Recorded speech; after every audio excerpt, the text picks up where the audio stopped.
go. Settle down and enjoy the show. Hasan, Hasanabi. He's the guy I watch on the daily. His commentary won't ever fail me. He's genuine and smart and sweet with a smile. So get yourself comfy, won't you stay for a while? He's live 7 days a week. Political chaos is what I seek. Gotta subscribe for the memes in the chat. Say weird shit, you're gonna get clapped. Hasan, Hasanabi. He's the guy I watch on the daily. His commentary won't ever fail me. He's genuine and smart and sweet with a smile. So get yourself comfy, won't you stay for a while? Politics, gaming, and maybe a guest. He's entertaining no matter your interest. I don't know if he's a commie, a tanky, or a champagne socialist, but he fighting power with the golden fist. Hasan, Hasanabi. He's the guy I watch on the daily. His commentary won't ever fail me. He's genuine and smart and sweet with a smile. So get yourself comfy, won't you stay for a while? We about to seize the means of production. Watch the corporate destruction. Talk about the wage gap too. He'll make it easy if you ain't got a clue. Hasan, Hasanabi. He's the guy I watch on the daily. His commentary won't ever fail me. He's genuine and smart and sweet with a smile. So get yourself comfy, won't you stay for a while? What's going on, everybody? I hope everyone's having a fantastic evening, fantastic afternoon, fantastic pre-noon. No matter where you are in the world, I'm Hasan Piker, and this is the Hasanabi broadcast coming to you live from sunny California, Los Angeles, folks. We're live and alive. And I hope everyone's having a fantastic one, no matter where you are in the world. His commentary won't ever fail me. He's genuine and smart and sweet with a smile. So get yourself comfy, won't you stay for a while? Oh, he's a jihadi daddy with a hot fucking body. He isn't a shill for the Democratic lobby. He's informative in a world where all is at stake. But none of that matters, cause it's the top of the hour break. That's right. Ladies and gentlemen, boys, girls, and MBs, we are live. We're alive on a wonderful day, on a beautiful day, on a fantastic day. When is the 20v1 on? As later tonight, nephew. Okay, folks, we're alive. We're alive. And I hope everyone's having a great one, because today's a beautiful day. Today's a wonderful day. Today is a very important day. Let me tell you why it's an important day. First and foremost, you might be thinking, Hasan, is it an important day because this is just one of those days? Because the Congress is about to shut down, the federal government displacing and putting millions of workers and their continued employment in jeopardy? No, that's not the reason. Why would I say that that's the reason? There's a specific reason why it's a very special day, and that is because it's Friday. Finally here, right? Ladies and gentlemen, boys, girls, and MBs, it is finally Friday. Sunday, what? That's right. It's fucked up Friday. It's fuck a fan's mom Friday. It's Friday. It is Fry Slay for all of your wonderful contributions to our forefathers who fought long and hard for.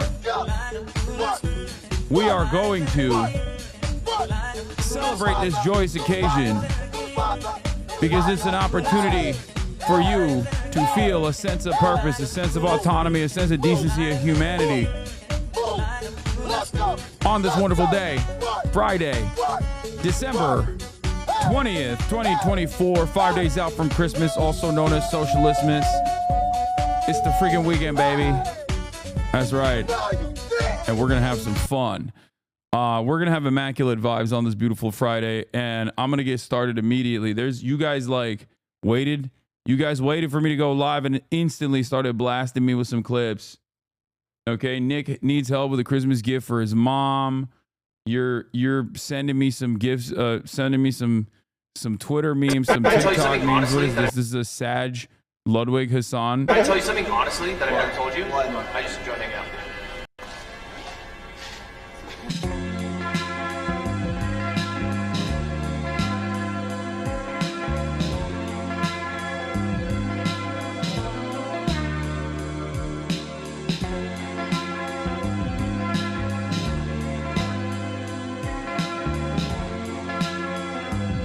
This makes me sad. This actually is it's like sad music. But it is kind of it does kind of make me sad because we never hang out anymore. We never hang out anymore. We just don't. And it actually makes me sad. Did he die recently? Yeah.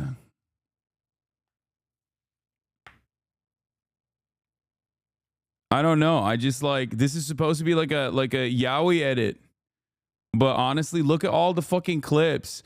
Us holding hands, us kissing. You know, us picking each other up. We used to hang out, man. And it just, we don't talk anymore. Have you seen this? Caleb Heron echoing your point. Oh, yeah. We'll talk about this in a second. Caleb is fantastic, by the way. Very funny. What the fuck are you doing so early? I was watching Mike and they're going to go streaming. What? What do you mean doing early? It's 11. You say each other, but Lud is not picking you up. Lud don't know you like that. Stop being parasocial. Yeah, I know. Lud don't know me like that. Or I don't know Lud like that. Yeah. But yeah, personal news wise, ladies and gentlemen, boys, girls, and MBs, this is part of the broadcast where I tell you what's going on in the world of Hasan, Hasanabi, Piker, and yeah, I got the Keizo clip here too. Apparently there's some drama in our midst. Okay. But before I get to that, personal news wise, ended the broadcast last night after playing some Marvel Rivals, as you guys know, and then I shot the podcast. Incredible episode of the pod. Once again, another banger. Okay, back to back. Fear End is on top right now. Fear End is every episode where we have all four of the guests. Excellent, fantastic. But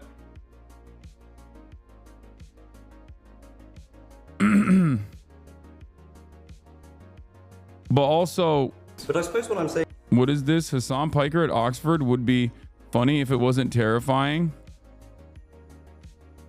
What?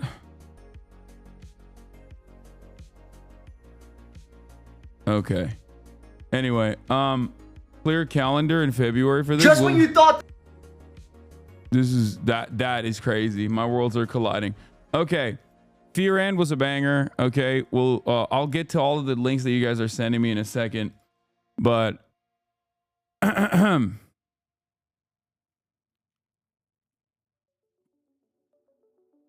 the fuck was I? Yeah, ended the broadcast, did the Fear End podcast, went to bed, woke up early in the morning, and I went and I shot a podcast, as a matter of fact. Normally on Friday mornings, as you guys know, I work out, but this time it was a little different. Why was it a little different? Because I had something else going on. I had to shoot a podcast. And when my manager asked me to do this, I thought, what a crazy opportunity. There's no way this is real. It turns out it is real. Okay. Sean O'Brien has a podcast, which was shocking to me. But basically, yeah, I was one of the first guests that they have.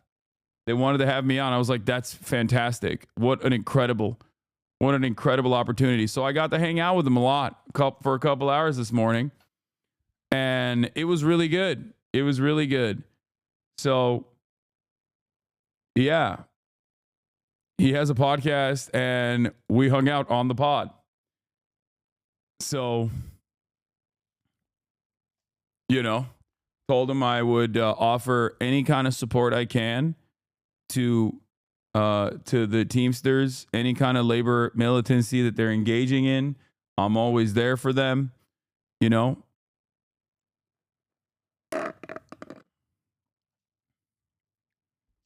So it don't matter. Even if we have disagreements on certain things, at the end of the day, even if we have disagreements, yeah, Sean O'Brien is built. He's built as hell. Look at how yacked he is. He's jacked out of his mind, dude. I was like, listen, I'm there for you. I will always be there. So I did ask him the Alex Press question. He already had watched it, by the way, which was kind of funny. He had already seen that. He knew that that question was coming. So, yeah. It's almost been exactly a year since Chad Vice. You still have 10 days to make sure you do at least one Chad Vice this year. Also, you did so much this year. I'm done getting all the clips for the rewind. Hell yeah, little bear. Let's go. I'm very excited about that. So that was cool. That was a fun. That was a fun thing that we did. Okay. Yeah, little bear. I'm excited to see the rewind. The yearly rewind. And yeah, we'll try to make a Chad Vice happen. I don't know if I can. I don't know if I can make a Chad Vice happen before the year ends, but we'll see. It's just entirely dependent on who's around for the holiday season. But yeah, meeting up with a lot of baldies these past weeks. Yeah, you already know what it is. So that was cool. That episode will come out soon, hopefully, and we'll watch it on stream. I'm very excited about it. And aside from that, not much. I just drove back here, you know, got back home, took a shower, prepped for the show a little bit. And thank you for the playlist, Amazius. And now I'm ready to let it rip. We got a lot to talk about, but before, let's take a look. There's some drama, big drama happening, apparently. Keizo. Hey, yo, Hasan, by the way, you're still absolutely unhinged for your Mountain Dew take, buddy. That's crazy. That's crazy. This man is still talking big shit about the delicious nectar of the gods. Okay? I don't understand it. I think they should have taken his Creator of the Year award away from him, honestly. They probably did not hear about his anti-Dew opinions. You know what I mean? First of all, Mountain Dew has a lot of influence around these parts, okay? They are a gamer fluid. They are a gamer liquid, okay? Mountain Dew is God piss. I agree. It is the delicious nectar of the gods. And I think, honestly, we don't deserve Mountain Dew, okay? We are simply lucky to have Mountain Dew, but we don't deserve it. Okay? We don't deserve it. It's too good. It's too good for our mere mortal ways, but it's fine. I don't want to get into it. I personally, I'm partial to... I like that it's radioactive. Okay? A lot of people will say, Hasan, that's crazy. That feels like you're drinking, nuclear waste or some shit. But I like it. Like, I think it's cool. It's like a mana potion. You know what I mean?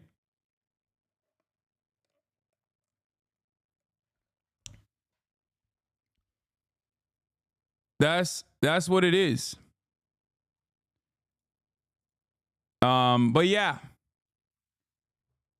What is your favorite non-standard Mountain Dew flavor? Red, orange, blue, Baja. Non-standard, I think what was the one I used to drink a lot? I think it was the Zero Baja that I like, or watermelon. Ooh, the watermelon one was my shit.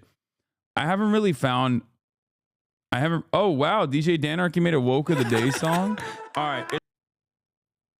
That's crazy. 3 beverages of life, coffee, water, and dew.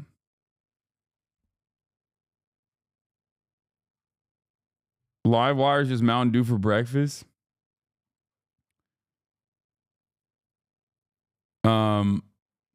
Yeah.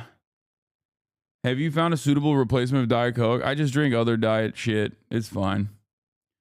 Major Melon is getting discontinued in a few months. Better stock up. Yeah, I don't know why, but that's probably terrifying. Anyway, we got my goat noticed me. He said, "Great spending time with you, Hasan the Hunt. Thanks for all you do supporting working people, brother." Hell yeah. Can I see that fit? What's your sweater, King? Yeah, I'll show you right now. I post an Instagram fit pic every day on my socials, as you guys know. Did you find a duo for your 20v1? No, I did not. I asked Will, but I don't think he's going to be able to do it because I don't think that he wants to take 2 days off in a row, but we'll see. But yeah, this was the fit for the interview that I did with Sean, and then this is the fit that I have rocking today. This is what I'm rocking with.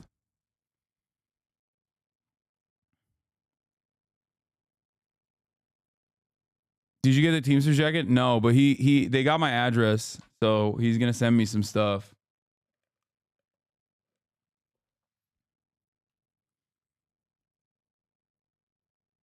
Dual stream it like FaZe does? No, I'm not gonna do that.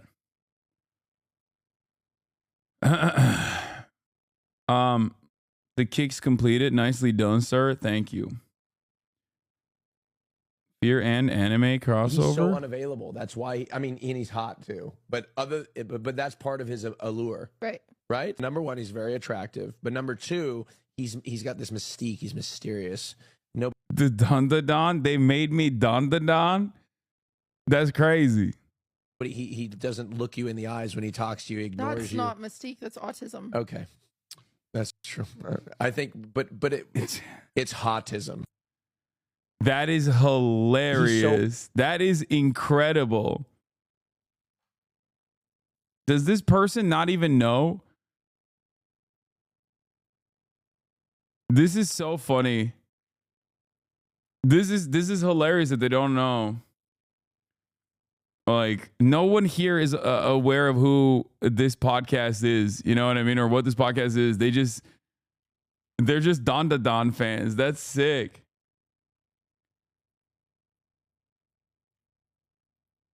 We've got Palestine Cola in Europe. It's very better than Coca-Cola. The company's not that big, but some small stores already have it. Okay, dude. I know. I know.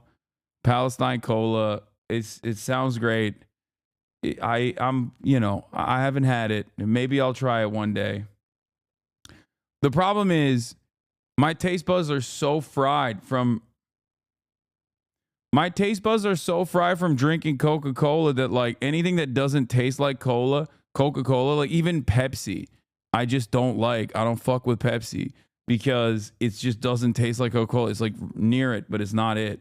So I don't like I don't think I'll appreciate any of the alternatives.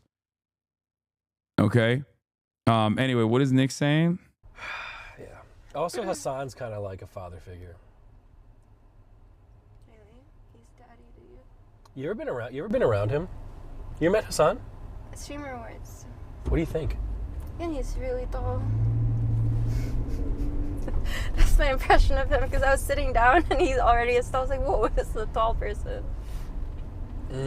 Wow. Yeah.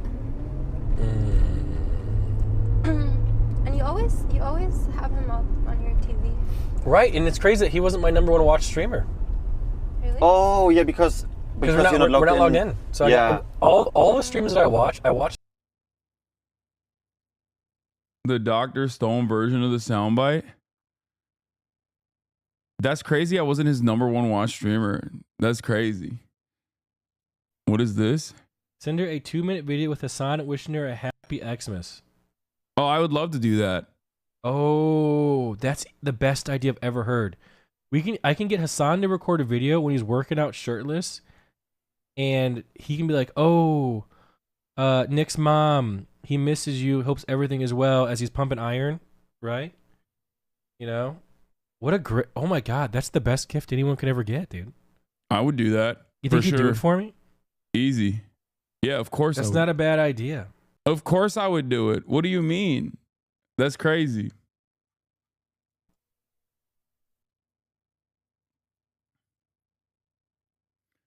All your streamers do is signed out, so you keep your advertiser bags. It's well known. Wait, what? You think streamers want to watch ads, dude? What are you, crazy?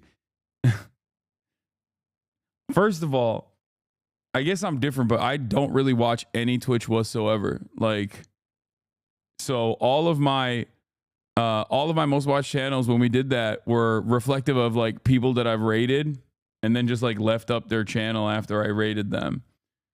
But I would absolutely do a cameo for Nick's mom. You know, anything for Nick.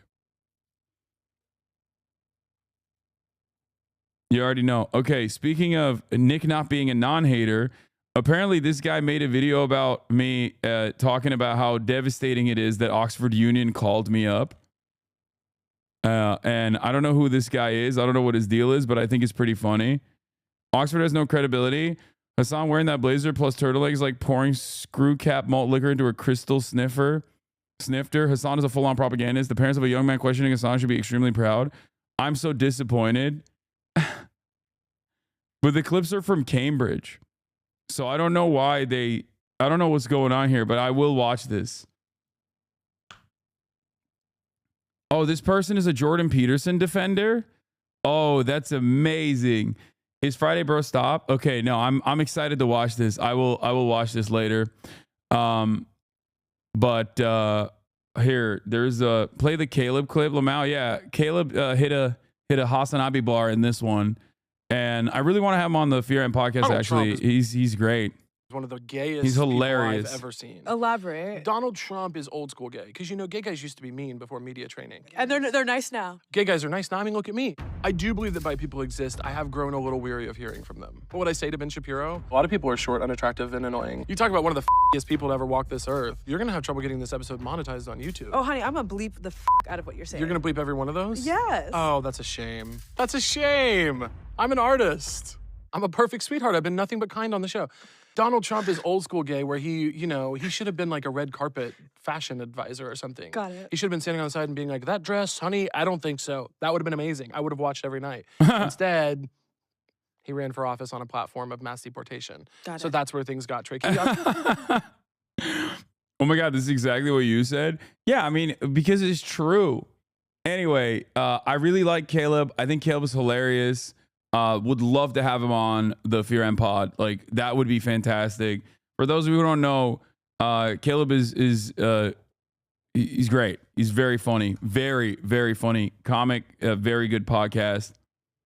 I see their TikToks all the time. Obviously, but I do think he's very gay. Yeah. What about Z-Way? Z-Way would be a dream collaboration as well. I was actually supposed to do Z-Way's show. The problem is I was supposed to do Z-Way's show.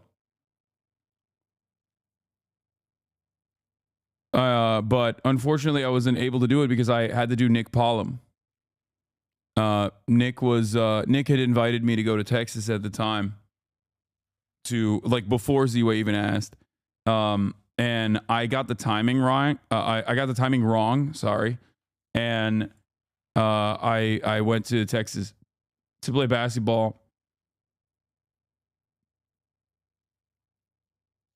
Yeah, I had to do Nick Pollum. I had to have sex with him. Yeah, he's hot.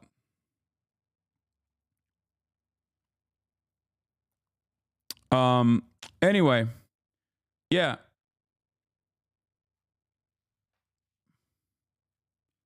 What is this clip? Let's blast off.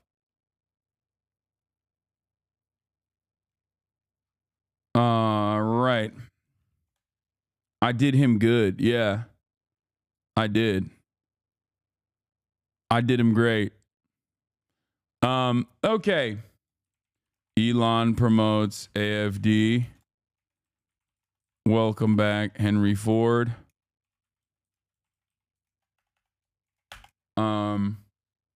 Oh, we got another giveaway. Daily merch giveaway incoming as you type your blast off. All right, ladies and gentlemen, don't forget, if you write !enter, you will be presented with an opportunity to potentially win a free piece of Hasanabi merch, Union made, American made.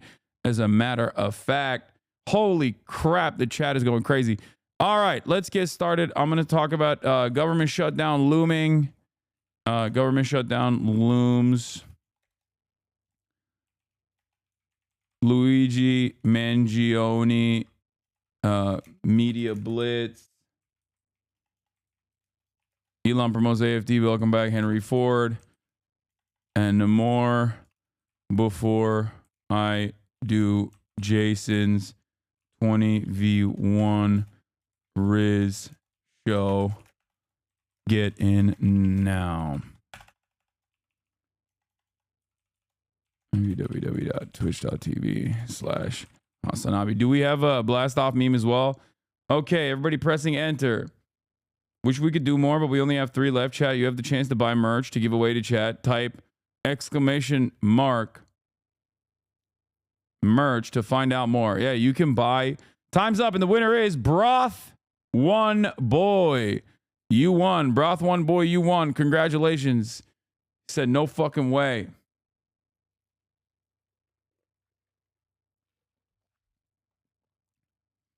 Congratulations to Broth One Boy for winning the free merch. Don't forget your merchandise. Everything that you purchase off ideology.shop is actually 100% is going to all the proceeds are. But is this an illegal lottery? No, because you're not actually buying anything. Someone else has the opportunity to gift merchandise by purchasing it for other people, and then we just do a sweepstakes, and there's nothing like, there's no entry. How would that be an illegal lottery? First and foremost, there's no purchase needed to enter it. All you need to do is follow, okay? And, you know, in order to be able to write in the chat, that's the only restriction that there is. And it's not even like to drive up followers or anything. That follower restriction is specifically there so that chat is not rated or botted. It's not even a lottery. It's a giveaway. And also, I make no money off of this anyway. Nobody makes money off of this. Someone will be like, oh, I want to purchase this. All the proceeds literally go to charity. All the proceeds go to charity. Every single piece, every single dime, okay? Beyond the point of cost of production is going to charity. Not even, like, nobody's touching it, okay? Someone else is buying it for others, and you can get it gifted if you are lucky. That's it.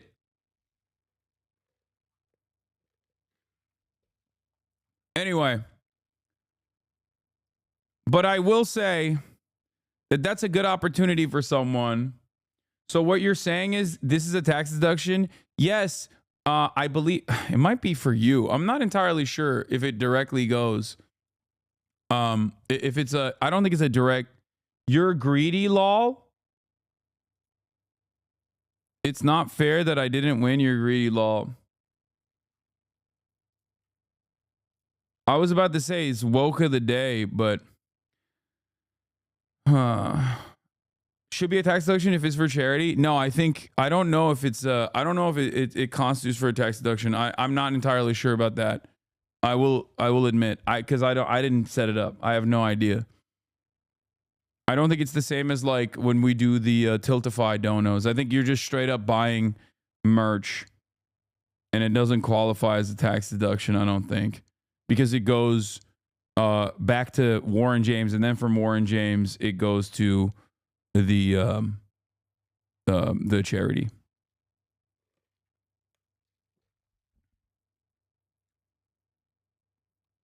We are 30 minutes into Friday Fun Day. Please, for the love of God, stop auto reading haters' messages. Yeah, it is kind of crazy. What charity is it going to? It's going to Raices, Texas. This is who I am working with. Okay. They are they're a 501c3 that works with undocumented migrants, specifically in the state of Texas. Since 1986, Raices legal and social service providers have modeled what a humane immigration system could look like in the United States. We open over 10,000 cases each year without free and low-cost legal services and access to holistic, trauma-informed care. Most of our clients, including children of all ages, would have to go to the court along with zero representation. Yeah.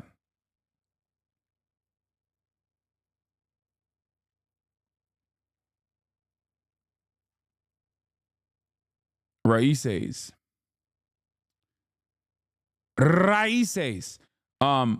Anyway, it's so funny. Like, I will literally try to do my very best to be a good person. Okay? Like, and this is at no, like, this doesn't do anything for me at all. It's not like money in my pocket. I don't even get like a tax deduction out of this at all. Or like, there's nothing. Like, this doesn't touch me at all. I just want to literally fucking fundraise for a charity that I care about. And there are still dumb fucks in the chat who are like, it's not ethical enough for me. It's like union made merchandise, American domestic manufacturing. Literally all the proceeds are going to fucking charity. And there's still motherfuckers that are going to chirp about it. So fucking annoying.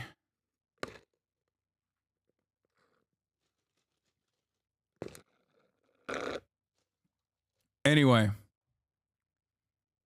Yeah. Why do you stream on a MAGA-owned platform? Because I'm MAGA, dude. Because I'm literally a racist Republican. I love Donald Trump. I am MAGA.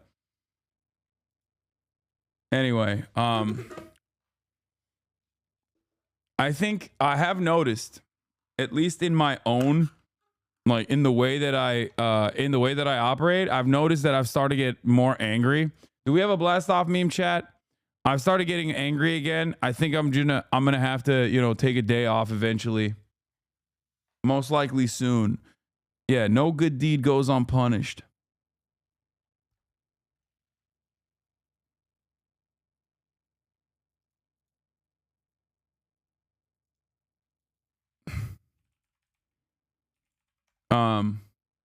Because I'm noticing that I'm like I have a shorter fuse, and I think people are taking advantage of that right now. I recommend taking off on January 6th. No.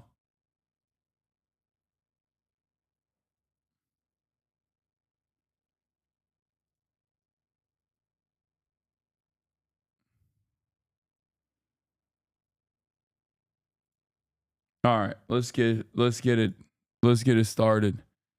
Here, we've blasted off.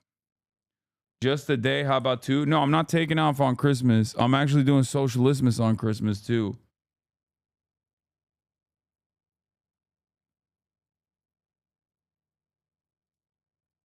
Oh shit, chat just bought more merch to give away, so now we have 5 more to give. This is gonna great cause. Ignore the chirpers. 1 more to give away after you get a meme. Sure, let's do another one. All right, hit enter. I think after it's announced. All right, from this point on, you have to type in enter, !, enter. Also, I'm blasting off as well, which is not the best time to hit enter, but go retweet this fucking blast off as well. Go interact with it. Go like it.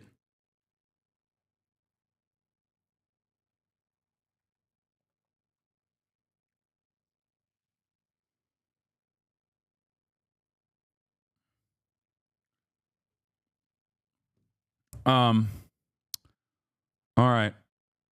Meanwhile, to all the people who are chirping at me, here's the woke of the day song. All right, it's time. Clap for the woke of the day song. Clap. Yes. Clap for the chatter. You, my friend, are woke of the day. For woke of the day, your reward is a week-long suspension. But before I deliver it to you, what are your final words? I can't do it. I couldn't do it. God, I'm such a bitch.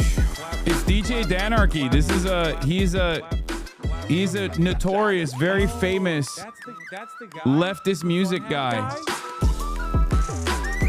Yes! Clap for the chatter. All right. DJ Danarchy famously made all the Majority Report songs. Woke of the day song. Clap. Yes! Clap for the chatter. Clap. Well, oh, Warren James, congratulations. Random process. You won. Yo, I'm EU. How does this work? You go to the ideology.shop/pages/redeem to claim your prize. And then afterwards, I mean, you might have to pay for the shipping, but bought my wife through your shirt. She doesn't know who you are. Spreading the gospel. Latest shirts were sick. Hell yeah.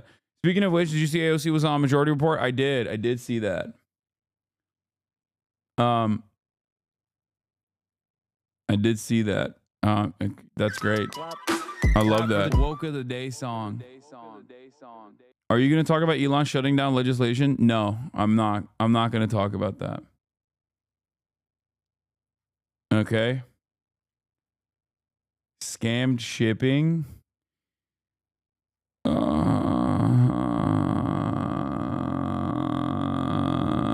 You motherfuckers will never be happy for the rest of your lives. And you are, I don't know. Maybe it's like, I shouldn't. People are just trying to make jokes and they just don't have the capacity to make jokes other than being fucking annoying little nuisances in a leftist chat. I think that's all this is. Hasan, I will go to Zach Fox's set in Paris. If you read this, there you go. Now you have to go.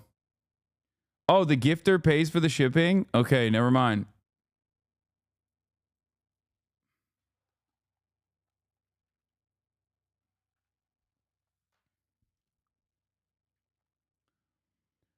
Have you seen this insanity? Is it the Mr. Beast shit?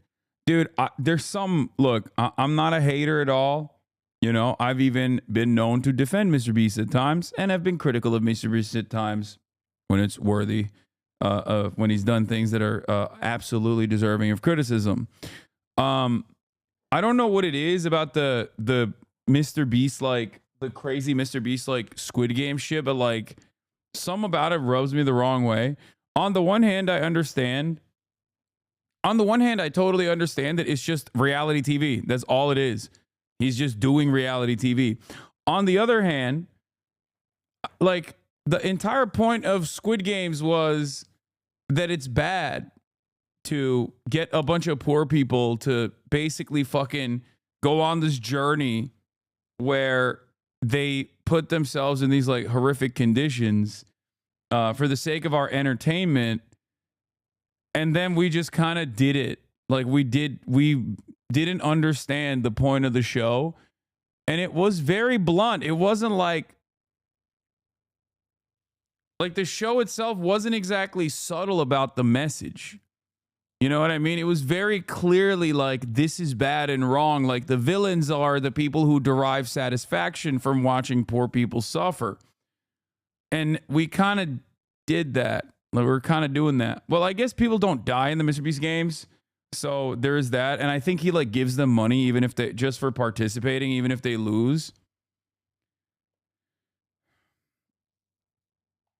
But like I said, it's weird. It's just, like, kind of rubs me the wrong way. I don't know what it is. Maybe I hate being the fucking one friend who's too woke, you know?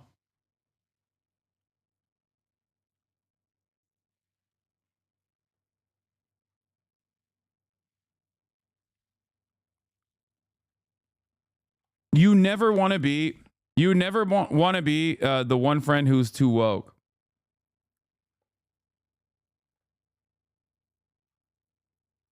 But on the one hand, it's just like regular ass reality TV. Like, what the fuck? It ain't no different. I mean, it ain't different at all from regular ass reality TV. It's literally the same, right? But also on the other hand, it's like, maybe it's because, like, Jimmy Mr. Beast Donaldson is like a content creator who I know, who I have met, who I've been around physically. It just, like, feels weird. And especially because it's like Squid Game. So I don't know.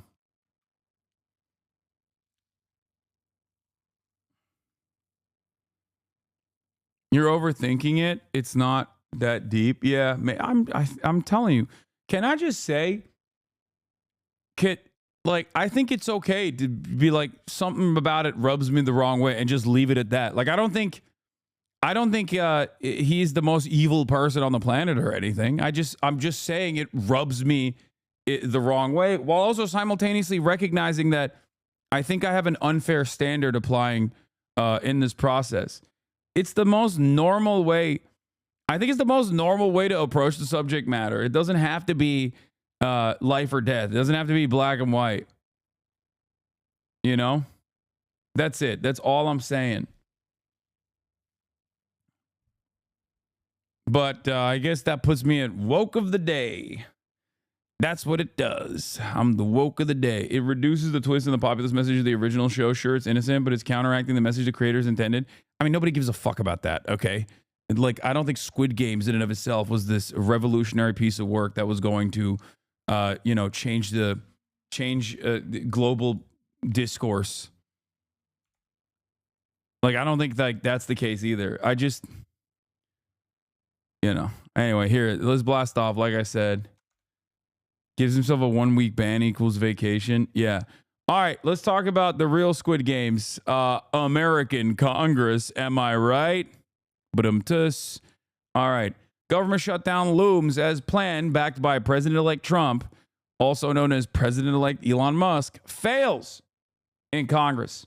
And it failed partially because of the Republicans, because the Republicans can't get their ducks in a row, can't get their house in check.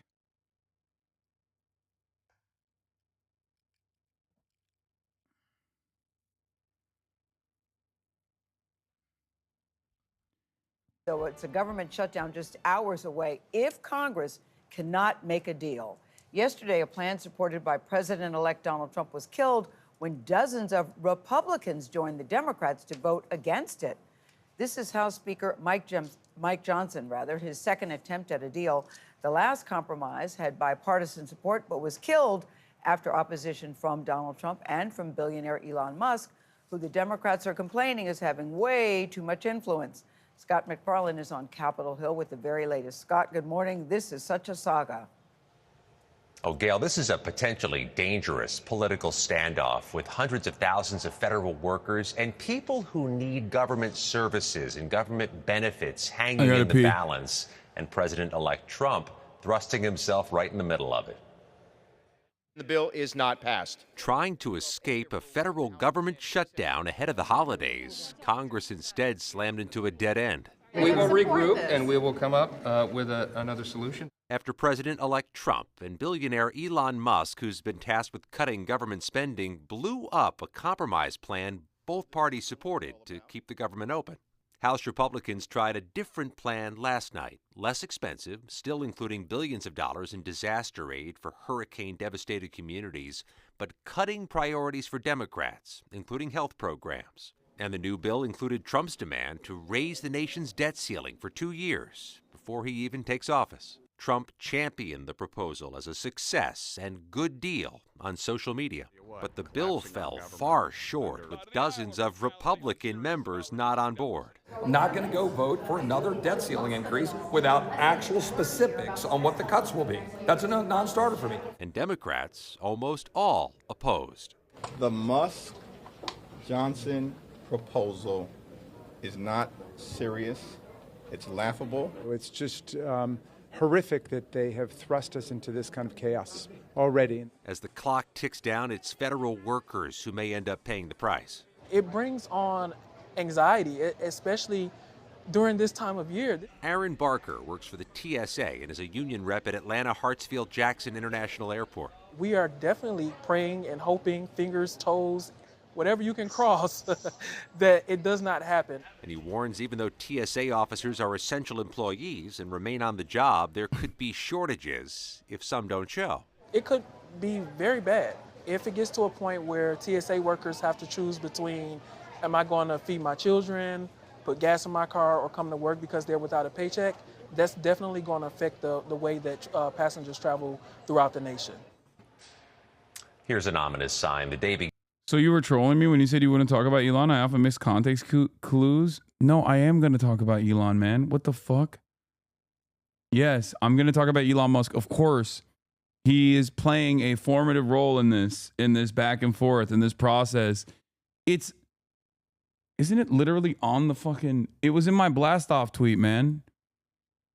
Jesus Christ. Oh my God. Begins with both parties blaming each other for this impasse. And when he left the Capitol last night, House Speaker Mike Johnson was asked if a new plan would make it to the floor today. And he responded, "We'll see." Tony, we will see. Hardly inspiring, Scott. Thank you very much. For more on President-elect Trump's demands, let's... Okay, let's do some basics.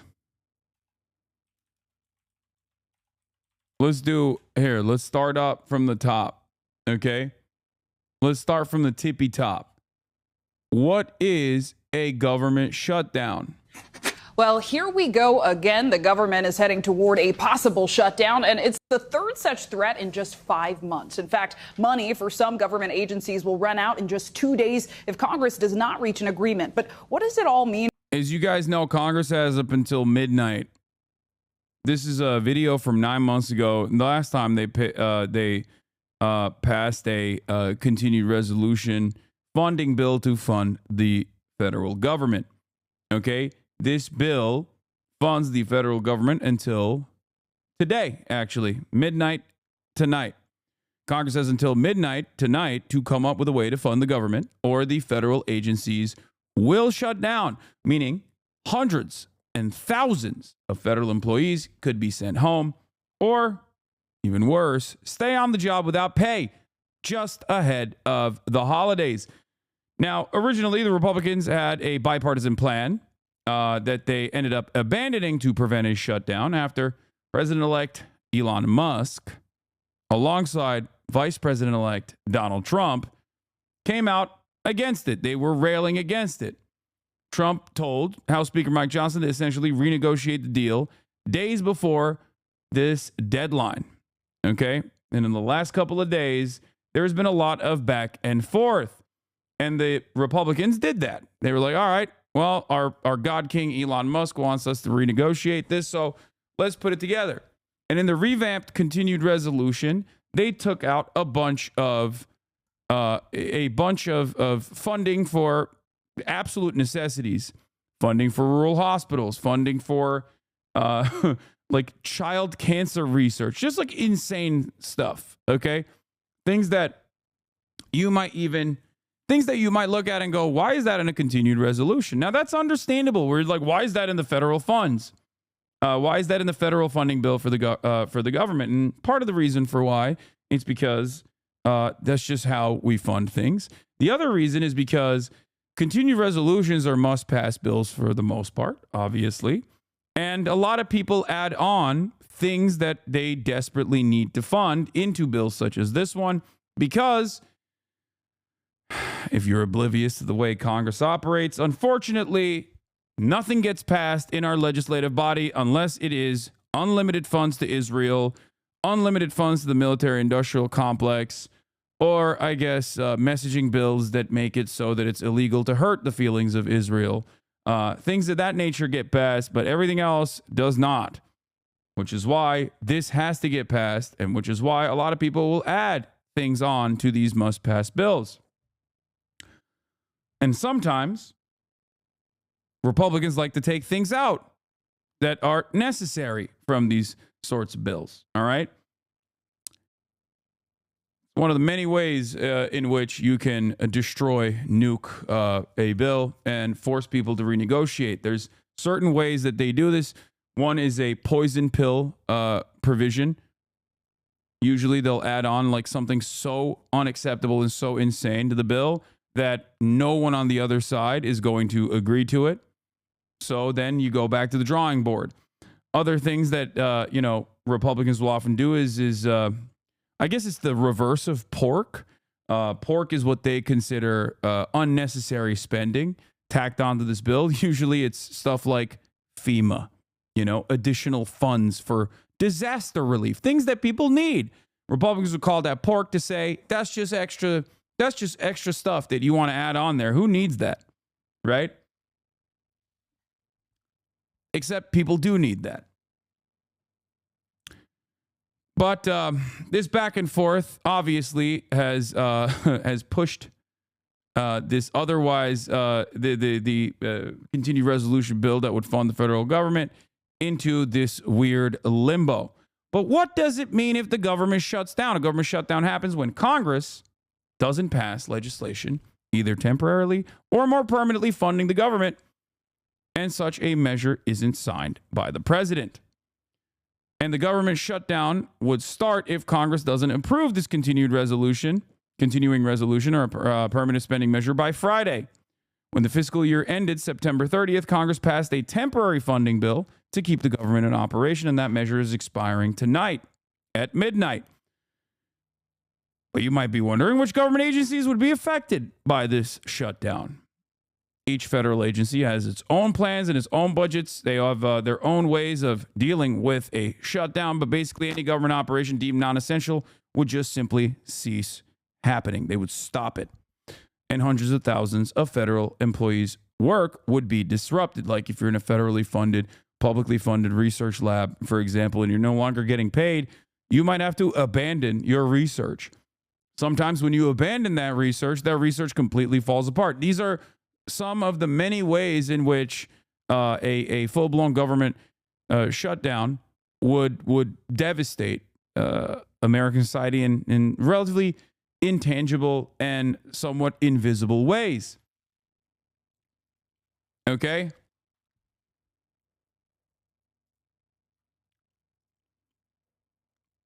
Sometimes workers are furloughed, meaning that they keep their jobs but temporarily don't work until the government reopens. Other federal workers may stay on the job, essential workers, but without pay, with the expectation that they will be paid back in full once the government reopens. The conversation around government shutdowns happen fairly frequently because America has a very unique debt ceiling process where there's always a back and forth, a political football, if you will. Okay? The basic rules for who works and who doesn't date back to the early 1980s and haven't been significantly modified since, under a precedent-setting memorandum penned by the president at the time, Ronald Jebediah Reagan, the Antichrist himself. His budget chief, David Stockman, said federal workers are exempted from furloughs if their jobs are national security related or if they perform essential activities that protect life and, of course, more important than life, property. Essential government agencies like the FBI, the Border Patrol, and the Coast Guard will remain open. Transportation Security Administration officers would continue to staff airport checkpoints. The U.S. Postal Service also won't be affected because it is an independent agency, but national parks and monuments would close. Troops would stay at their posts, but many civilian employees and agencies like the Department of Defense would be sent home. Court systems would be affected too, with civil proceedings paused while criminal prosecutions continue. Automated tax collections would stay on track, but the IRS would also stop auditing tax returns. Now, the government shutdown won't affect Social Security checks. Recipients of both Social Security and Medicare would continue to receive their benefits, which are part of the mandatory spending that is not subject to the annual appropriations measures. Doctors and hospitals would also continue to get their Medicare and Medicaid reimbursements, so do not worry about that front. But it's possible that new applications won't be processed. During government shutdown in 1996, thousands of Medicare applicants were turned away daily. You might be wondering what a continuing resolution is, and that is when Congress is down to the wire on passing measures to fund the federal government, the term CR often comes up. It is a temporary spending bill that lets the federal government stay open and operational before Congress and the president have approved a more permanent appropriation. A clean CR is essentially a bill that extends existing appropriations at the same levels as the prior fiscal year, which was the original clean CR bill that was put up that Elon Musk and Donald Trump had issues with, apparently. Elon Musk especially had issues with it.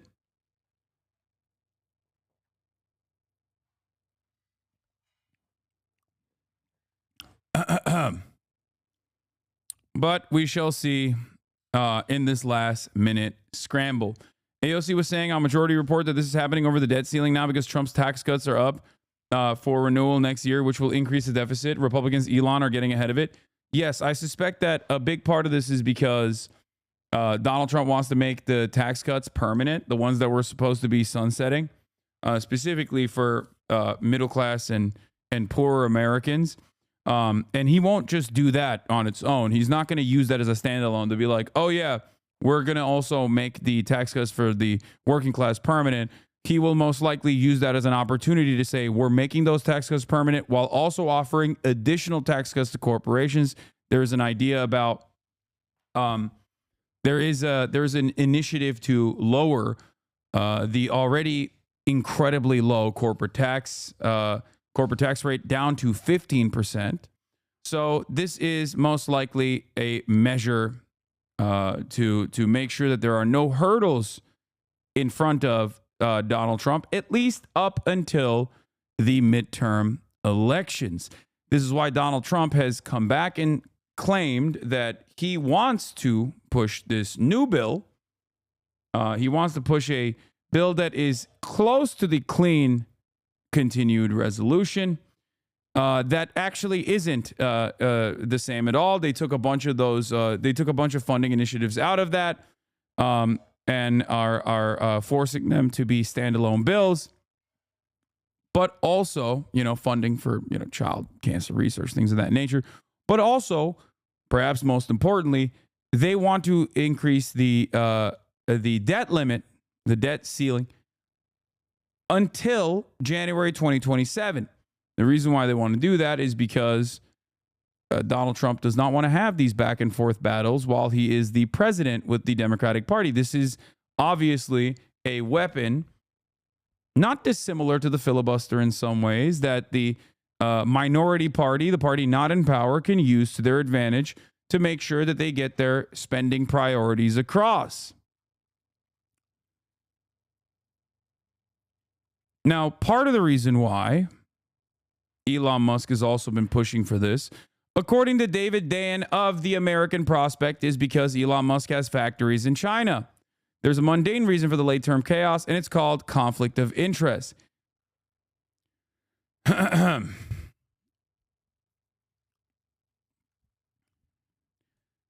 David says this is the first scandal of the second Trump term, and take a long look because it's going to look like all the other scandals. A conflict of interest among his impossibly wealthy advisors and aides, or for Trump himself, seeping over into policy. The measure at issue is known as the outbound investment provision. We have heard for years about the problem of manufacturing businesses shipping jobs overseas to China with its low worker wages and low environmental standards. China typically forces businesses wanting to locate factories in its country to transfer their technology and intellectual property to Chinese firms, which can then use that to undercut competitors in the global markets with state support. Now, of course, American capitalists know this. They are not oblivious to this reality at all, and they have voluntarily done so. Make no mistake, when Americans talk about China stealing our IP and you're a regular old consumer, that has nothing to do with you. Okay? That has nothing to do with you. American corporate oligarchs knew that this was a reality. It was a firm handshake commitment that they would take advantage of low wages in China and ship manufacturing overseas to China, make China the manufacturing hub of the global economy. And part of that was that they would give Chinese companies their intellectual property with the, dare I say, Orientalist, racist notion that these barbaric Chinese workers would never be able to keep up with American technological innovation. And well, it turns out in 2024, China has not only kept up, but as in some of the key sectors that they have been focusing on since 2015 under the leadership of Xi Jinping, they've actually become sector leaders. And now that those chickens are coming home to roost, the American labor force is completely gutted and destroyed because our capital owners have voluntarily moved manufacturing over to China, and China has developed at a rapid clip with a much better redistribution of the foreign capital that has come into the Chinese marketplace. China is now no longer just a global competitor, but actually a global dominator in key sectors. this is part of the reason why American manufacturers or American capitalists are very frustrated, very scared. It was a gamble for them. It was a gamble for them, and the Dengus Gambit actually worked in China's favor. Now, Congress has been working itself into a lather about China for years now, and they finally came up with a way to deal with this issue. Senators John Cornyn and Bob Casey have the flagship bill, which would either prohibit U.S. companies from investing in sensitive technologies in China, including semiconductors and artificial intelligence, or set up a broad notification regime around it. The bill would add some reporting requirements and enhance reviews as well. In general, it expands restrictions that the Treasury Department has already put forward in their regulatory rules. Codifying those rules into statute means they cannot be changed by successive administrations. Cornyn and Casey passed the Senate last year, and after about a year of legislative wrangling, a final outbound investment package made it into the year-end bill. We're taking a necessary step to safeguard American innovation against bad actors and ensure our lasting dominance on the world stage, Cornyn said in a statement. Problem is, Elon Musk has manufacturing facilities in Shanghai. Elon Musk's car company has a significant amount of outbound investment. A Tesla Gigafactory in Shanghai opened in 2019. Maybe a quarter of the company's revenue comes from China. Musk has endorsed building a second Tesla factory in China, where his grip on the electric vehicle market is completely loosened amid domestic competition. He is working with the Chinese government to bring full self-driving technology to China. In other words, importing a technology they may be seen as sensitive. Musk has battery and solar panel factories that are not yet in China, but he may want to build them in China in the future. You can argue about whether the U.S. should be restricting investment in China, says David Dayen, but it's incontrovertible that a billionaire who has a bunch of investments in China and wants to make more all of a sudden disrupted a normal congressional process that was going to restrict that investment with a bunch of lies from his media platform. And lo and behold, when the new funding bill emerged, the outbound investment feature was dropped. In fact, all traces of provisions related to China were removed from the bill. Now,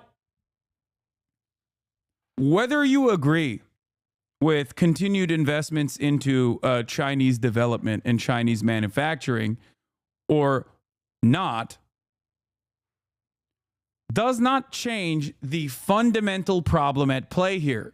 A billionaire with a clear conflict of interest was able to take a legislative provision that has been on the docket, a bipartisan legislative provision that has been on the docket that is trade protectionist or somewhat isolationist, okay, and nuke it into orbit. What's even funnier about this is that this is supposed to be our global enemy, okay, our universal enemy, the number one enemy of all time, the Chinese government.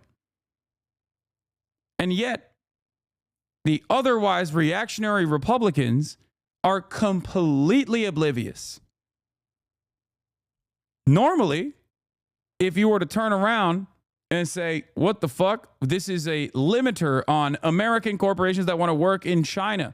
This is restrictions that already exist through the Treasury Department that we are codifying through the legislative body to ensure that our really sensitive IP is not going, is not falling on Chinese hands. This is something that Americans talk about all the time. American corporate leaders talk about it all the time. Oh, China is stealing our lunch money. They're stealing our innovative products. They're stealing our technology. And with all of this unrestricted xenophobic sentiment running rampant, despite the fact that, you know, Americans are hypocritical and self-centered, people are oblivious to this. And it's actually the same dynamic that I've talked about quite a bit with respect to who's a good billionaire and who's a bad billionaire. Now, I have a principled stance on this. I don't think that any billionaire is quote unquote good. I don't think anyone is good or bad. They're just operating on self-interest under a capitalist system. And the reality that billionaires even exist is a significant failure of policy in my assessment. Okay? Having said that, however, Republicans don't understand the world in that way. And neither do Democrats, really. Liberal Democrats and liberal Republicans both have a different partisan approach. They think some billionaires are bad and scary, and some billionaires are good and champions of the people. Now, I wouldn't even say that the Democratic Party is so on board with like good billionaires and bad billionaires to the same degree that the Republicans are. Republicans are severely anti-billionaire when they've decided a billionaire is a libtard. They hate Bill Gates, and they claim that Bill Gates is vaccinating the children because Bill Gates wants all the kids to be gay and autistic. There are many real reasons to hate Bill Gates, like the fact that he has, behind closed doors, virtually dismantled American public education and rebuilt it in his own vision. And I think that was devastating. That's a real adequate way to shit on Bill Gates, but Republicans don't know that. And Republicans think that they're actually in line with the policies of school choice, for example. But at the same time, there is an autistic billionaire that wants to put a fucking chip in your brain. That autistic billionaire's name is Elon Musk, and yet the Republican Party thinks Elon Musk is a champion of the American people. It blows my fucking mind. You think Bill Gates wants to make you autistic with a vaccine chip? Elon Musk is literally working on Neuralink, and yet Republicans don't understand that. They're like, they don't realize. They're like, oh, the government's surveilling us, brother. They're surveilling us. Okay, Elon Musk is literally a defense contractor with a surveillance mechanism. Peter Thiel, Palantir, that is a surveillance company. So many of the billionaires in Trump's orbit are the exact cartoon villains that you present libtard billionaires as. Now, this isn't to say that those libtard billionaires aren't doing a whole bunch of awful things that ruin your lives as well. They certainly are. But it's hilarious to me that they just refuse to comprehend that their guys are doing this too. Okay? Do you support surveillance? Of course not. Don't be ridiculous.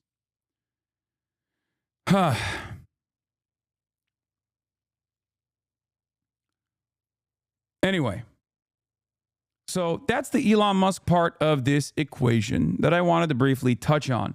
So on the one hand, the major point of contention here is obviously to eviscerate the debt limit until 2027, the January 2027, so that Donald Trump can do whatever the fuck he wants to without any sort of setbacks that the Republicans, or not the Republicans, that the Democrats can use to their advantage when Trump becomes the president.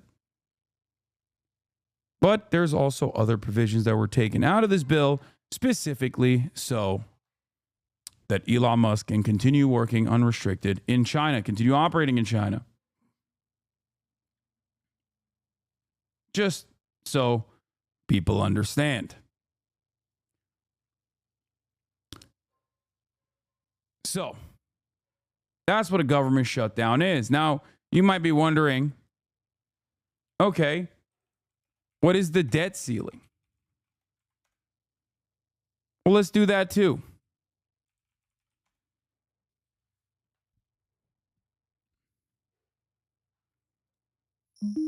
The American government spends more than it collects in taxes and must borrow the difference. For years, investors have gladly lent money to the federal government by buying treasury bonds because they are confident the United States always pays its debts. But what if it didn't? The threat is real.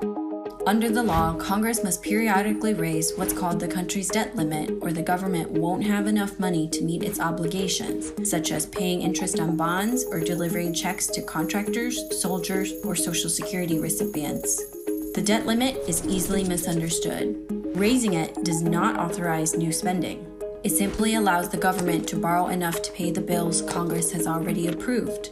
Not raising the debt limit is like ordering an expensive restaurant meal and then refusing to pay when the bill arrives. The United States has always avoided a crisis by raising or suspending the debt limits, about 80 times since 1960. But the risks look higher this time. House Republicans see the debt limit as leverage. They are. Why are you playing lib-ass videos? I mean, it's an explainer on what it is and why it exists. I don't know why you're frustrated by this. It's a 2-minute video. You'll be fine. Okay. Now, should the debt limit exist? I don't agree. I don't think it should, and seemingly Donald Trump doesn't think it should either. Having said that, however, while it does exist, it is a very valuable political weapon for the Democrats to use. And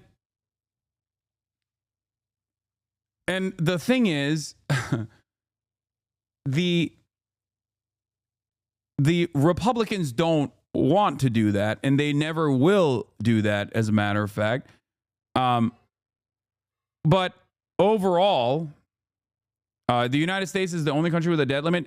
The United States is the only country with a debt limit that is close to the debt it has.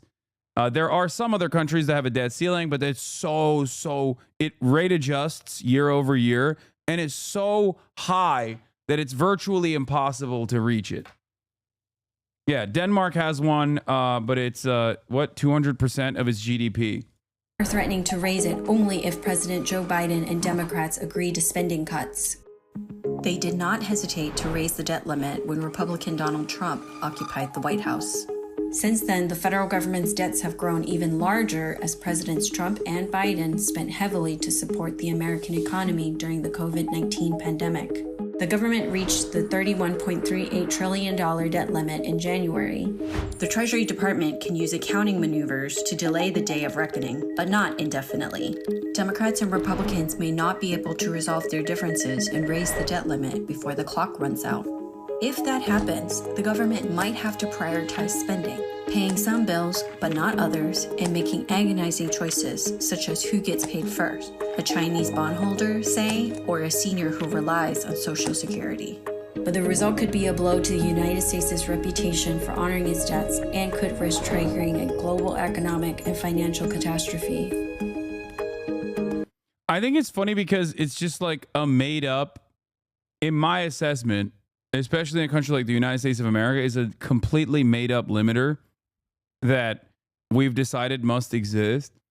And it's yet another political hurdle where both parties can use it wield it as a weapon against the other, because the threat of a shutdown is severe, right? And nobody wants to be responsible. Nobody wants to be held responsible for the shutdown. Part of the problem here is that the Democrats are currently in office. I mean, they own the White House. Joe Biden is the president. However, as we all currently understand, Joe Biden is not really alive. He's basically in a vegetative state. So the Republicans are kind of holding the bag, so to speak.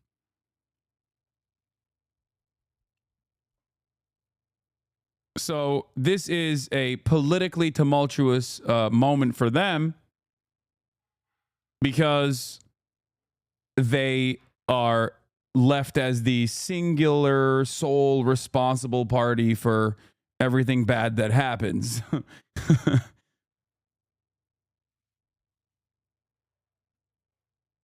So that's it.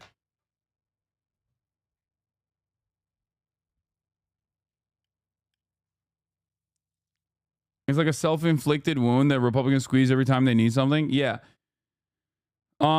They certainly don't mind it when, Donald Trump is president, of course. So I do want to cover I also want to cover the Joe Brandon video as well. Like not the video, sorry, but the Joe Brandon coverage that came out of Wall Street Journal yesterday, talking about how they managed this geriatric man's declined mental faculties.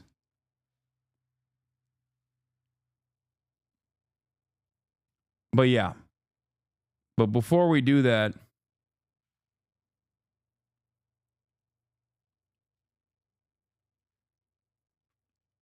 President-elect Trump discusses possible shutdown in an exclusive interview. Bring in Robert Costa, who spoke with the president-elect by phone yesterday. Bob, good morning to you. So Trump and Musk kill one bill, then they put one forward. Congress kills that bill. Now we're at this impasse. What exactly does Donald Trump want out of this, and what's the strategy now? Good morning, Tony. When you step back and look at this spectacle, it can look like a spending fight. But for President-elect Trump, it's about more than that. When I spoke with him by phone yesterday, Yo, you were against raising the limit yesterday. What happened, brother? No, I'm in favor of nuking it. But also, as it stands, I'm not in favor of nuking it currently. I'm not in favor of nuking it without any assurances. I'm certainly not in favor of nuking it, or rather, not even nuking it, but passing a increase simply for the Republicans to be able to push their agenda when the Democrats are not in power. Do you understand? yesterday, he made it clear that he wants an extension or elimination of the debt ceiling. That's the federal government's borrowing limit, so he can have a clean runway come 2025 when he wants to pursue legislation on immigration and border security and tax reform and not having to deal with a debt limit showdown. So this is about setting the stage for next year as much as it is about getting a spending package through. Speaking of setting the stage, some people were referring to Elon Musk, who helped kill the first version of this bill, as the first buddy, but now they're saying, no, he's actually President Musk. What does what happened in this case tell us about what could happen in the next 4 years? It's intriguing. There's a bit of a divide in President-elect Trump's inner circle. Some privately tell me Musk is flying a little bit close to the sun, but others say he put a lot of money into this campaign. He's friendly with President-elect Trump, and right now he's trying to help Trump enact his agenda on Capitol Hill, and that Musk is pretty safe at this moment. And Musk has spent a lot of time building relationships with members of Congress as he tries to get that caucus going, DOGE, the Department of Government Efficiency, come next year. Hey, Bob, before you go, yesterday, a Georgia appeals court disqualified Fani Willis and her entire office, actually, from overseeing Trump's election interference prosecution in that state. How did the president-elect react to that news? Well, you won't be surprised. He was very dismissive of the Georgia election interference case and of Fani Willis. When I spoke to President-elect Trump, he said the case wasn't a real case, and now it's off his plate. He still faces a bit of a legal challenge in New York with his conviction there, though it's uncertain exactly how that's going to play out. The judge has not dismissed the case at this moment or the conviction, but Trump's lawyers continue to fight it. All right, Bob. Musk must be emptying out his pockets. Oh, wait, he has infinite money. Yeah, and it's also an incredible investment. Every single time he spends money in any direction is a fantastic opportunity for him because he gets a return on that. Musk's net worth is entirely reliant on his companies or the way that people speculate about his companies. So him having this like broad power over the federal regulatory agencies and being in Trump's pocket actually causes people to go, oh, I'm going long on his companies. He's going to go to the moon. That also contributes to his net worth. That's precisely the reason why he added billions of dollars to his net worth since the election. There's also, exactly, promised federal contracts at play here. Not only does he rely heavily on government subsidies, but he also gets regulated by the government regulatory agencies. He can now demand more subsidies if he wants to. He can do whatever he wants. We've basically made the richest man on the planet the God King of the United States of America and therefore the planet. And it's, I guess, a more direct relationship than the indirect one that already existed. Okay? These guys already controlled the federal government. They already controlled the regulatory agencies by way of revolving doors from, Congress to K Street, Wall Street to K Street. But now they have a much more direct line. Donald Trump is a malleable and very corrupt individual. He doesn't give a shit. It's great if you come to him and you kiss the ring. He's going to give you anything you want, really, depending on how much you pay for it. It's just how it works. Because no way it's more sophisticated than that. No, it's not. It's not more sophisticated than that at all. It literally is that simple. I'm not even being reductive when I say Elon Musk has direct access to Donald Trump and has direct control over the federal regulatory agencies. Every single federal regulatory agency has unironically prosecuted Elon Musk. Like from OSHA to the EPA, like every single regulatory body has in some way, shape, or form investigated Elon Musk. Now he has control over all of them. So it's just cutting out the middleman. No need to spend money lobbying when you are in the White House.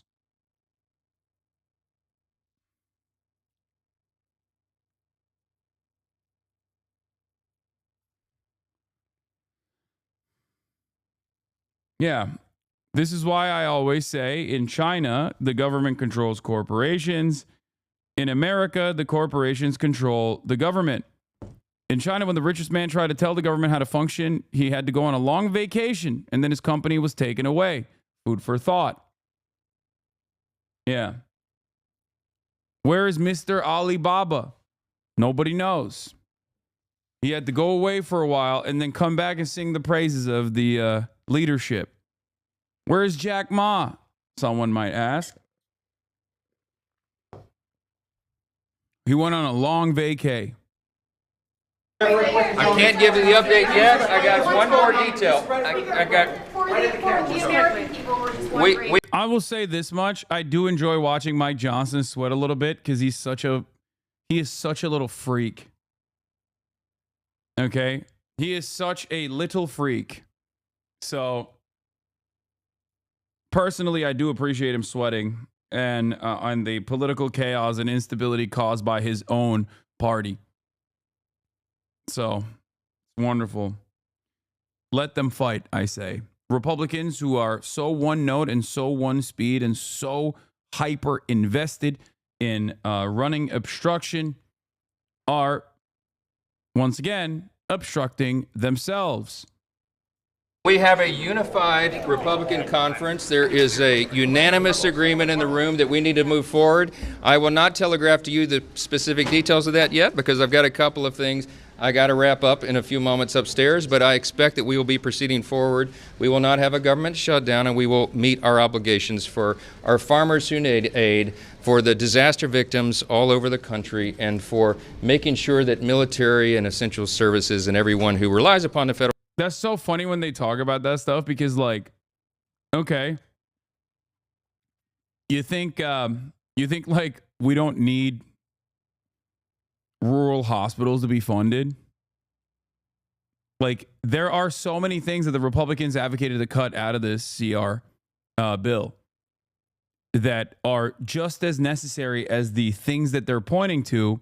And the irony, of course, is that Mike Johnson would have been super happy passing a clean resolution or a clean CR bill that was basically a continued resolution that already had concessions made that the Democrats had given to the Republican Party, including limiting the funding of the IRS.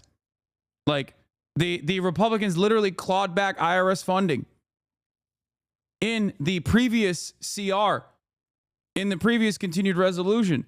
So Democrats had already played ball with these Republicans, which is precisely the reason why Mike Johnson wanted to pass that with ease. And then Elon Musk came out and tweeted 122 times over the course of 24 hours about how devastating this was, about how angry he was that this continued resolution was going to go through. And they shut that shit down. Federal government for a paycheck is paid over the holidays. I'll give you the more details here in just a few moments. Have you talked to President-elect Trump about this? Have you talked to the President-elect, Mr. Speaker? Please heads up. Puts up his shoes. Make way. Sir, is there a vote this afternoon and what time? Very likely, yes.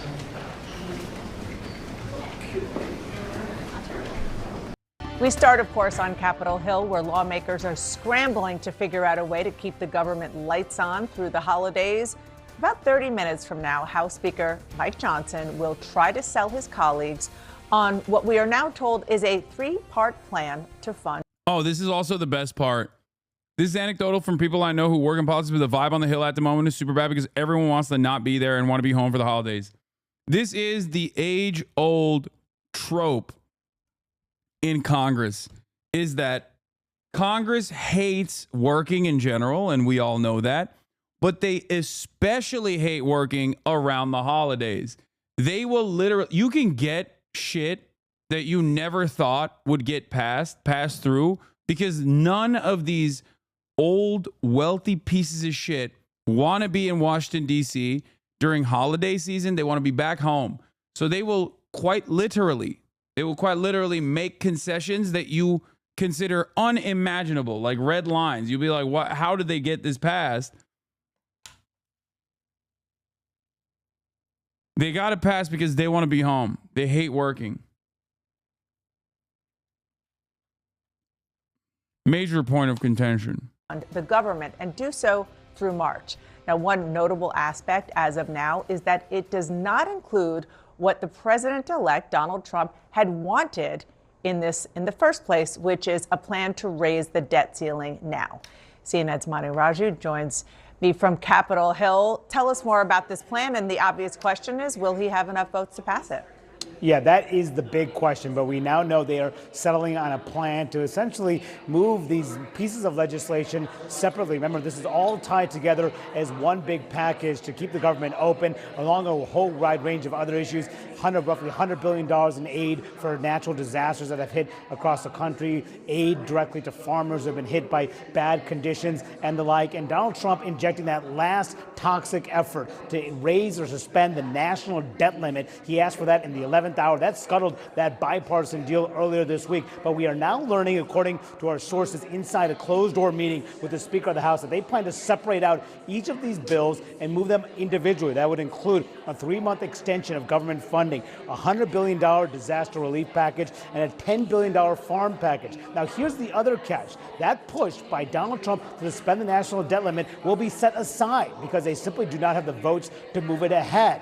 That's because of opposition, not just from Democrats who believe that they would allow Donald Trump to move his agenda next year if they were to agree to that now, but also conservative Republicans who don't want to raise the national debt limit. So now this is the big question.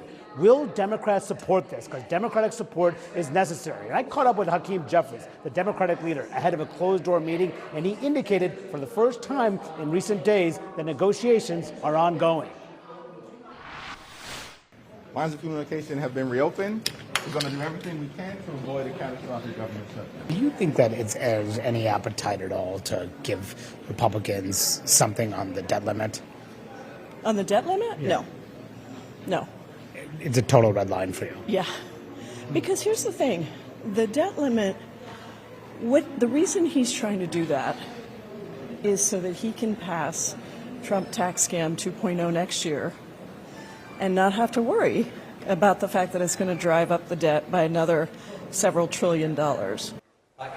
So this would force, given the Democratic opposition to the debt limit and also conservative Republican opposition, Donald Trump will essentially have to concede on what he has been demanding for the last couple of days. The question is, how will Trump react to this? I am told that there's going to be a Republican agreement to try to move on the debt limit next year, not deal with it this year. And Dana, where will the votes ultimately come down? The other discussion is, will they vote tonight on this using a procedure that would require 2/3 majority of the House to advance it, meaning a lot of Democrats are to support each of these individual bills in this separate vote strategy, or wait till tomorrow and try to do it along party lines. The Dems would raise the limit if they were a majority and won the election. Yes. I like that the one instance where the Democrats are playing good politics, everybody gets mad when they're like, what do you mean? They're being hypocritical. It's like, yeah, dude, that's politics, baby. Yeah. No shit. And the Republicans would be on the other side going, absolutely not, absolutely not, absolutely not. We care about fiscal responsibility here. It's ironic because there are some Republicans out there who are just like anti-CR no matter what. They're just like fundamentally at odds with funding the federal government. Okay? They just don't fuck with that. They're there to blow shit up. Not because they're like fiscally responsible. Of course, those same Republicans unconditionally will offer support and demonstrate fiscal irresponsibility when it comes to you know, was just stating the obvious, all good. Yeah. Those very same Republicans would also not care if it was tax cuts. Don't make no mistake.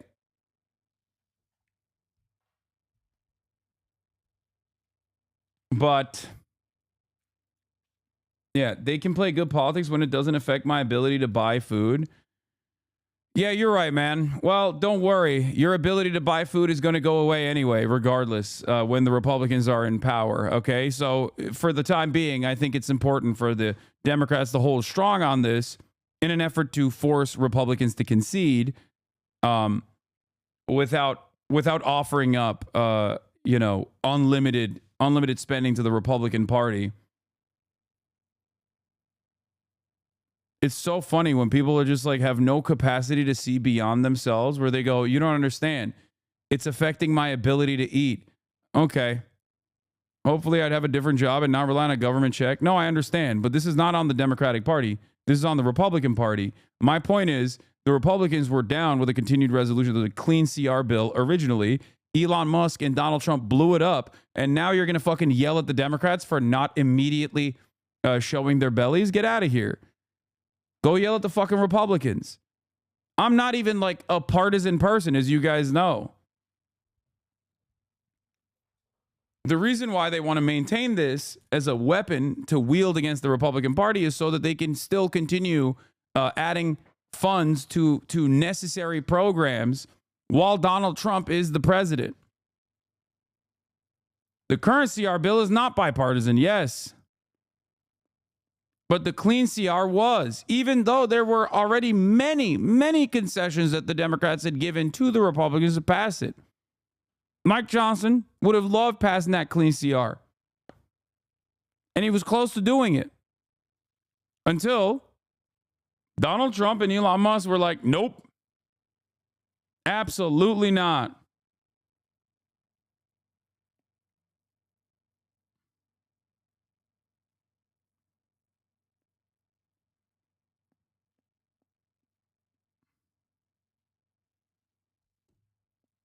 Or during a separate procedure. That would be past the shutdown deadline at midnight tonight. They plan to huddle behind closed. I'm not partisan, LeMonFayal. I mean, it's true.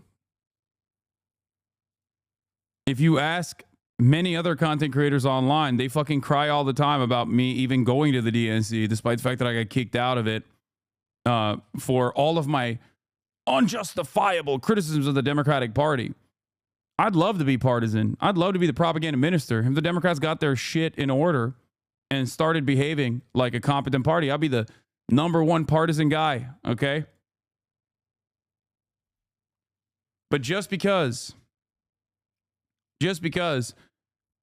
I'm not partisan doesn't mean that I'm not going to defend the Democratic Party if they do something that is appropriate, do something that is right. That also doesn't mean that I'm going to unconditionally say everything that Democrats are doing is good. Closed doors at 12:30 Eastern, Dana, to try to figure out their way forward. I'm confused why Trump and Elon wouldn't want the bill to pass, though. I mean, Elon had a couple things that he wanted to take out of it, some of which we just brought forward, specifically the provision that has been matriculating for the past year that would basically solidify the already existing provisions, already existing treasury-backed control mechanisms about investing in China. That would turn this, that would basically solidify it, make it permanent by way of Congress. Elon Musk didn't like that because he has factories and potential investment operations in opportunities in China. TSA should screen each one of these elected officials aggressively. They have a nice flight. Merry Christmas. Describe what a competent party would look like going forward. I am describing it. A competent party going forward would take advantage of every fucking media opportunity. Whenever there's a mass shooting, they would be loudly talking about how the blood is on the hands of the Republicans that stand in front of common sense gun control, for example. Common sense gun control that the people want. 75% of NRA members are on board with universalizing background checks, for example. Things of that matter. A competent Democratic Party would take advantage of the media landscape surrounding the anger, the very obvious anger that the American people have in their hearts for for-profit healthcare.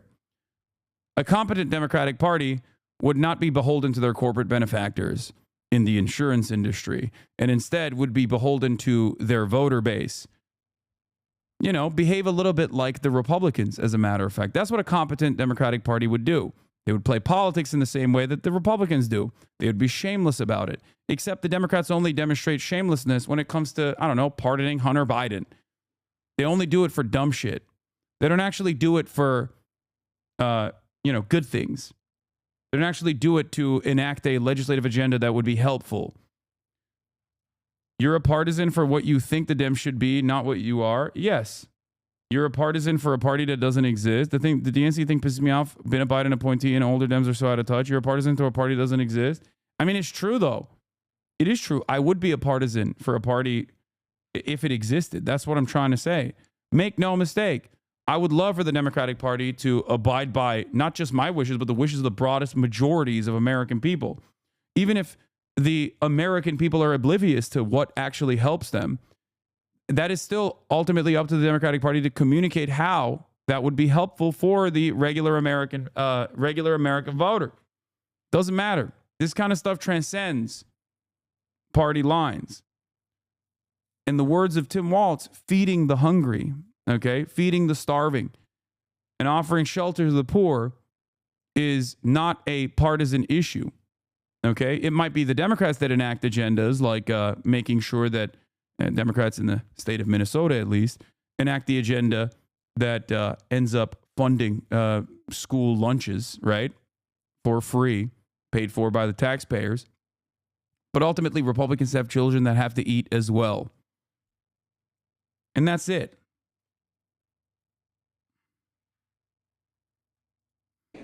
This is a movie with way too many sequels. I think we're done with this kind of theme, this kind of film. Thank you so much, Manu. Appreciate your reporting. Come back if you get any news, of course.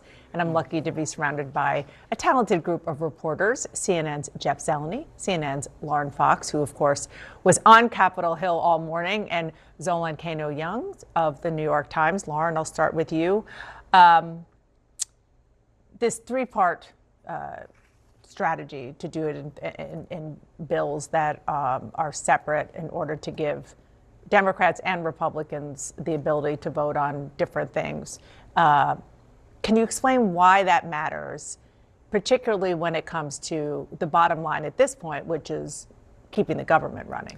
There are probably some conservatives who hail from areas that were affected by the hurricane who want to make sure that they have an opportunity to vote for legislation to help their states and their districts. I think that is part of the strategy here. I also think part of it is just getting as many votes as you can on the items that people agree on and breaking this down. There was also some entertainment of whether or not they would add the debt ceiling as a separate vote as part of this. Clearly, that's not the strategy that they're contending with, but that was another way to sort of try to satisfy Donald Trump. So right now, I think this is one of those sort of, it's all the same bill, but it just looks a little different than it was before operations. Sometimes that works on Capitol Hill. But some of the, correct me if I'm wrong, and maybe we don't know this yet, but some of the funding for programs like kids with cancer and so forth, is that going to stay in here, or we just don't know yet? I think the early reports are this is the slimmed down version of what that Tuesday plan was. That is the early indication. And I do think that for some Democrats, that could be a reason to vote no. Mm-hmm. Let's just talk about the politics of this, because there's so many different facets to what happened and what is happening as we speak, and what it portends for in January, when there truly is full across the board Republican control. What is your read on it? What's your analysis of that? Look, the analysis of it, clearly the first share of the blame rests with Speaker Johnson. By not having this sort of locked up early in the week, there were signs that this was going to be a problem over the weekend.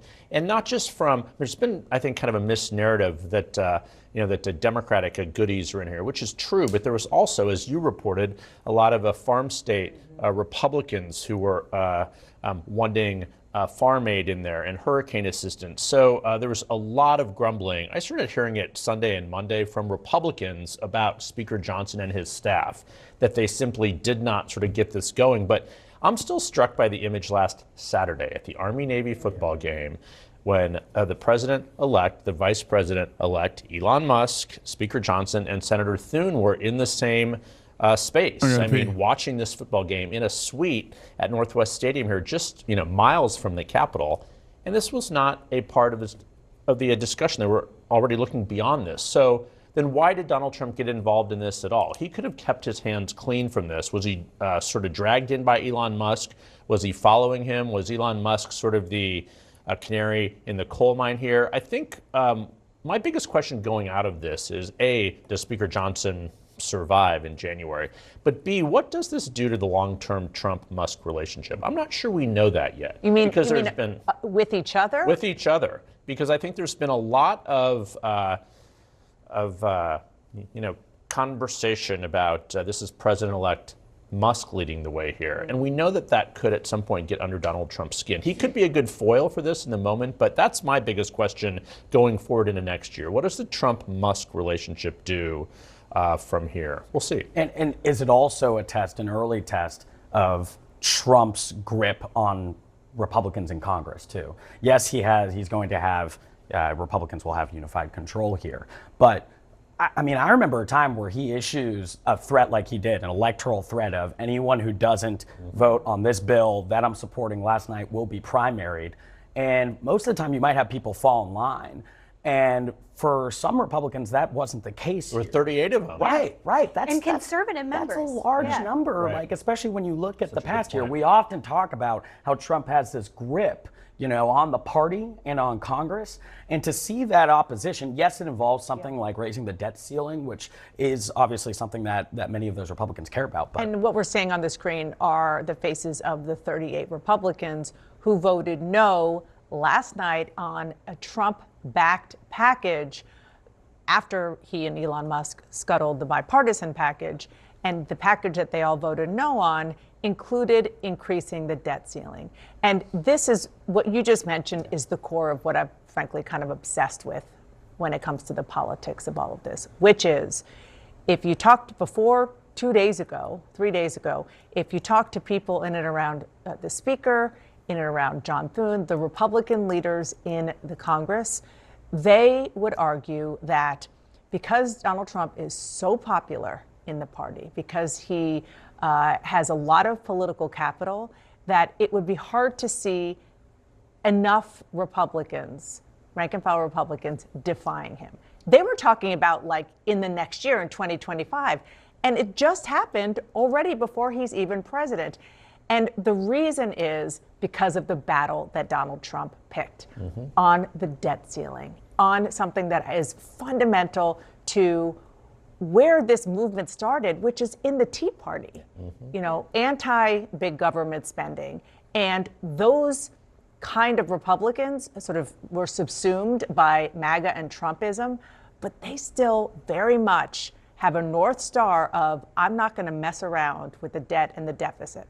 Yeah, I mean, I talked to one of those House Republicans last night when they were getting off the floor, and they said it was a tough vote, but at the end of the day, they got to vote with what they came to Congress to do, which is cut and slash and burn debt. The other thing that is starting to seep through a little bit is Republicans don't know if Donald Trump's going to have their back.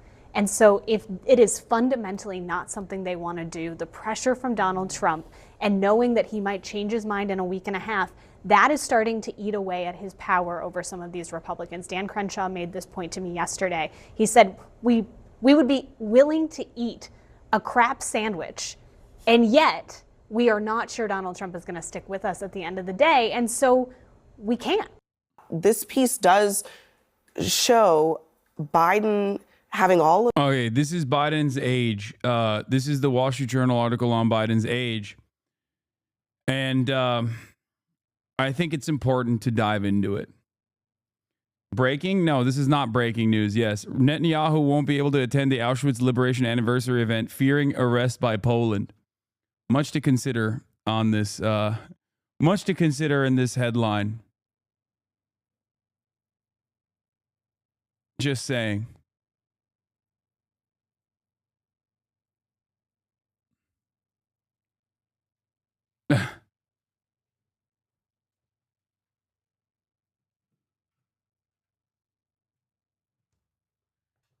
History might not repeat, but it often rhymes is perfectly poignant. It works. It works so well here.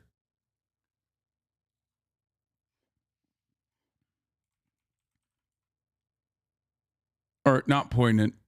Fuck.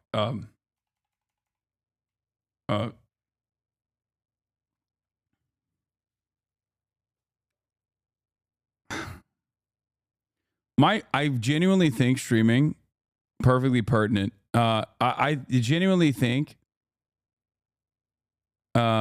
streaming has broken my brain.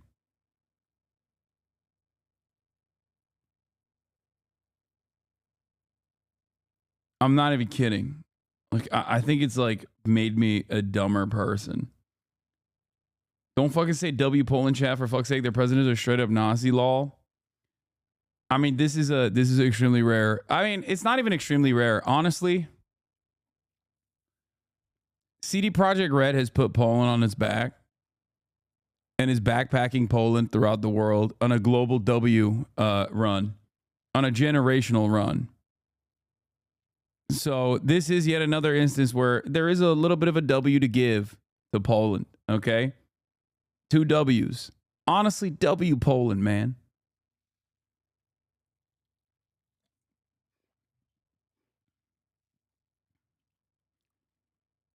They've done so much with so little, and I respect it.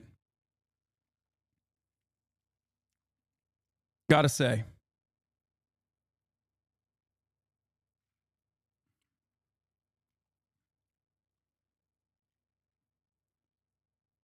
Poland been different ever since Uzi took a walk there? It wasn't Uzi. It was Lil Yachty that took a walk to Poland.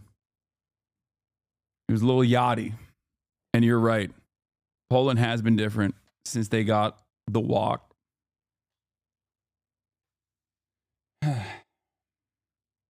Yeah.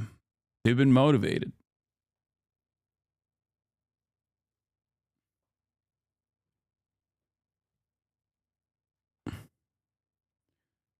Prime Minister Benjamin Netanyahu will reportedly avoid traveling to Poland for the next month's events, marking the 80th anniversary of the liberation of the Auschwitz Nazi concentration camp, fearing he may be arrested. The major event is planned for International Holocaust Remembrance Day on January 27th and is expected to be attended by dozens of leaders and heads of state, including Britain's King Charles. According to Polish outlet,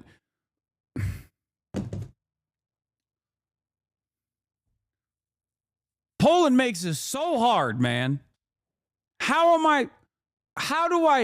What the fuck?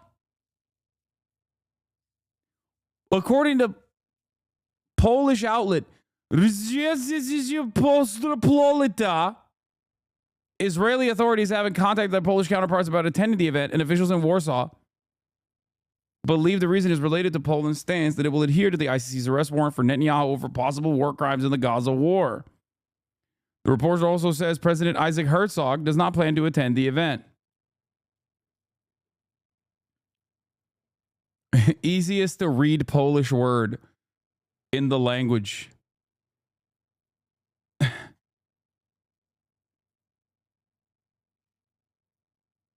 Anyway.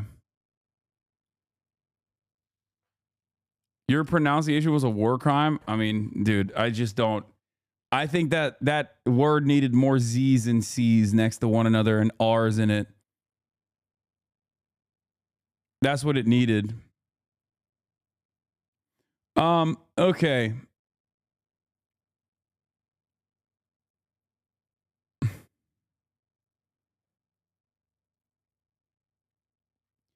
So let's get to it. Is Biden quiet quitting in his final days in the White House? Now, this is a media coverage over the Wall Street Journal article that came out yesterday that dove into the way that Biden's handlers have managed his obvious mental decline. You a hater. Wasn't Japan the only country you glaze and the rest you've been hating, bruh? Just keep it real. You a hater, bro. First of all, I love the idea that there are countries that I glaze unconditionally. You should probably tune in when I talk about, imperial Japanese war crimes that the current Japanese government refuses to acknowledge. And you will develop a better understanding that I am a generational hater of all countries. Okay? It is entirely dependent on what we're talking about.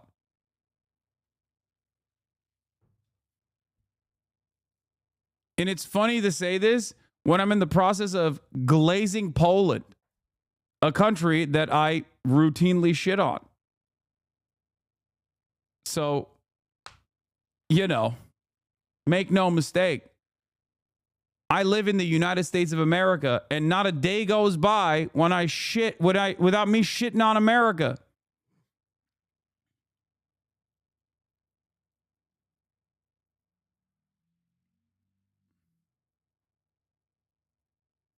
Anarchist Piker hating the state for real, for real. No, I think every state does a tremendous amount of awful things that are worthy of criticism, that deserve criticism. That's simply put, I want all states to do better by their citizens. I want all states to actually work at the behest of the welfare of its citizens. You got an issue with that, take it up with your representatives. You're entirely wrong. You've never hated on the Swagapines because it's impossible. Okay, true. Pinoy gang, till the day I die. Swagapinos, rise up.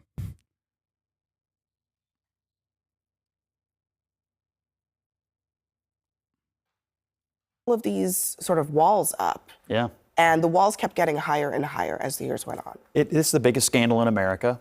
And the level and volume of people who dedicated themselves to lying. What's the point of being a hater like you are? I don't know, man. Are you happy? Don't talk about my Polish country, you glazing. I don't know. You just a hater. Keep it real. What's the point of being a hater like you are? I don't know. Are you happy with your government? Polish chatter? You think it's good? You think things are going well? You got everything you want?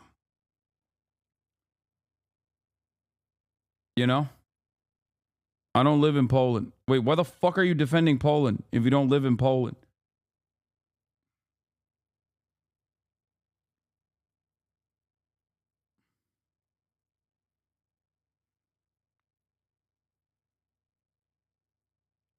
We moved when I was 2.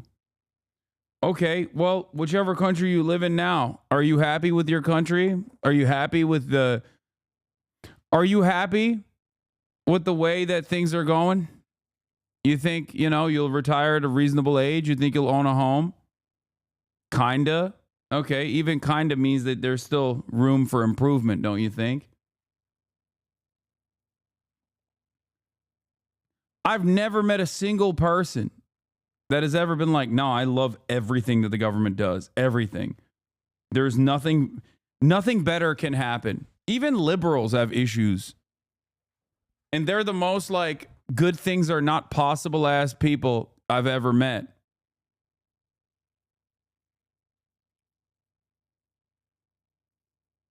So yeah, now you understand. This is the same way Alman Turks talk about Turkey.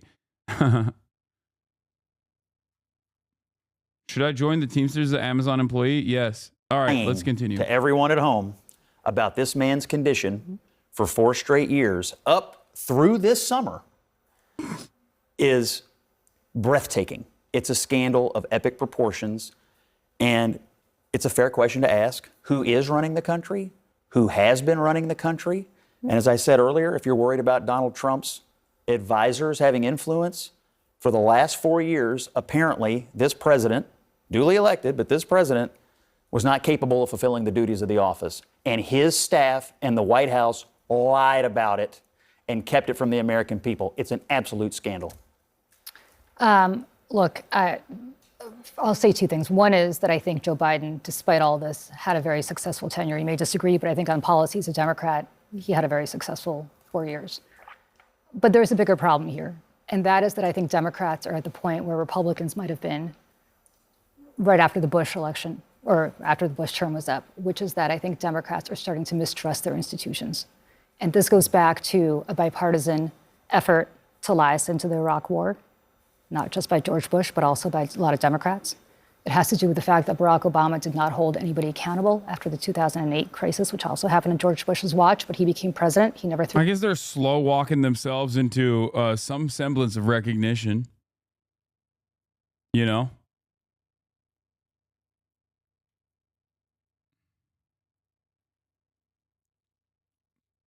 I don't know. Like, it's a little bit too little too late. And perhaps more importantly, you and your chat is a hater bubble law. Y'all haters. All right, man. I'm afraid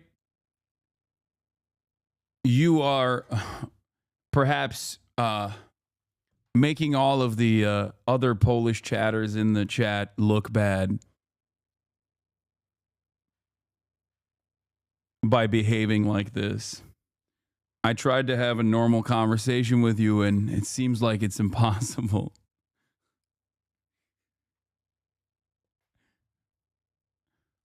Yes, Tupac for life.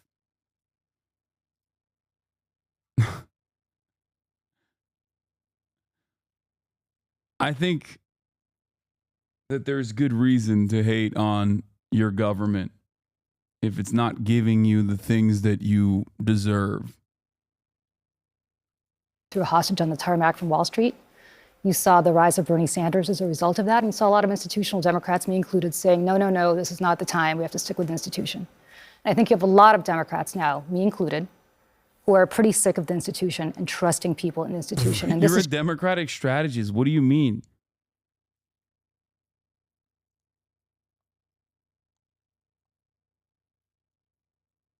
That's kind of funny. Just one example, most recent example, I think, of people institutionally lying to the American people.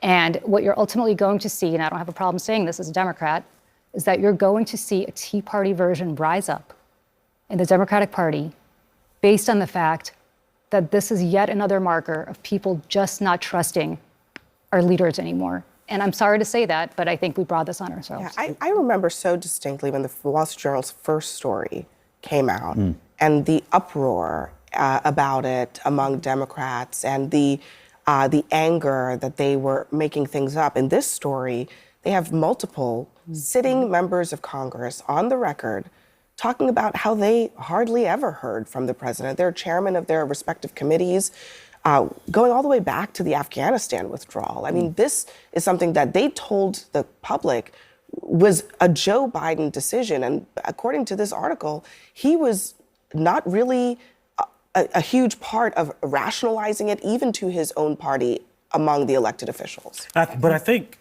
there is, like, I don't know if everybody's looking at me like I'm supposed to be defending the Democrats right now. No. Because, like, I think the interesting thing about this entire question is, like, when even the Democratic institutionalists realized, like, this dude can't be president, they said he can't be president, and then didn't blindly defend him. You know, he would have been running for a second term except for the Democratic Party. And now and there were people who always thought that this man could not be president now, right? But that is not up to, well, that could be up to the cabinet, right? And we were lied to, but I don't know how to defend that because I didn't think he should be president for a second term. I think that the party, when people realized that he could not do the job of president, they did something about it. There were a lot of people, even at that time, still defending his ability to run for president again. Some people even suggested that it didn't matter whether or not he could continue as president, that he should continue to run. Even after that disastrous debate on this network, there were some people being like, oh, he had a bad night. He had a bad night. You know, and one of the quotes in that Wall Street Journal piece was, you know, there are good days and bad days. Today's a bad day. We'll deal with this tomorrow. The problem is tomorrow never came. It was just one bad day after another after. I like the media that basically played the role of lying to the American public so routinely about something that was incredibly easy to comprehend. Like, it's just something you can't hide. When the president has his brain leaking out of his fucking ears. You just can't hide that. You know, it's so visual. It's so graphic that the dumbest American can be like, I know what that's like. That's just like my grandfather, you know, years before he passed away, or maybe months before he passed away. You just can't hide that reality. And they, I think, did a terrible job of trying to do their very best. Okay? I think they try to do their very best on this, and now they have to play ass covering. They have to turn around and be like, oh, well, how could we have known? How could we have known? How could we have foreseen this?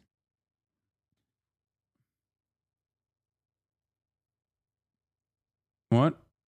Why are you not hyping up the Neuro Subathon? What the fuck? I have no idea what you're talking about.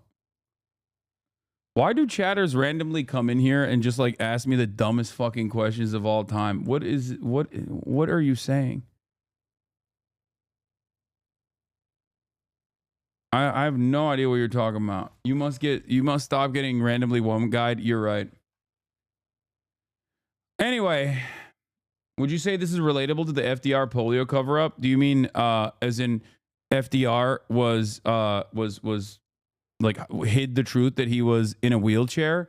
No, it's not, because FDR hid the fact that he was in a wheelchair and couldn't walk because the American public, he thought, would see him as a weaker candidate. It had nothing to do with his brain capacity. This is far more consequential. I don't give a fuck if the president's in a wheelchair. Okay? I care if the president's brain is working. FDR, on the other hand, his brain definitely was working. It's just that he was worried, and because he correctly identified that Americans would consider him to be weak if they saw him incapable of walking. Very different.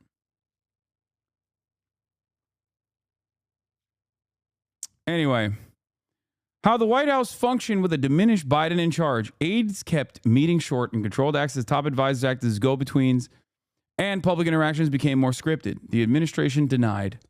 Biden has declined. So let's take a look. During the 2020 presidential primary, Jill Biden campaigned so extensively across Iowa that she held more events. She held events in more counties than her husband, a fact her press secretary at the time, Michael LaRosa, touted to a local reporter. His superior in the Biden campaign quickly chided him.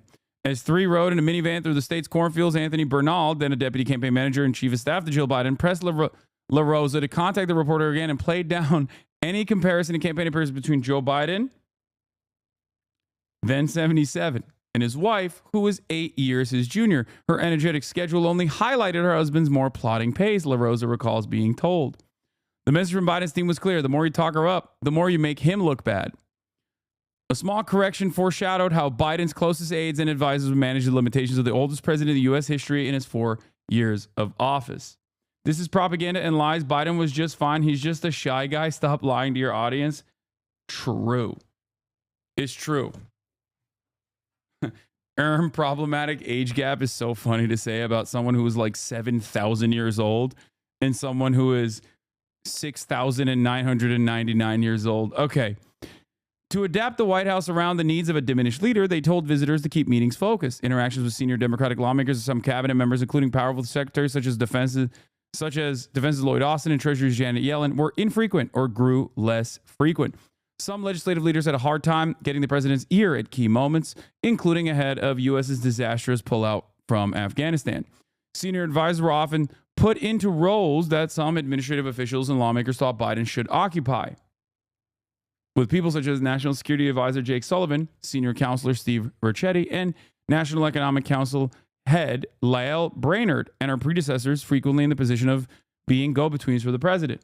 So basically, this caretaker government ended up delegating responsibility to appropriate parties, which is why you saw a bunch of stuff that was inconsistent with the 60-year track record of Biden in office. Very important to understand. This is why I've always maintained the position that, like, it's not the president that is like a standalone figure that ends up dictating policy, although the bully pulpit is probably one of the strongest parts of the presidency. And if you are diminished in your mental faculties, you are not going to be able to use the bully pulpit to whip Congress into shape, to dominate public understanding with whatever your agenda is. Having said that, however, there were opportunities here, like, for example, Elizabeth Warren and Bernie Sanders and the formative role that they played in this administration. Labor was basically given out, contracted out to Bernie Sanders, and we saw the results of that. FTC, Elizabeth Warren, we saw the results of that. There were plenty of good things in terms of consumer protections that happened under this administration, and that was because Biden simply wasn't up to the task. So there is some benefit to this. There is some benefit to having this, old man running the show, but not really running it at all. But there was a tremendous amount of awfulness that also took place. The awfulness, of course, came in the form of foreign policy. Okay? They run the show. It wasn't Biden's own personal brand of ultra-Zionist tendencies that caused our relationship with Israel to get kicked into overdrive. It was that the people closest to him in his inner circle also channeled that opinion. Okay? The supposed brain trust, the supposed foreign policy, the foreign policy geniuses.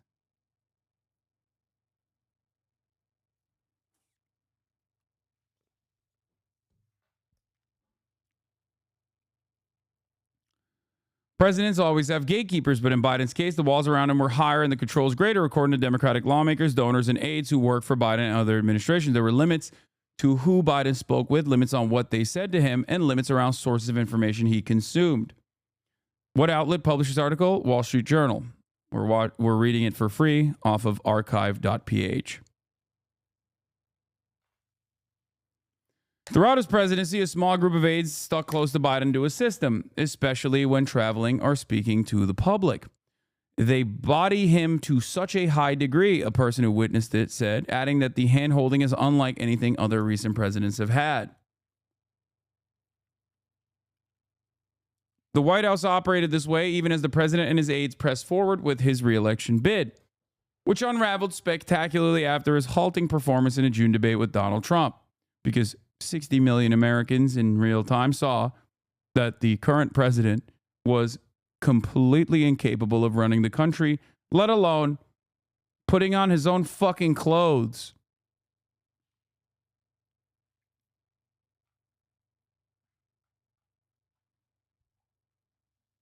Okay? The only similarities that I can point to is basically Ronald Reagan in his second term, when he had, signs of Alzheimer's or dementia. Here's me calling out Morning Joe.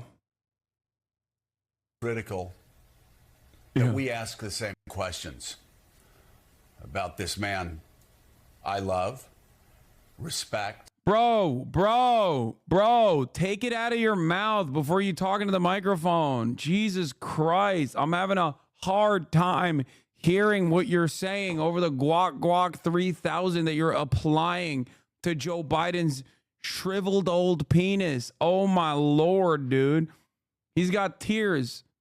He's got tears because it's jammed up his fucking throat. He's gripping, dude. Holy moly.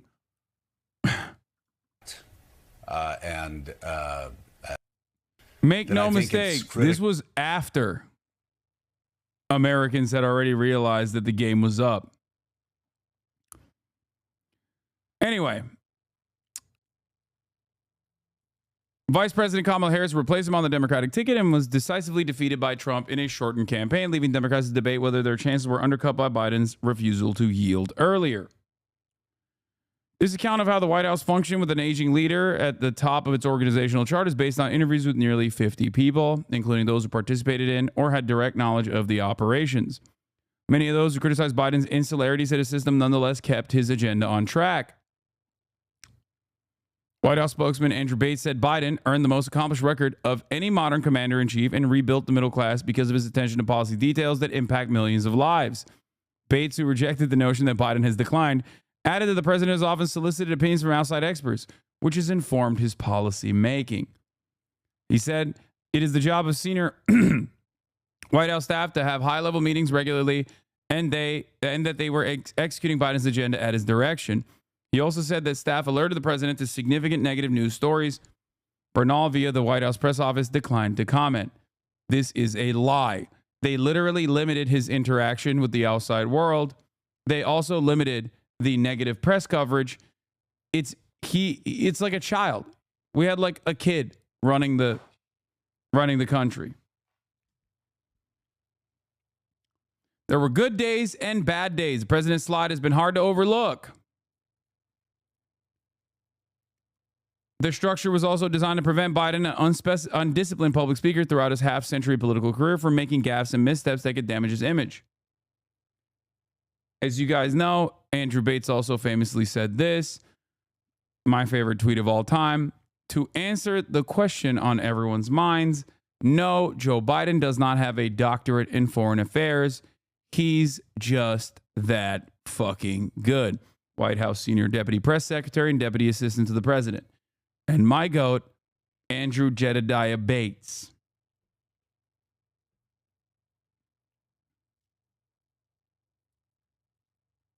We beat Medicare.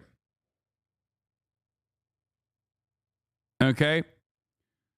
So this entire article details how they limited Biden's public interactions, how they sheltered him from the truth, and how because Biden was woefully incompetent and genuinely demented, that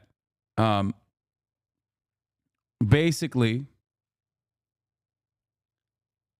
most of this administration's achievements and most of the steps that they took were not directed at the top by Joseph Robinette Brandon. What is happening with this piece? What the hell? But instead, they were handled by specialists that were placed in front of him.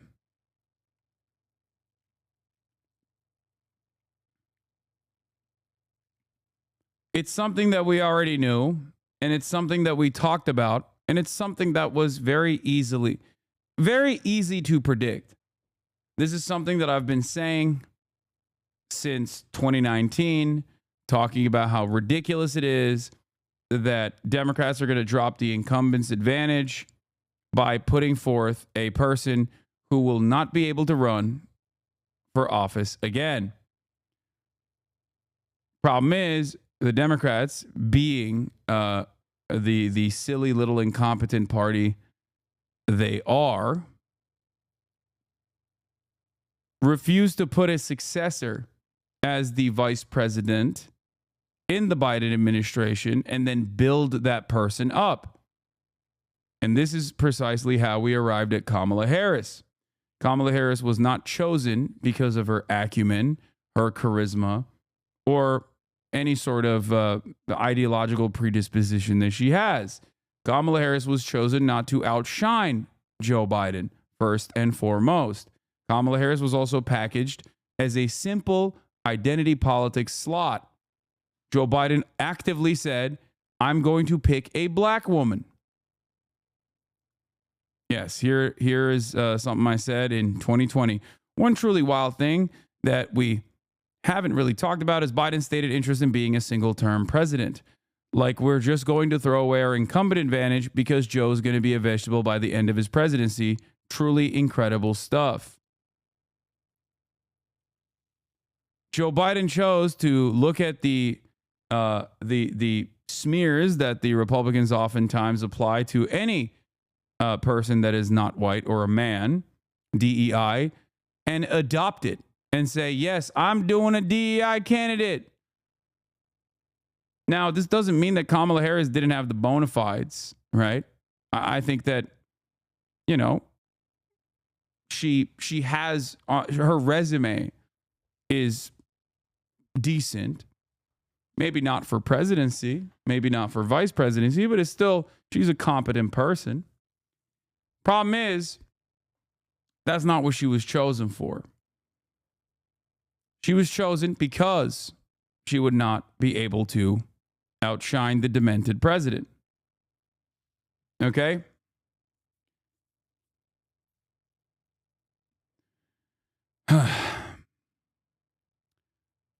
A lot of this stuff unfolded when he also had the special counsel interview him, Robert Hur, right? That was his name, I believe.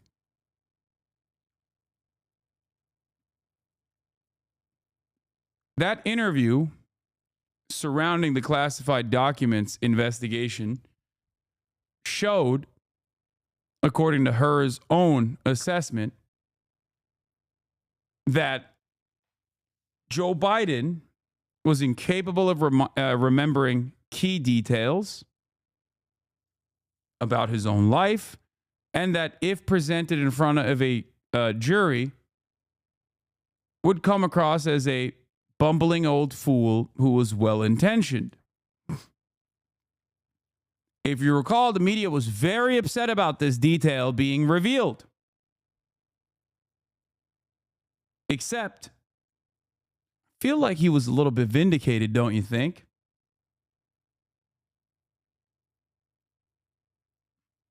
He was. He was vindicated because he was right that Joe Biden was a doddering old fool.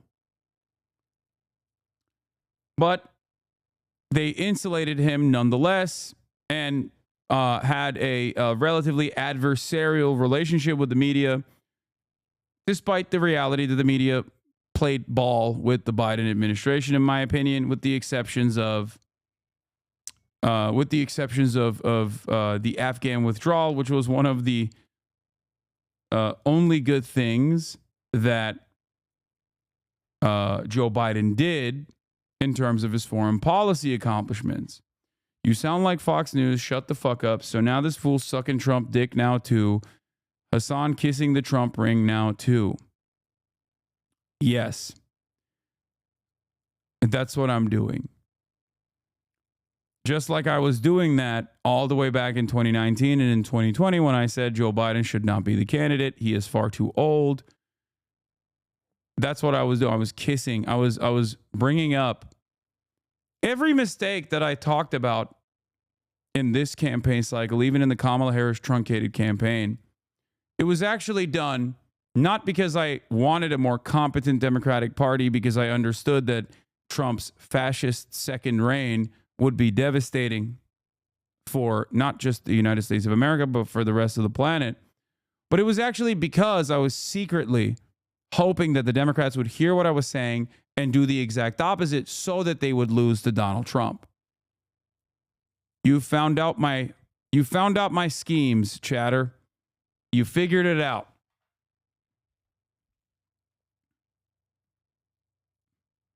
It is pretty funny to be this much of a Democratic Party loyalist at this stage when you have Democratic strategists on CNN turning around and basically sounding like me months after the election defeat, even though originally they were institutional defenders. Kind of interesting, don't you think? They're coming to that recognition as well. Weird. When I criticize the Democratic Party, I don't criticize the Democratic Party because I cynically want the Republicans to win. I criticize the Democratic Party because I want them to be a competent counterbalance to growing fascism in this country. Because that is the only game in town. The unfortunate reality is that we exist under a duopoly. It's either the Democrats or the Republicans. I recognize that, which is why I reserve my criticisms with the hopes that the Democrats you're all Monday morning quarterbacks? No. As a matter of fact, I'm not a Monday morning quarterback. Okay? I'm a Sunday quarterback. I'm calling out the plays while it's happening. There's a difference between claiming that this is analysis in the aftermath of a resounding defeat. But the irony, of course, is that I quite literally was doing this analysis while the failure was happening, warning that this would be a dangerous gamble.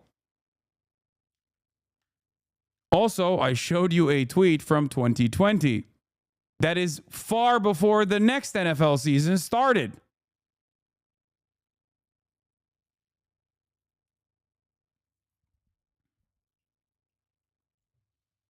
I don't know how you would consider this Monday morning quarterbacking when it was clear criticisms from way before the devastating results of not implementing a change.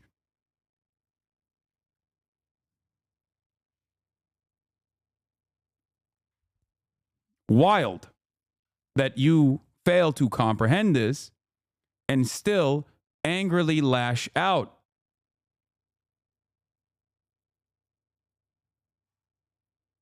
Very interesting.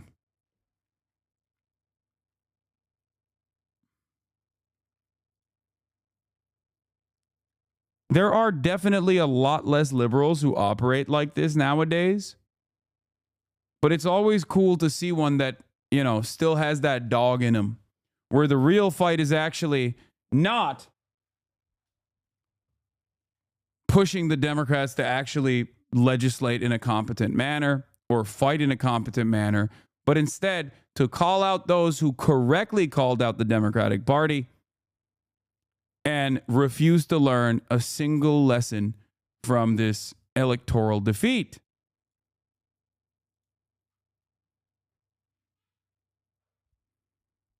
Those numbers are diminishing. People like that are no longer as loud. Part of it is because they believe whatever they saw in mainstream press. Okay? And they were horrified with the reality they thought they existed in when they obviously had to inevitably reckon with the reality that actually does exist.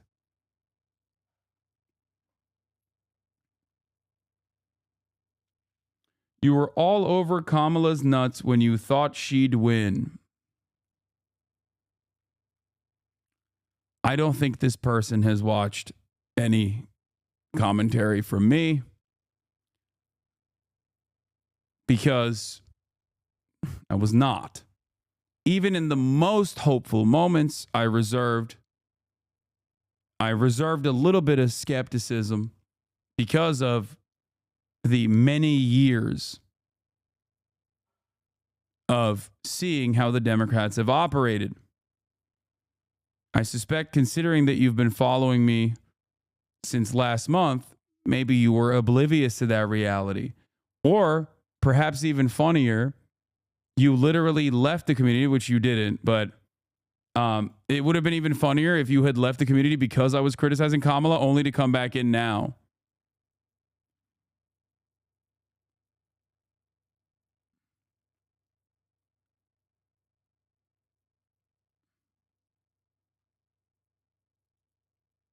The woke agenda has ruined everything in NA. It's true.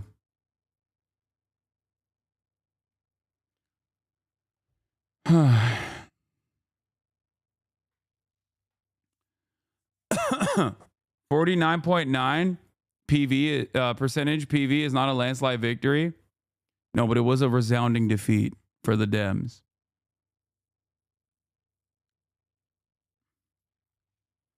Yeah. A lot of the people who are still chirping and still angry at the fact that, like, the Democrats keep bringing me up as a Joe Rogan of the left.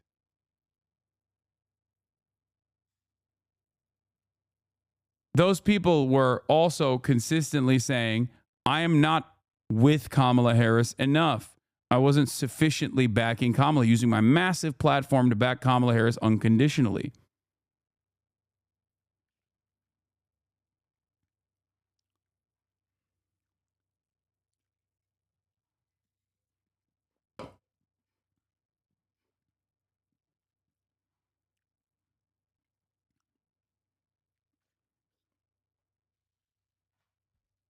Yeah.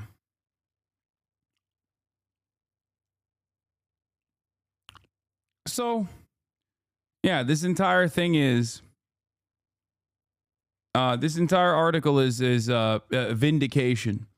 And all of the media coverage surrounding this Wall Street Journal reporting is basically them engaging in the age-old process of ass covering. To be like, oh, well, we couldn't have known. Or, oh, well, you know, maybe he wasn't that bad. Or if he was that bad, well, it's really fucked up that they didn't let us know that he was that bad. It's not our fault. And the irony of the story is that Joe Biden's mental faculties being diminished wasn't a secret. It was something that even the dumbest Republicans were aware of. Ewok Bandit, thank you for the 10 gifted subs. Or another. And this kind of shielding President Biden, lying to the American people, telling them, don't believe your lying eyes, is yet another reason why President Trump was so successful. Because people just don't trust what they're being told. When they see clearly there was a decline in President Biden, and you're told, don't believe your own lying eyes, nothing to see here, people go, all right, what else are they lying to us about? He also, in this lame duck period, has... I mean, look, we talk about all the time how Democrats ran on Trump being a threat to democracy, but just listen to what has changed between January of 2024 and just yesterday. Trump's assault on democracy isn't just part of his past. It's what he's promising for the future. I think it's pretty crazy when you have a Roy Moore strategist openly communicating on CNN instead of being shunned out of every public space. Roy Moore famously is the former Alabama Supreme Court Chief Justice who ran for the Alabama Senate seat and actually lost to a Democrat. Why did he lose to a Democrat? Because he was outed as a pedophile. That is wild. That is wild that like a Roy Moore staffer goes on CNN and gets to do commentary. What is going on? The media keeps saying we are hemorrhaging support. We are hemorrhaging support. People no longer trust us, without recognizing that perhaps this plays a role in why people no longer trust you.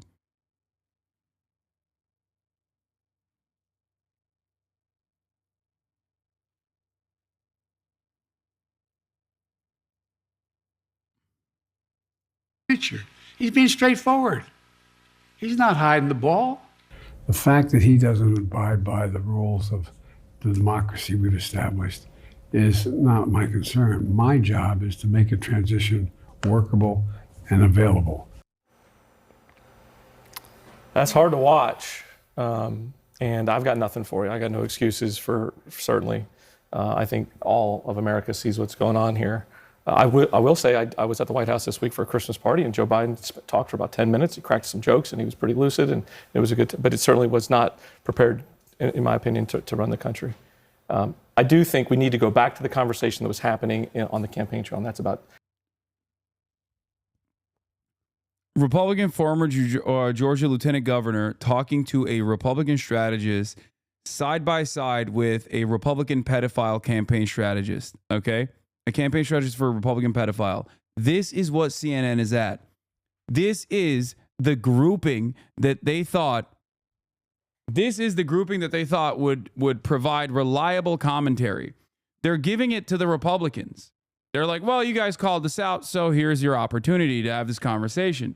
There are a shit ton of people. There are even Democrats who called us out. Have Castro on. I don't care that these guys are, never Trump Republicans or whatever. I just don't give a shit. There are even Democrats who called this out early on. Fuck it. Have Dean Phillips on. You know what I mean? Have Cenk on. Have members of the left on this panel. Yeah, Fidel Castro. That's what I'm talking about. Age limits. I think we've got to start figuring out what that looks like. Boardrooms that have billions and billions and billions of dollars of investor money does that. And I know we talk about voters need to have the right, the opportunity to cast those votes. But I do think age limits on that position, it is the most demanding job anybody's ever held in their entire life. I'm not for age limits because I do think voters, that's something you can easily. There are 3 Republicans on here. I just want you to understand. There are 3 Republicans on this panel. And like 2 conservative Dems. What is this panel? Who is this panel for? Like, it's kind of funny because like all this stuff is not actually working to chip away at Fox News's base, Fox News's audience. Like Fox News audience members are not going over to CNN and being like, well, these are our guys on there. Let's watch CNN now. Like they still think it's the Clinton News Network. Okay? It's just not, this is not actually bringing ratings back. Discern. And people were discerning that when they were turning against Joe Biden. I just have to ask when the accountability is going to come for every single person who sat in front of a television, who held some position of responsibility and lied their rear end off about what they were seeing behind closed doors. People came on television and said, oh, I'm with him all day and he's really engaged and he's doing the job and he's running circles around us and these videos are cheap fakes and on and on and on. Brazen lying by people who work for our government and they lied to us about it. What do you have in mind in terms of accountability? I don't know, but if I were in Congress or I noticed a few months ago, everyone on CNN is either a Republican, a former Republican, not by their choice, or a Democrat who really wishes they could be a Republican. Yes, it's not just CNN, it's MSNBC as well. Many of the panelists in mainstream media are occupied by former Bush communication strategists, campaign managers for Republicans. They rarely ever have. It's most of mainstream media. Fox News is dominated by current Republicans, and every other mainstream outlet is dominated by former Republicans and also current Republicans alike. It's crazy. It's actually wild. And it's not, you're all kissing the ring now. It's disgusting. What? Brother, I don't think you can understand. For all you ring kissing clowns, Fox lied about everything. You're all kissing the ring now. It's disgusting. I don't think you understand anything that's going on. I'm going to be honest with you. I'm sorry, but I think you're a little confused and maybe your brain is short-circuiting a little bit. And it's understandable, especially if you just ate a fucking steady mainstream media diet of thinking Kamala Harris was doing Brad Summer.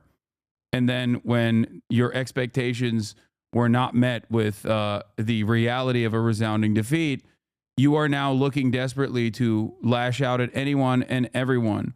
CNN, MSNBC, ABC, you all sucking Trump's dick. If you think I'm sucking Trump's dick, you're unfortunately mistaken. I'm going to be nice. I'm going to be as nice as I can, but you should probably stop hallucinating. Okay?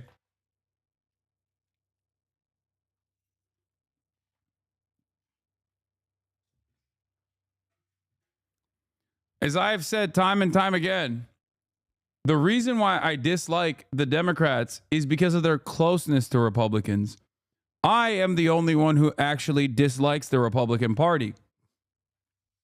Democrats who regularly hug and kiss the Republicans and try to present themselves as Republican adjacent, I despise them because of their proximity to the Republican Party and their agenda.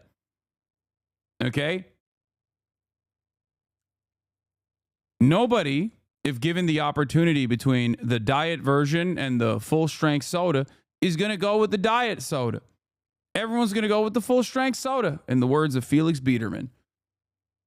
The Democrats have consistently tried to retriangulate their image as a lighter version, a softer, more smarmy, elitist, smug, technocratic version of the Republican Party, and they keep failing over and over and over again. Oh my God, everybody stop hyper-focusing on the analogy by being like, oh, you don't understand. I prefer the diet soda. Says you like diet soda, except soy cucks. If I were the incoming administration, I would be thinking about, because I agree with you on institutional trust. I think there is a lack of trust across the board. It's happening in your party. It's been happening in my party. How do you ever regain trust if there's no accountability for the people who lied us into the deficit in the first place? That's my question. And if I'm a Democrat, I would never hire anyone who helped perpetrate this to be in a future administration. How can you regain trust of the American people if you're putting the exact same people back who lied to them? I think you're opening up a Pandora's box if you want to start investigating people who lie on behalf of their president, because one day there's going to be a Democrat in office after Donald Trump leaves, and I promise you, you don't want that to be happening to your party. But I will also... I mean, I don't think the people give a shit. Yeah, I love that. Don't threaten me with a good time, please.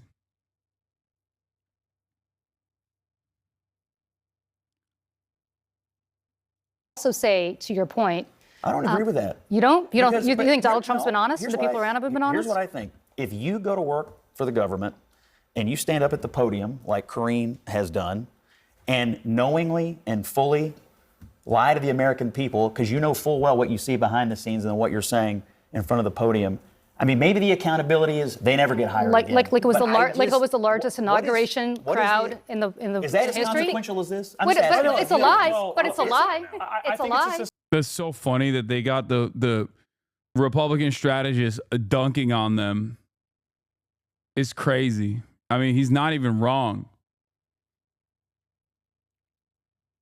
This guy is gaslighting Wolf. He's not wrong. Yes, Trump and members in his orbit lie all the fucking time too. So bring up a better point than the inauguration numbers. Okay? Talk about how Donald Trump denied the election results.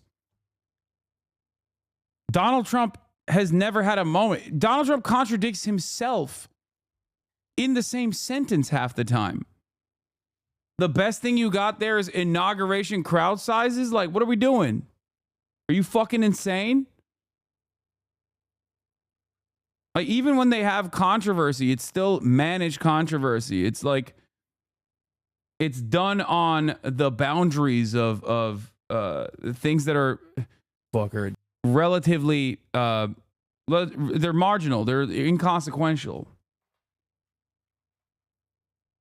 That actually hates Republicans, okay? I'm gonna say it. I'm saying it, dude. I think Democrats don't fucking hate Republicans as much as I do, okay? They love saying, oh, I guess you want to vote for Trump then. But like, dude, you don't fucking hate Republicans. You want them in your party. You desperately advocate for them to come to your party. You literally have them at your convention. You have them at your fucking convention. You have them come and speak at your convention. You literally have their loyal soldiers come speak at your convention. The border guards, the fucking cops. Like, you love them. You want to fuck the Republicans. You want to hug the Republicans. You want to kiss the Republicans. You want to be Republican. You want to be Republican. You're just a fucking Republican. I hate Republicans. You don't. You want to fuck them and you want to suck them. Okay? So stop with this bullshit. I was in a hotel room after the this was the final night of the DNC when I was saying this. Okay. My neighbor in my hotel room came to my door and complained. Even said, I actually agree with a lot of the things you're yelling about, but can you please pipe down? That's what he said.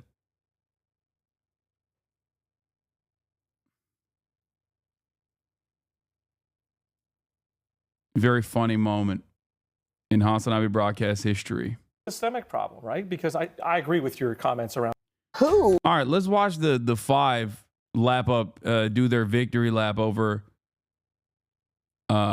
over Brandon's senility. Is running our country?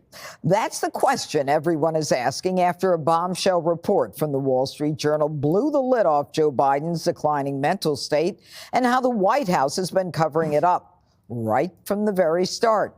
According to the Journal, signs that the commander-in-chief was diminished stretched all the way back to, quote, the first few months of his presidency, with aides adjusting his schedule, noticing Joe becoming tired if they went long, and he started making mistakes. So they kept meetings short and started controlling who he spoke with.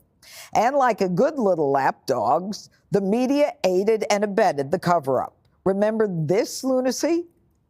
F you if you can't handle the truth. This version of Biden, intellectually, analytically, is the best Biden ever. Not a close second. I'm not even going to ask a question on that. It's so absurd. Jesse, they say that the 50 sources say they noticed in the first few months that he couldn't handle things. But do you remember they're using COVID as an excuse for him not to campaign, not to get out there and to have the basement campaign where, remember, cars, they would beep if they supported Joe Biden? There were 8 of them. Yeah, so they kept the COVID structure throughout the rest of the presidency. And he was treated like an aging dictator, an aging king. You know, the same things they said about Trump were true of him. He was isolated. He was out of touch. He was... It's pretty funny because they have like so much good footage of him just being a fucking bumbling old fool, stumbling around. You know what I'm saying?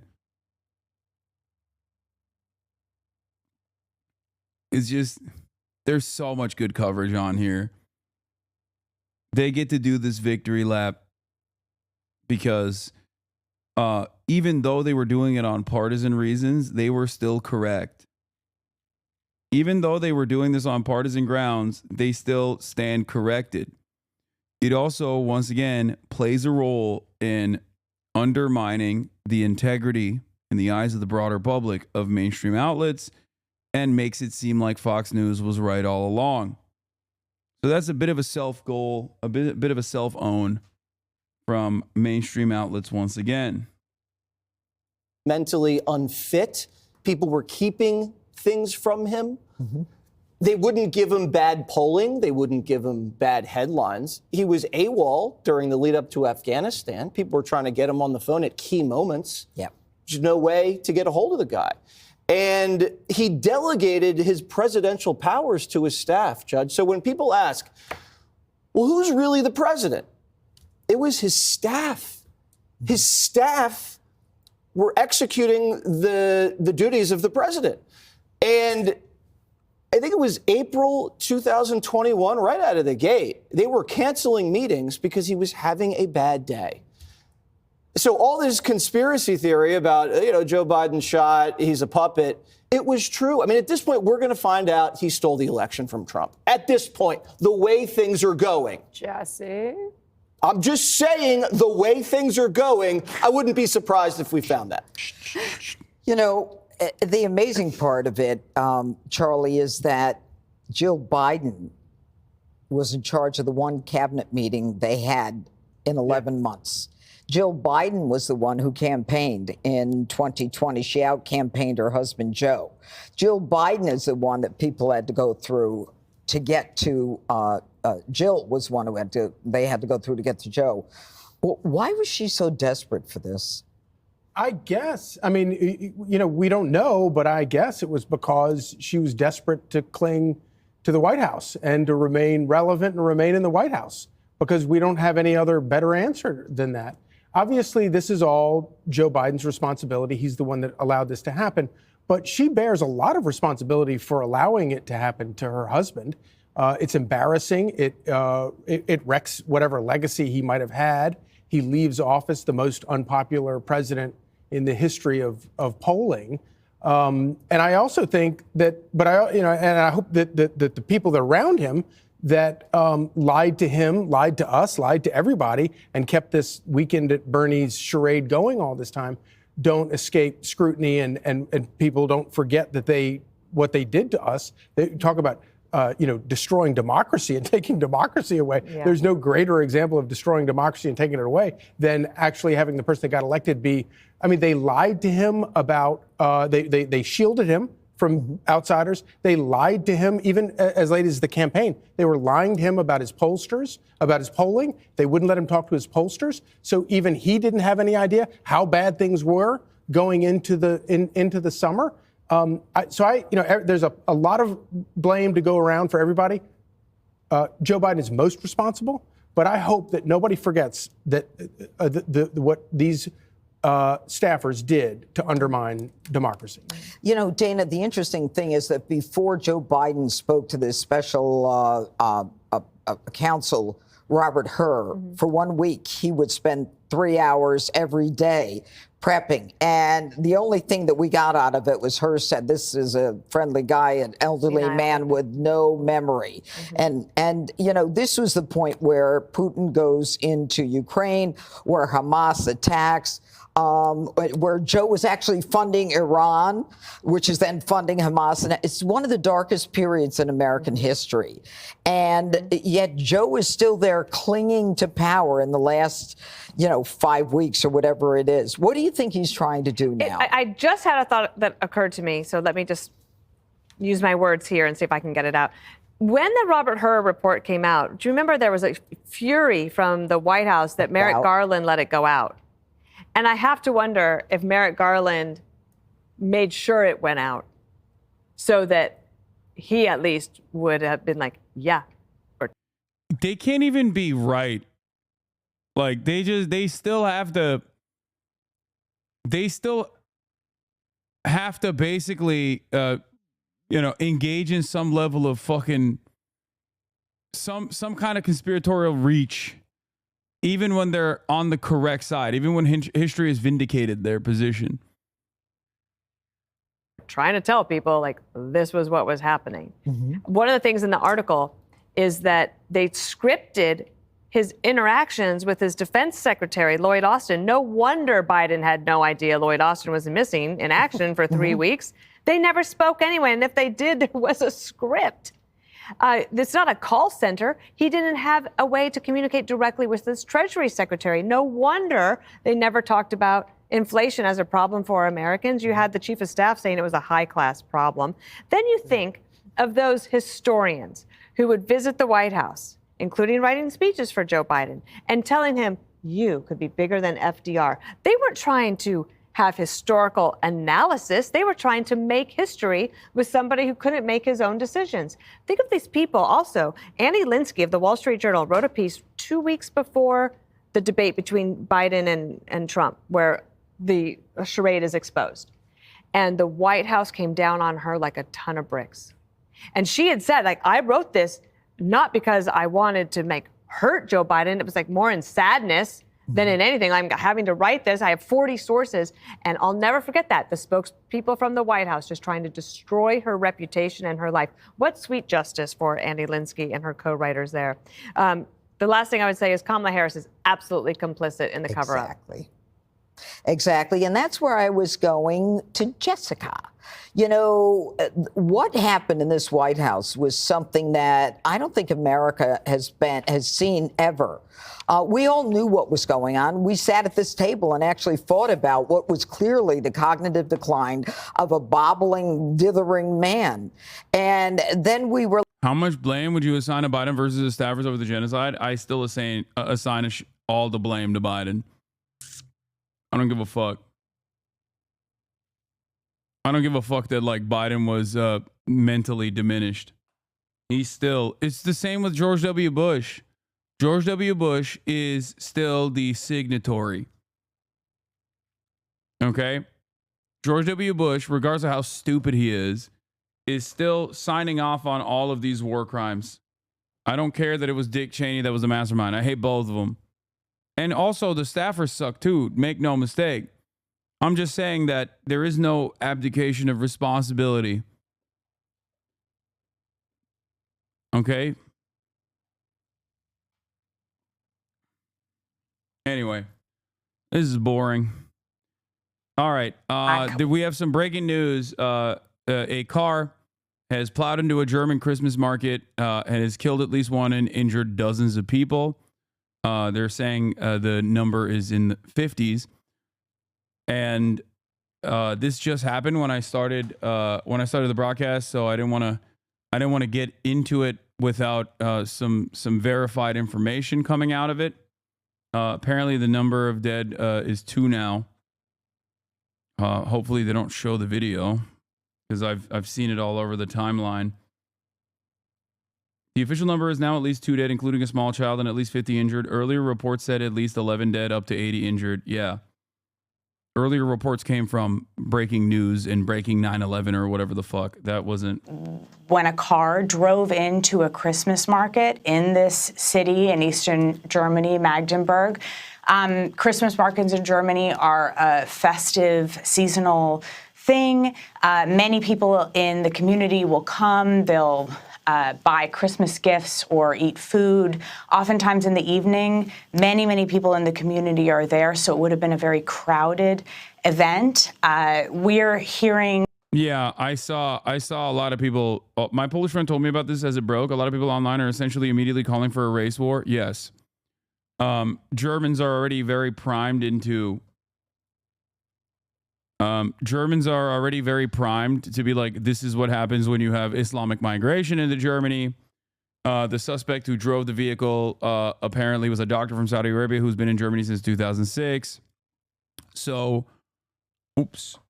All of the Germans are predictably, saying that this is a direct consequence of Muslim migration into the country, and we have to round up everyone and forcibly deport them, and that the AfD is vindicated. Christmas markets in Germany are a festive, seasonal thing. Many people in the community will come. They'll buy Christmas gifts or eat food. Oftentimes in the evening, many people in the community are there, so it would have been a very crowded event. We're hearing authorities in the area saying that at least one person has been killed. 11, according to local media, though that has not been confirmed, and dozens potentially injured. Local hospitals have said that they're preparing for a mass casualty event. Sam, as we watch some of the images that are coming in, obviously just a horrific story, something so tragic just happening days before Christmas. Can you break down from your expertise, what are some of the questions that you have about what happened and what are investigators doing right now? Well, in the first instance, the underlying question is whether the suspect, perhaps the individual who's currently in custody, acted alone, or whether the suspect was in touch with others who may seek to implement similar attacks. So at this point, intelligence and law enforcement services are focused on ensuring that this was an isolated incident and that there's no ongoing threat to the public. At the same time, we understand that there may be a suspect in custody. So another key question is what this individual's motivation was. We know that there has been a heightened threat environment declared by authorities in Germany, throughout Europe, and throughout the United States, particularly post-October 7th, and developments when Hamas attacked Israel and Israel's incursion into Gaza. There's been a heightened threat environment related to those results. At the same time, we know that Germany has suffered vehicular attacks against Christmas markets in the past, including an Islamist terrorist attack in Berlin in 2016. All that said, we do not know the suspect's motivation at this time. And so I'm waiting to see, again, whether authorities declare if there is any ongoing threat to the public and if there's any indication of where this individual comes from and what the individual's motivation may be, Lindsay. Samantha, any idea what a security footprint around a Christmas market might look like, considering that they have been targets before? Unfortunately, security footprints around any mass gathering can really vary, Lindsay. Typically in large urban settings where there's a larger police presence, we do see a larger security posture that could include a completely enclosed area when it comes, for example, to barricades that can prevent all vehicular traffic from entering a mass gathering. In smaller jurisdictions, law enforcement just may not have those kinds of resources. Law enforcement encourages vigilance, encourages the public to stay aware, But whether or not there was full barricades around this market is really up to the local jurisdictions, the level of threat they foresee, and the resources they have on hand. Sam, given the amount that could be injured, the deputy mayor saying 50, we heard Haley there say other media reporting as many as 60 to 80. Crazy how people are defending this attack. What? How come nobody cares when they attack Christians? Crazy how people are defending this attack. If you can point to a single person that is defending a fucking heinous attack like this, I will not ban you. You have 60 seconds to point to a chatter that wasn't immediately banned that is defending this attack. Why the fuck would anybody defend this attack? Take your medication. Take your fucking medication, dumbass.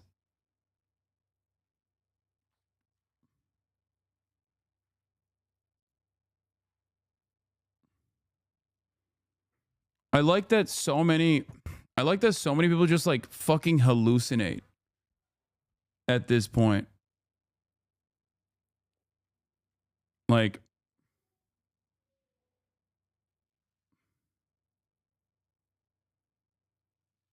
you know?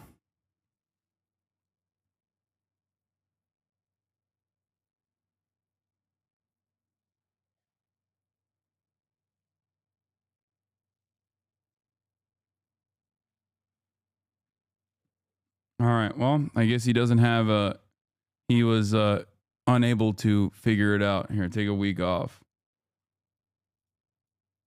I believe that's from the AFP news agency. What does that tell you about the nature of what authorities believe was a deliberate attack, just in terms of the crowd size that vehicle was able to plow through? Well, it tells me that this was a very densely packed area. So while we don't know the exact size of the actual gathering, it does look like, unsurprisingly, it was a very dense environment, which is quite common at a Christmas market. These mass gatherings don't have to be spread out over a large geographic space. It's a density of people that could be vulnerable to something like a vehicular attack. But if the death count does continue to rise, it will be the deadliest vehicular attack on a Christmas market in Germany, Lindsay. And these are images that I am seeing for the first time along with you. Haley, it's just so tragic to see police lights and ambulance lights in the foreground with Christmas lights in the background. Haley, as this is still such a fast developing situation and we're working to gather more information, what questions are you asking? I think that a lot of people who are watching this situation are thinking of the attack that happened in 2016 when a truck drove into a Christmas market in Berlin. 13 were killed in that attack. Dozens were injured. And it really challenged the sense of security that a lot of Germans had around those Christmas markets, and frankly, a lot of Europeans had around mass gatherings. And I think this has probably reignited that feeling in a lot of people, gathering to celebrate the holidays, gathering to be in crowds together around, certain events where people all congregate in a certain place. I think that challenges now people's sense of security doing those things. We're watching, obviously, this situation. Dozens have been injured. Hospitals. No, the guy is taken alive. Since it was a doctor from. Are we just going to pretend the Elon tweet isn't a part of the story, or the fact that we are 2 months out from the German election? It's not a matter of pretending that Elon Musk tweet is not a part of the story. This happened after Elon had tweeted that. Elon was tweeting his support for AFD, saying AFD can only protect Germany, hours before this terror attack happened. Okay? So the idea that this is the idea that this is like somehow linked to Elon Musk is silly.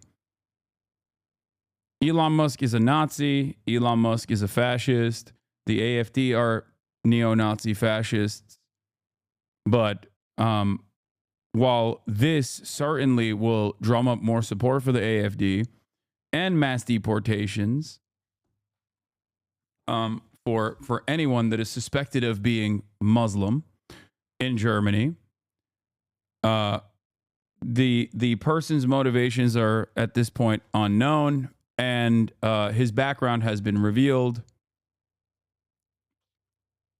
He was a doctor from Saudi Arabia, they say, who's been in Germany since 2006. Saxony-Anhalt State Premier Rainer Haseloff says that the attack on the Christmas market in Magdeburg is, at the moment, a crime committed by one person. It was a doctor from Saudi Arabia who's been in. Hasanabi can't even string together a thought, let alone orchestrate some kind of clandestine conspiracy. What? Oh, you mean Elon Musk? Or are you talking about me? Germany too, since 2006 in Sachsen-Anhalt. At the moment, it's been a crime committed by one person, and there is no further danger to be. What evidence is there that Elon Musk is a Nazi? Thank you for this question. Elon Musk purchased Twitter and then reinstated the accounts of prominent neo-Nazis. Elon Musk follows prominent neo-Nazis. Elon Musk routinely replies to prominent neo-Nazis and highlights their neo-Nazi rhetoric. Elon Musk has subscribed to anti-Semitic anti-Jewish conspiracies, such as Jews are actually doing mass great replacement in the Western world. Elon Musk is also in favor of the AfD. The AfD is the neo-Nazi movement in Germany. Elon Musk routinely retweets and quote retweets prominent neo-Nazis on Twitter.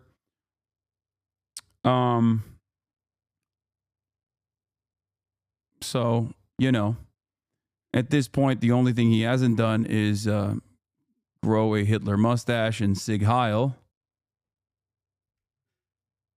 So that's pretty much it.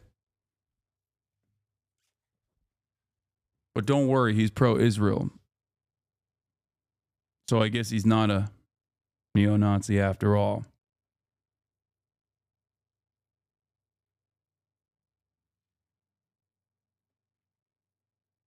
He waited, and in the morning we can double check and re-evaluate the situation, and accordingly we can then discuss necessary measures and also evaluate the AfD is not 100% neo-Nazi, okay?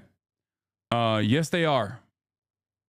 And no amount of cover-up is going to change that reality. Don't know why people choose to defend the AfD. They very clearly are.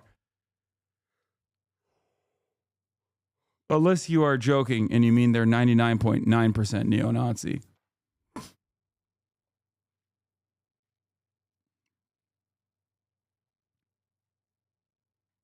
The severity of the attack together with the prosecutor. So correlation is not causation. That's a logical flaw. The injured will be taken. What are you saying? Correlation does not equal causation. What did I do here that was even? Did I look at any sort of correlation and imply causation? No. I think you just heard, just like many debate perverts, you just wanted to slam on a logical fallacy that doesn't actually work in this situation. Straw man, Taken care of medically, and we will use all in our power to take care of them, and also, of course, family members of those injured are in shock. They're all having to digest this trouble, this terrible tragedy. Holiday chat is so weird. Yeah. Are preparing to potentially care. Just going to post this here again. Yeah, remember this? It's beautiful. Remember this, chat? Why an AfD politician is accused of whitewashing Nazi crimes? It's Bjorn Hooker who is widely regarded as the AFD's most influential figure. Bjorn Hooker is... It's so funny because then they'll turn around and be like, well, what about Pegida? They're worse. They're worse than these guys or whatever. And it's like, yeah, dude, there's always going to be more aggressive versions of the more normalized version of neo-Nazi movements. It's just like it doesn't really change the dynamic at all. Extraordinary within the AFD because he is really a quite old-fashioned right-wing extremist. He's not just a radical, he's not just opposed to immigration, he is really one who favors rewriting German history. Wir Deutschen, also unser Volk, sind das einzige Volk der Welt. We Germans are people to have planted a memorial in shame in the heart of its capital. Hooker is a former history teacher who for years has been pushing the boundaries of political speech. In 2017, he criticized Berlin's Holocaust. Does the AFD have a lot of support, or are they fringe? If you were to ask me this question 4 years ago, I would say they're fringe. Okay, now they are no longer fringe. Holocaust Memorial, arguing that Germany should reverse the way it remembered its past.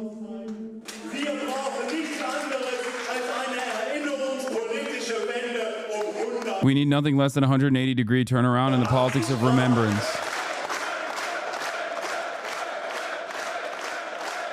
In the politics of remembrance.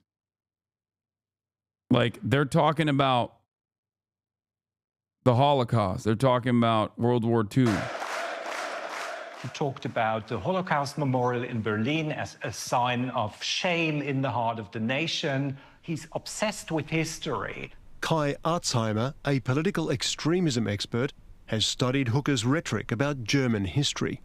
He is engaged in whitewashing what the Nazis did, basically. Remembrance culture is the idea that the crimes of the Nazis must never be forgotten and that we should educate future generations in the knowledge that Germany in the past has committed those atrocities to safeguard our future. Basically, that's the idea.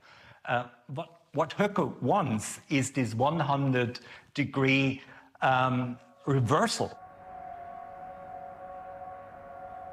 I mean, this is like the one aesthetic thing that is holding Germany's fascist past together. So once this falls, it's over, okay? Germany still has very strict controls over, very strict regulation over denying the Holocaust and like openly flying the banner of Nazi regimes and flying the swastika. They have a lot of strict rules around that sort of thing. But basically, the moment that they just reverse all of that, it's over. They will openly champion this stuff once again. Okay?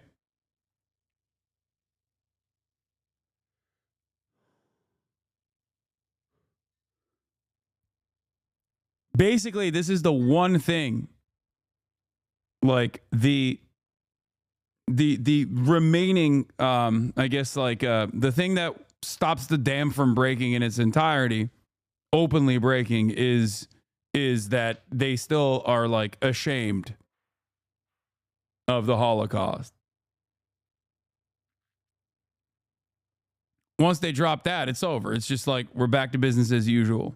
Statements about the Holocaust Memorial were widely criticized, including by some members of his own party, amid calls for him to be expelled. And for the record, for Americans that don't understand, like, German patriotism in liberal German society is regarded as like a shameful thing. Any sort of like patriotism outside of FIFA, the World Cup or whatever, is under normal German existence, at least for the past couple of decades, was seen as like a form of bigotry. Okay. Now, this doesn't change the reality that like modern Germany has done a whole bunch of awful things as well. Okay. But they have a very different understanding of patriotism and nationalism in general. They are understandably fearful of nationalism, at least aesthetically, and have very strict rules around demonstrating that sort of thing. As far as I understand, even in like liberal German society, polite German society, like flying the German flag is seen as like an odd thing, or used to be seen as an odd thing. And that obviously you can't fly the Nazi banner, which is why the AfD, I believe, was the AfD, I believe, used to use the older Imperial German flag as a substitute. That's why there's a lot of dog whistles. AfD is also, I guess, technically a dog whistle. A chatter was calling it a bullhorn, but it's the the alternative for Deutschland, or some people call it alles für Deutschland,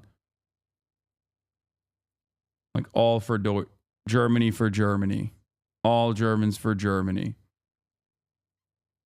German patriotism comes only during the World Cup and next UEFA Euro Cup.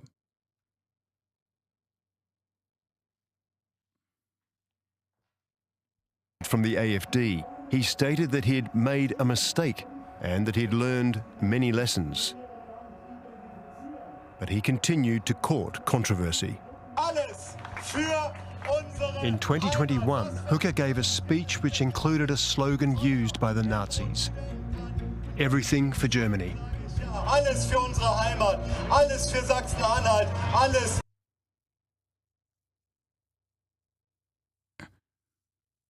Germany for Germans, everything for Germany. Like, using Nazi sloganeering like this is not only something that, again, liberal, polite German society does not look fondly at, but it is directly illegal, usually.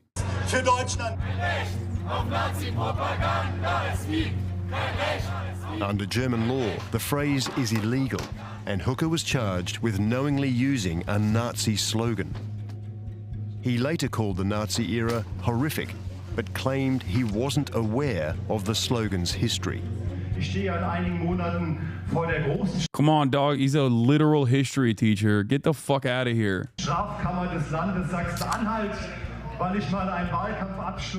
Then he did it again.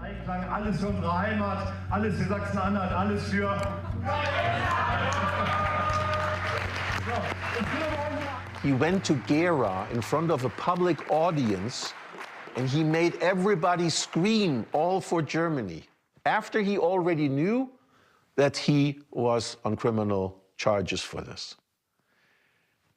Look, any misunderstandings? Oh, he didn't know what that means? Let me remind you, he's a history teacher, a certified history teacher. Yeah, And I think he knew what it meant. Damned well what this phrase means. You've been charged with issuing a Nazi comment, "Everything for Germany."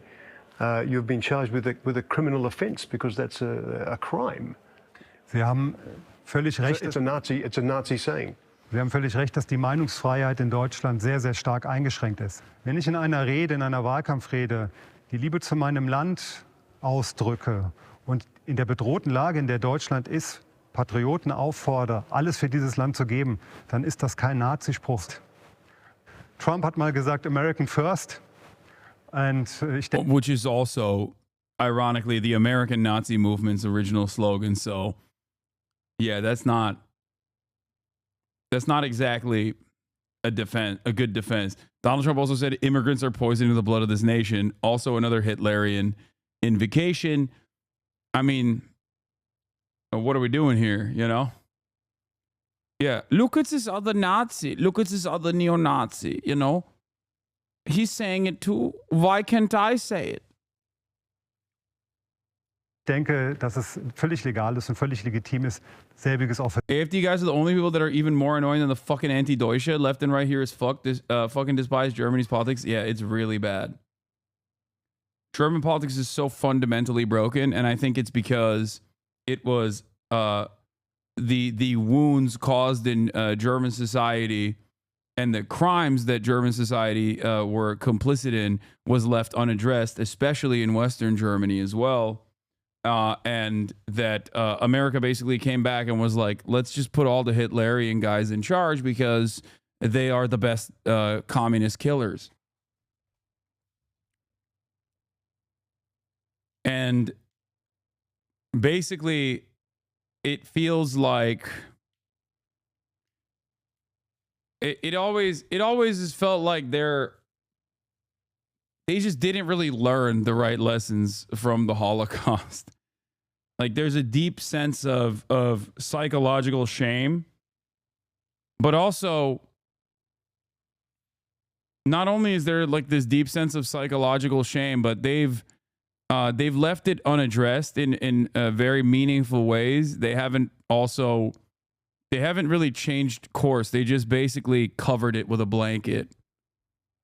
So that nascent fascist movement was always slated to come back inevitably.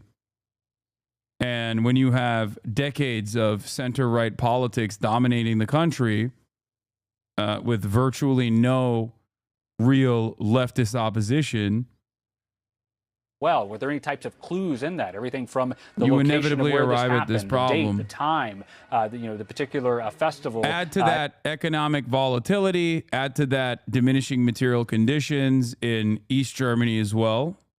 Okay. Once the wall came down, USSR is gone. And you know, their ongoing reconstruction efforts have been an overt failure, which will inevitably cause fascists to take advantage of that chaos. Representatives' vote is expected. All right, well, that's it. We missed it. We missed CNN talking für about it. Deutschland zu fordern. Und Ähnliches habe ich getan. Das hat nichts mit einem Verbrechen oder einer Straftat zu tun. Shortly after our interview, Hooker was found guilty and fined more than $30,000.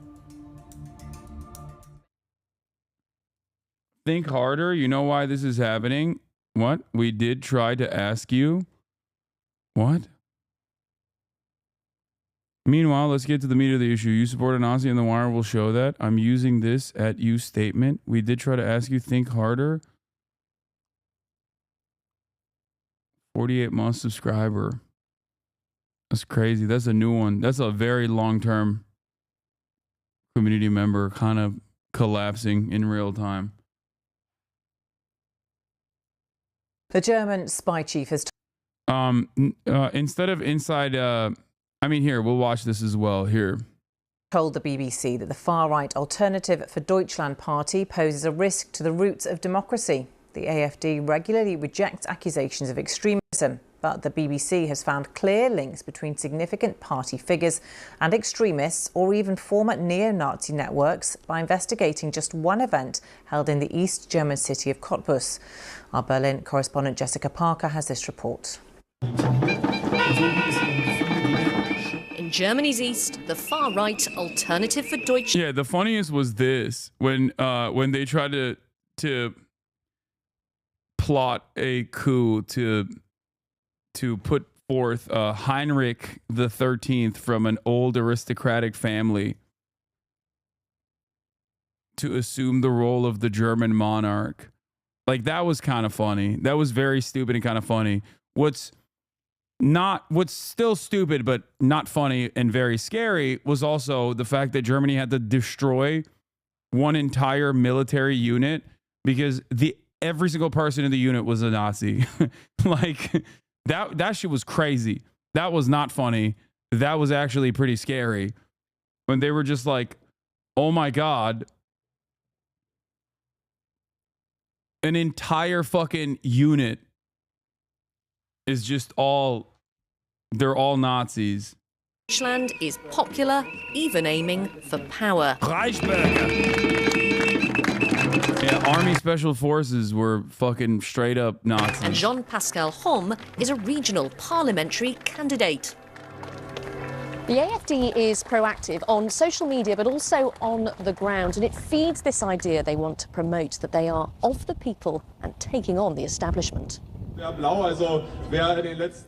as the BBC has found, Jean-Pascal Homs held links with several groups now classed by domestic intelligence as extremist, networks accused of anti-migrant, anti-Muslim.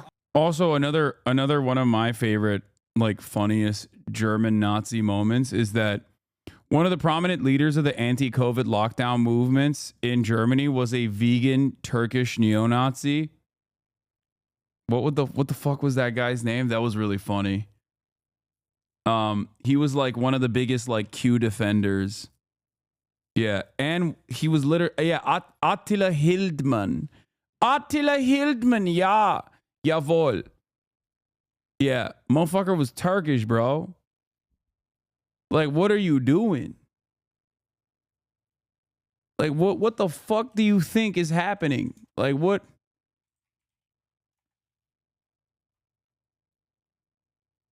Yeah, Attila Klaus Peter Hildmann is a German vegan cookbook author and far-right conspiracy theorist. He wrote his first cookbook in 2009, and his book, Vegan for Fun, was named Cookbook of the Year by Vegetarierbund Deutschland in 2012. He subsequently featured in numerous television programs and talk shows. During the COVID-19 pandemic, Hildmann emerged as a disseminator of the conspiracy ideologies surrounding the virus. He has described himself as ultra-right-wing and as a German nationalist. He has been repeatedly characterized as anti-Semitic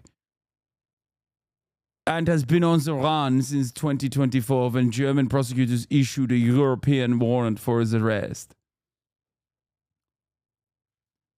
Attila was born in West Berlin and is of Turkish descent, but was raised by German adoptive parents.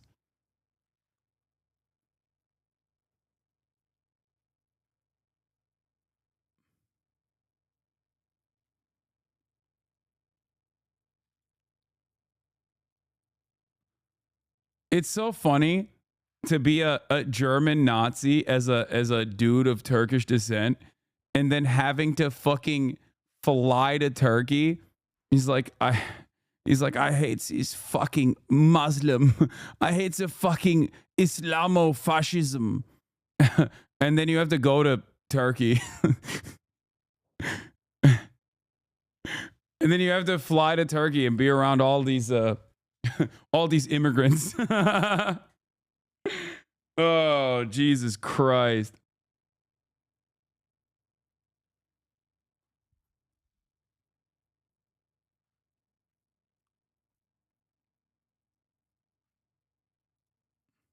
Ideology.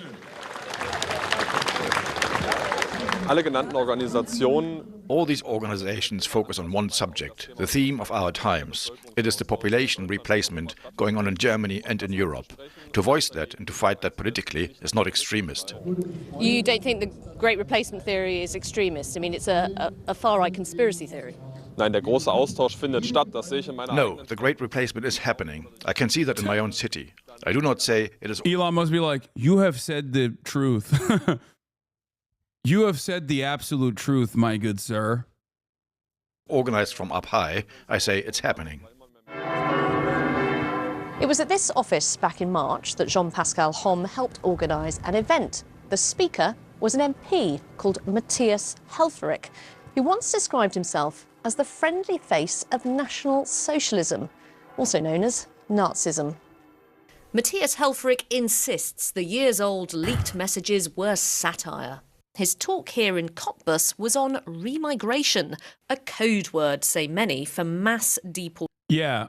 Remember how Germans are like, oh, we don't say deportation. That's like Nazi policy.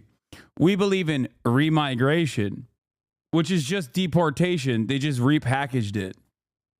So it's so funny to watch them like try to dance around the liberal safeguards that have been placed on language, while still absolutely unconditionally channeling the same policy agenda. They just had to like find new ways of saying the same thing. Deportations.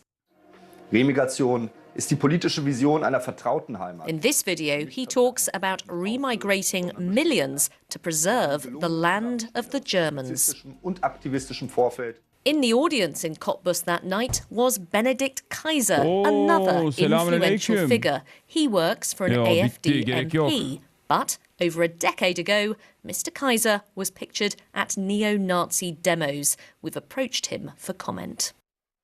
Became more and more right-wing extremists. This spy chief claims that extremism within the AfD poses a risk to democracy. Spy chief? Wait.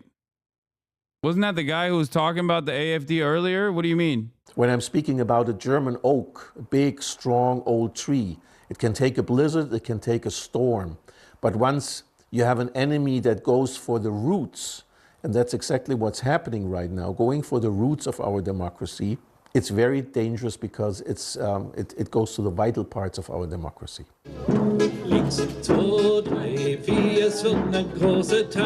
The AfD says it's being smeared by a biased establishment. And as the country builds towards regional and EU elections, this isn't a fringe movement, but one trying to go mainstream. Jessica Parker, BBC News in Brandenburg. Let's speak to Assistant Professor of Political Science at Boise State University, Julia Van Dusky. Julia, welcome to you. You've written about the rise of the AfD in Germany, haven't you? How far-reaching are its links with the far right, would you say? So the German government has been investigating the AfD for quite a while because it is known that many of its members do have links to the far right. So it is far-reaching.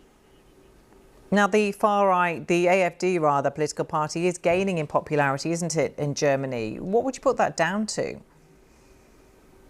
So the AfD originally formed as a response to the Eurozone crisis. There are a lot of Germans who do not support the EU, and they don't support Germany's. Dude, Germans not supporting the EU is so fucking funny. It's just like, dude, what are you talking about? That's you, man. What do you mean you don't support the EU? It's like Americans not supporting NATO. You know what I mean?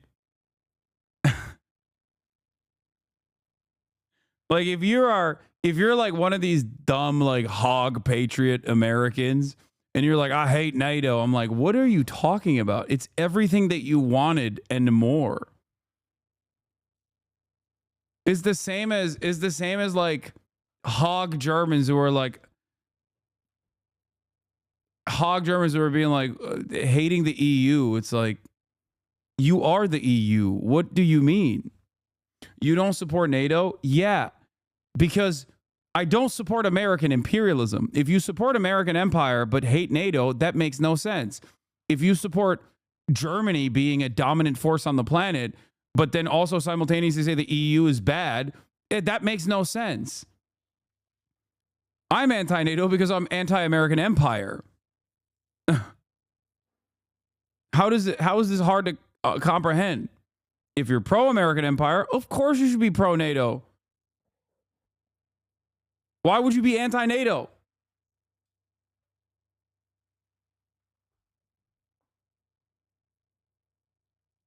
Role in the EU, and so now there's a party that represents their interests. They're more popular in East Germany amongst older people who had been socialized under a completely different political system. They lived under communism and an authoritarian regime. So politically, they're a little bit different than West Germans. So it's not surprising that the AfD is a little bit more popular there.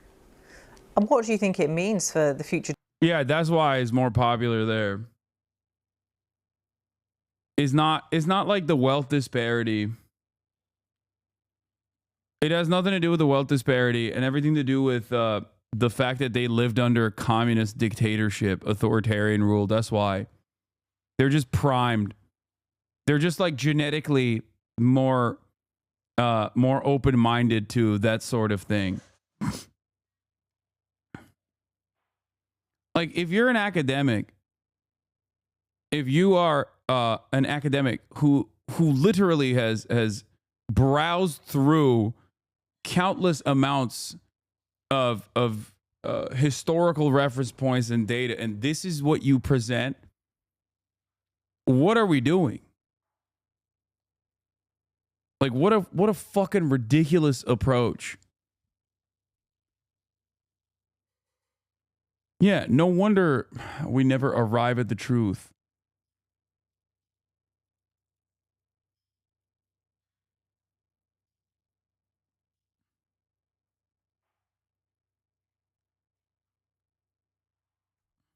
Democracy of Germany, or would that be alarmist to even go there? Currently, I don't think the AfD is going anywhere. However, I don't think they're big enough currently to ever form a government in Germany. They're still quite small.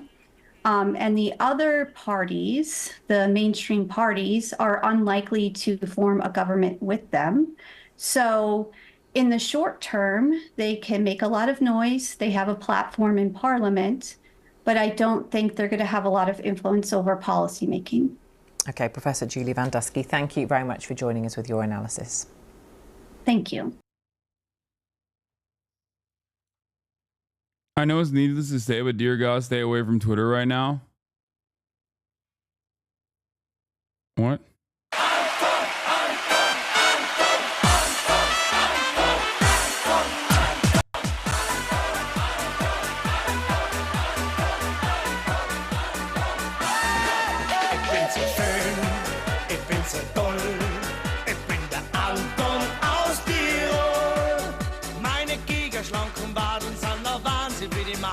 DJ Ötzi, Anton aus Tirol. Ich bin so stark und auch so wild. Ich treibe es heiß und eisgekühlt. Wippe ich mit dem Gesäß, scheint die Hausmesse es am wollen Anton aus Tirol. Blaue Pille, Sellerie, das braucht so ein Antonie. Kotter du und keine Schmied. Kapierst. There's something deeply wrong with Germans that they can just like sit on a mountaintop and not have like extra protective, weather protective gear on. Austrian, okay, still, okay. Austrian, German, Nordic, I just don't fucking understand it. I don't understand it. It freaks me the fuck out. Okay? It freaks me out, dude. There's something wrong with these people, man. How are you not cold, dog? The fuck are you doing? Put some gloves on, bitch. Put some goddamn gloves on. Pissing me off. Den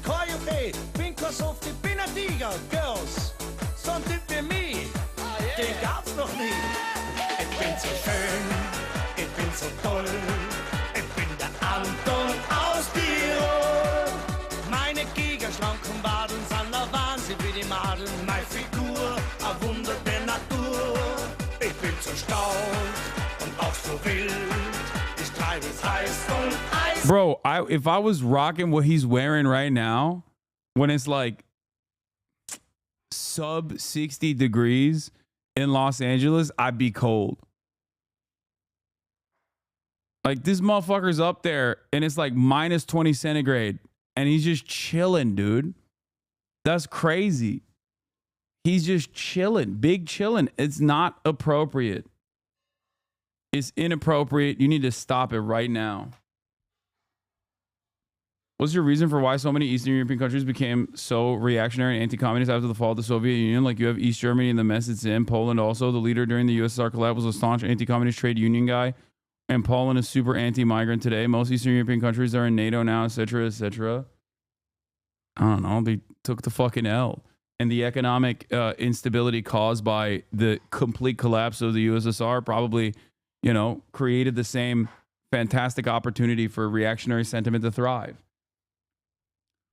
Nazis lose after World War II. America still props them up. Okay, all around Western Europe. Communists lose. Socialism completely loses and is destroyed after the Cold War ends and the USSR dissolves. And then that vindicates Nazis even further. that vindicates Nazis that were still very much in existence in many of these places. That vindicates them even further. They end up, becoming recipients of shock therapy, and here we are. Win or lose, these guys are always on top.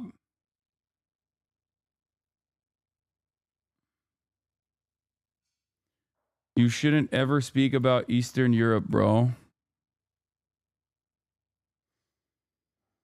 Oh, you're right. I don't get it. I don't understand it. I don't have the high IQ to understand Eastern Europe.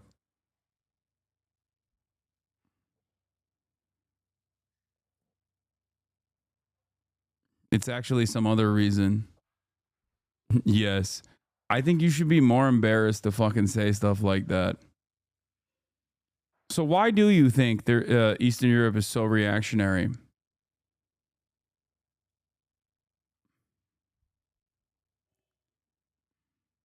Go ahead. Enlighten us, Eastern European chatter.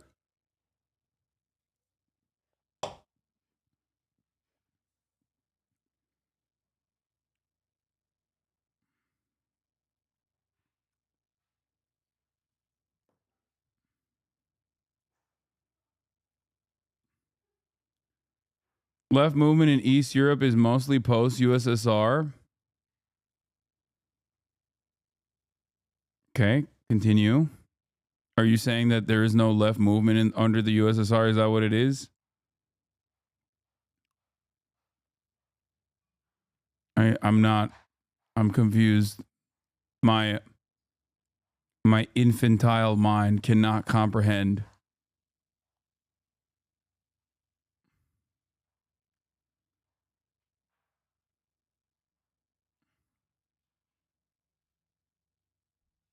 They hate communism the most because they had to live through it. True.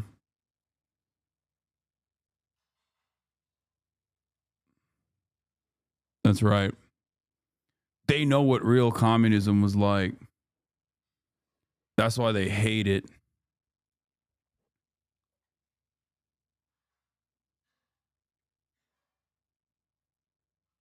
Why do Americans hate it so much?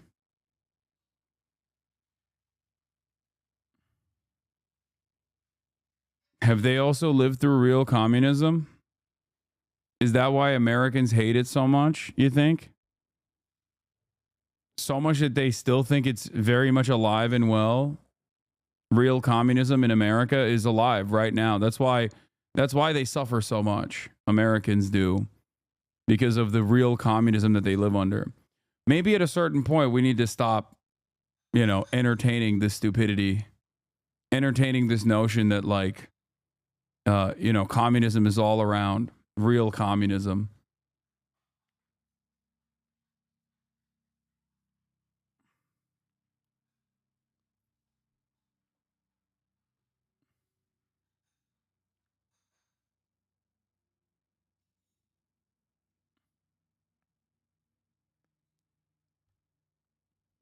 I do think that the failures of governance from the USSR factored into the anti-communist, anti-socialist nature of Eastern Europe. That part I do agree. That part I do believe. I think that is an inception point, but I think that the other things that I mentioned still remain. The other issues that I mentioned still remain very much so at the forefront of why so many of these countries became reactionary. But hey, Eastern European asses, they're still hating from a 90% home ownership rate. You know what I mean? Like, they'll be like, oh man, I fucking... I hate this socialism nonsense from my apartment that I own. It's fucking bullshit, dude. I hate that. Here, let me get on a working public transit system real quick to go hate more efficiently at the public square in the third spaces that were built.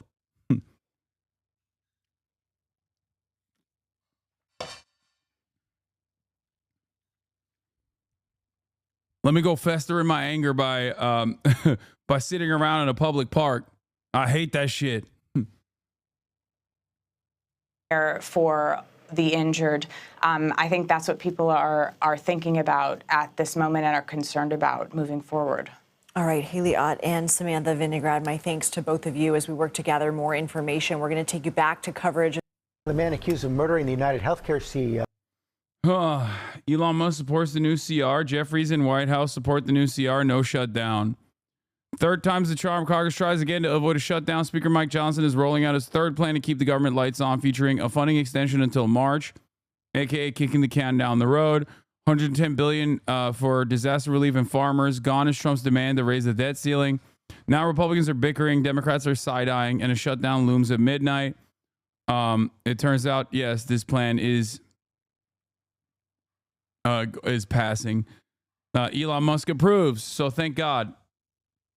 Our heavenly father, Elon Musk, has decided this one is good.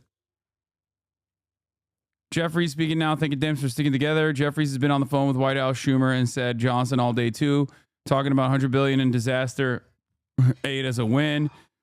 Jeffries, the White House says it is a bill they are prepared to support. Schumer also shares that view. Jeffries did complain about broken trust with Republicans.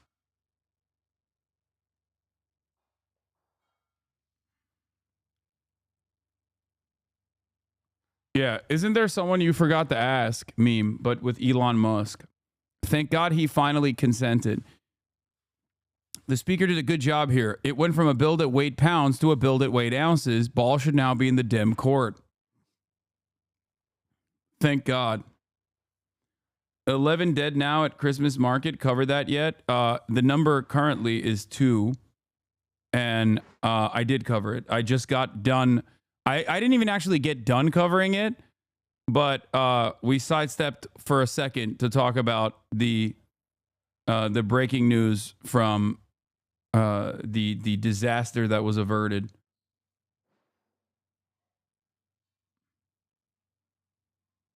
Say that Oh my God, Ryan Grimm is on a TikTok. Ryan Grimm, get off my TikTok For You page. You are not a hot white girl. My TikTok For You page is supposed to be hot white girls, cats, and Call of Duty Dragon Ball Z.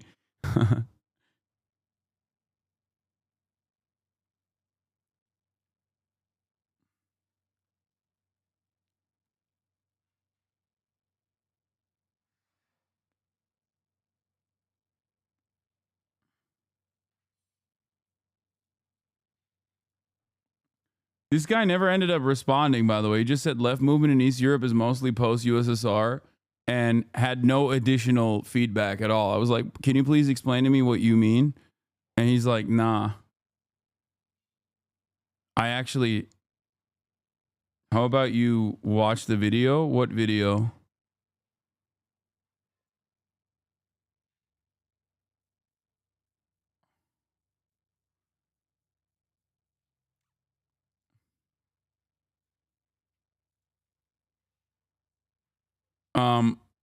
Anyway, let's look at what the I don't know what the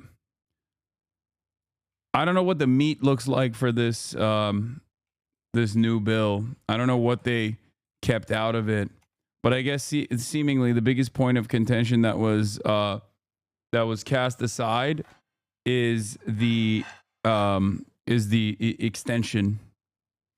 Is the January 2027 extension for no debt limit. That one they just took out of it. And I do feel like it's still very much like a Republican move to ask for a lot more and then turn around and dial it back. Ask for 10 things. First, you go to the table and you extract concessions out of the Democrats. Then when that continued resolution bill is about to be passed instantly, because there were already concessions that the Democrats had given to the Republicans in the previous continued resolution, They turn around and say at the last second, no, we shouldn't pass this.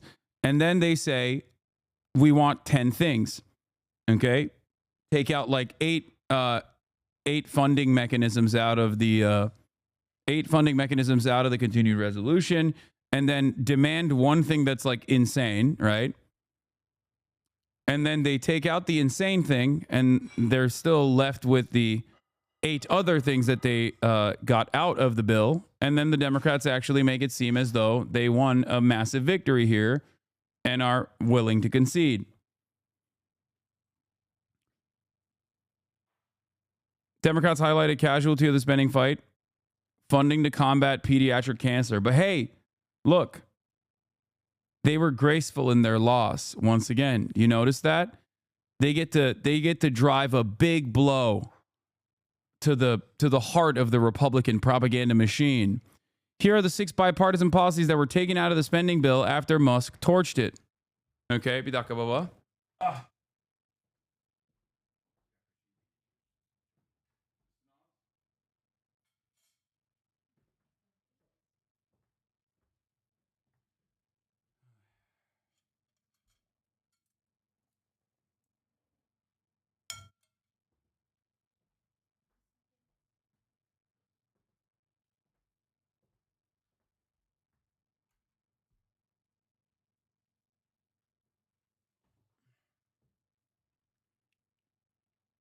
Bubba came in quick with the chicken tendies.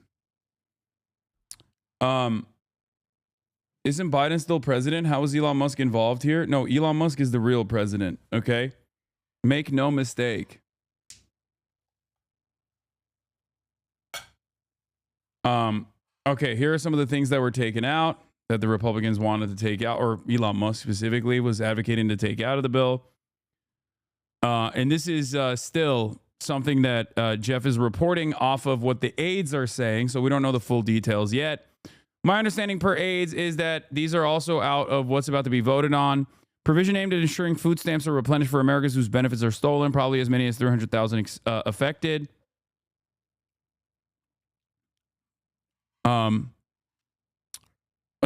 Number 2, a series of changes to the operations of pharmacy benefit managers, middlemen in the medicine business that negotiate drug prices with pharmaceutical companies.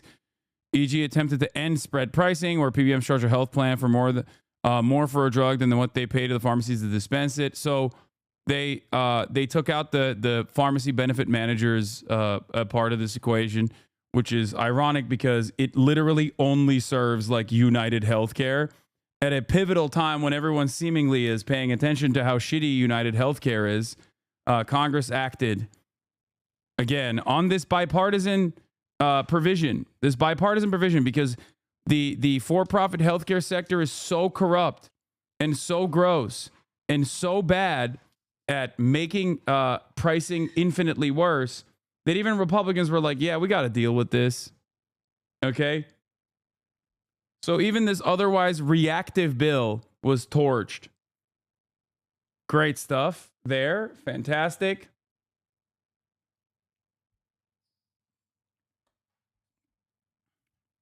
Pay hikes for members of Congress was taken out.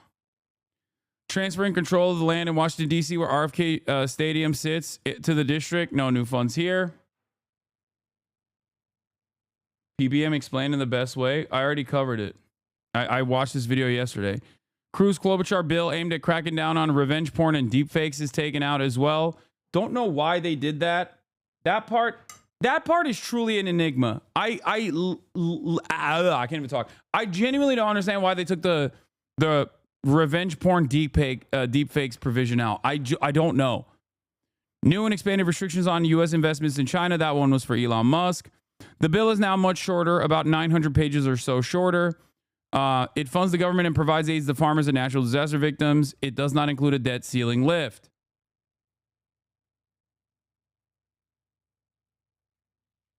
Is it because of Elon and Grok? Is that why they don't they have the deep fake provision taken out?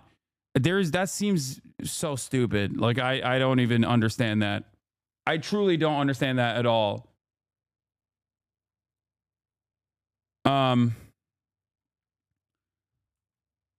So yeah, let's watch what CNN is saying. Let's go live. Your boss on Elon government privatization. Yeah, we'll do that in a second. Let's see what CNN has to say about this bill. Well, they're not saying anything because they're on a fucking ad break. God damn it. By the way, reminder that we do not have ad breaks on the broadcast, but you can still subscribe.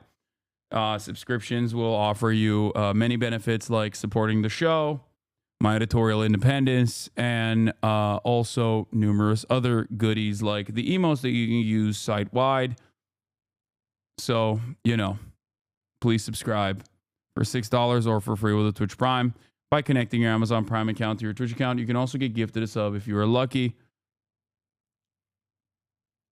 Anyway, let's see what Fox News is I don't have the list of the Republicans who voted against this, but they would say what Tyrus is saying, is that we are voting against this, and they have to get Democrats. If you subscribe, you can also send links. We are not doing business as usual, but this is something that they had to come together and pass if they wanted to get it across the finish line and over to the Senate before midnight. And it's really difficult to cut. In D.C., it's really difficult because everything is a program that somebody cares about. And so you're going to have a constituency that is angry trades for, and that they're hearing from constituents and lobbyists about constantly. It will be interesting to see the difference in influence of President-elect Trump once he becomes president, and Elon Musk and the Doge caucus and all this. And we should note there are Democrats that are part of the Doge caucus formally when we get to March and they want to put through a long-term spending bill. Instead of just this 4 months. But I appreciate, just a little shout out for Hakeem Jeffries. We'll see over time if he lives up to Nancy Pelosi's legacy, but he keeps very good control of the Democratic caucus, and they fall in line with him, and he says, no, we're going to go no on this. We want these changes. Fine, we're going to go yes on this. And everybody lines up with him, and that makes me happy because it's going to be a difficult few years with opportunities to get stuff done with such a slim majority on the Republican side. Well, but Charlie, now we get to do this again in March. Exactly. Sorry, everybody, but you think that's what's going to happen. This is not the worst it's going to be. It's going to get much worse. But I do think it's interesting, an important thing to sort of take a step back and recognize that the only principled fight going on anywhere on spending is within the Republican caucus. In the House and in the Senate, but it's within the Republican caucus. And the Democrats are playing, as they always do, and they're very good at it, and I don't necessarily blame them for doing it, but it's all political. And they're playing political games, they're playing mind games, and a smash and grab pork fest that is the only thing that lines them up to get to go along with these things. And I think that, you know, the only interesting argument, principled fight going on is among Republicans. Well, look, the one thing they're going to have to get used to, the previous administration didn't remember anything and never held anybody accountable. I have all the confidence in the world that President Trump won't forget all of this, and he will hold people accountable. And there will be, like I said, this administration didn't fire nobody. There'll be firings. There'll be people who are going to get up out of their seats. So I'm looking forward to it. All right, as you're looking at the vote now, and as Chad Pergram told us moments ago, 363 in favor, 34 against. That's well past the 2/3 they need to get this thing moving. It now heads to the Senate. Of course, we will talk about all of this on Fox News Sunday this weekend and see if the government is indeed funded by then. And I anchor that show, Charlie. Shannon, happy birthday. Oh, thank you. Thank you. 29 again. Yeah. That's it for us. Have a great night. For the 5th time. Good evening and welcome to Washington. I'm Rich Edson in for Brett Baer. Breaking tonight, we are now less than 6 hours from the deadline to get a funding bill through Congress before the start of a partial government shutdown. But it appears that may be averted. House members apparently will pass the latest version of a stopgap measure. Why are we listening to the great value Dave Bautista? How dare you? And you're in the Situation Room. We're following major breaking news right now. The U.S. House of Representatives appears to be on the verge of approving a bill to avert a federal government shutdown. The pared-down plan winning support from both Democrats and Republicans after Donald Trump set off a scramble here in Washington when he tanked a previously negotiated bipartisan deal. Let's get right to our chief congressional correspondent, Manu Raju, is up on Capitol Hill. Manu, update our viewers on the very latest. Yeah, this is on the verge of passing, Wolf, averting a scare at the last minute. A government shutdown just on the horizon in a matter of hours. But now the House is poised to pass this bill well over the threshold, the 2/3 majority needed to pass this bill that would keep the government open up until mid-March. Right now is a 366 to 34 vote. That's well over the 290 votes that would be needed, assuming all members are here and present. So that, and right now it looks like it's broken down. A lot of Republicans in favor of it. Well, 170 Republicans voting in the affirmative, just 34 voting against it. And the Democrats, more Democrats have supported this. In fact, 196 Democrats. There's not a single Democratic no vote. Now, this came all after a scare over the last several days, and then the aftermath of Donald Trump intervening late and scuttling a separate bipartisan deal that had been reached. It appeared to be on a glide path to becoming law. Trump demanding major changes, including to include an increase of the national debt limit, something he wanted off the table. So we would have to Come on, CNN. deal with it in the next Congress. That is a God damn it. Got cooked. deal with it in the next Congress. That is a All right, whatever. Why are we doing 110 billion? I mean, maybe we could do 50 billion and ask again in a month or two whether it's being wisely spent or whether people are stealing the money from us. And so just larding out the money without doing any kind of conscious pay for it is a mistake. The government funding episode underscores the headaches facing House Speaker Mike Johnson. He has a smaller majority next year. I think the equivalent of what Mike Johnson has had to do over the last couple of weeks is like trying to eat a live porcupine. You know what I mean? Yeah, so he has eaten the porcupine. The porcupine has been consumed. Now this vote is still open. It should be closed momentarily here, and we're waiting for the actual vote count. But this bill will pass the House of Representatives. It is then on to the Senate to sync up, perhaps later tonight. The deadline is midnight. Rich? Chad, it looked like this bill got some pretty solid support from Democrats here. Democrats still control the Senate at least for another few weeks. Do we expect the same result over there in the Senate? Anytime you see a vote of this caliber, that many yeas, it's probably going to get through the other chamber here. In fact, it's just a question of time. We wonder how long they will take, but probably you could see a vote of 70 or 80 yeas on this bill in the Senate later tonight. Is this the kind of thing where one senator can hold up the whole thing and make this go for a few days, or this close to the holidays, we don't expect that one of the 100 would do that? Yeah, absolutely. You could have that happen because, again, you have to get unanimous consent and agreement to step on the gas and get around all the Senate procedures. Anybody could do that and really drag this out and force a government shutdown at that stage. We haven't gotten any signals of that. I've been asking around all day. Earlier in the week, nobody could quite tell us what they were planning to do. But what happens around this time of year, especially just before the Christmas holidays, is people want to get out of the building and get home and trim the tree and bake the cookies or whatever. So that might kind of give impetus for people to vote for this bill tonight and get home. Okay. Chad Pergram live for us on the Capitol Hill. Chad, thank you very much. Well, got the panel here, Mark Thiessen, Molly Hemingway, Juan Williams. I'll just get a quick reaction from you guys. They got it done, it appears. What do you think, Mark? So there was never, the choice right now is you've got a Democratic Senate, as you pointed out, a Democratic president, so there was never going to be a good bill. So the choice was a bad bill, which is what they had, or a CR. And they've basically chosen the CR with a little bit of a plus with the disaster rate in the Farm Bill. So they're trying to get out of jail for free at this point. The whole fight has been pushed aside. As for the Senate, I don't think anybody's going to, I agree with Chad, I don't think anybody's going to stop it. I remember I used to work for Senator Jesse Helms, who was used to hold up the Senate in knots in the old days. And one time he was holding up the Senate before Christmas, and somebody went up to him on the floor and said, "Jesse, if you don't relent, we're going to be singing Silent Night here in the Senate floor." And he said, "Well, if you don't relent, we're going to be singing Old Lang Syne." So I don't think that's going to happen this time. Molly, this is an extreme case of stopgap, right? This hasn't quelled any of the underlying questions that have been brought up over the last couple of days. Yeah, and I think a lot of Americans are just looking at this and saying Congress doesn't really have that many jobs. They're supposed to appropriate funds and they're supposed to collect the funds.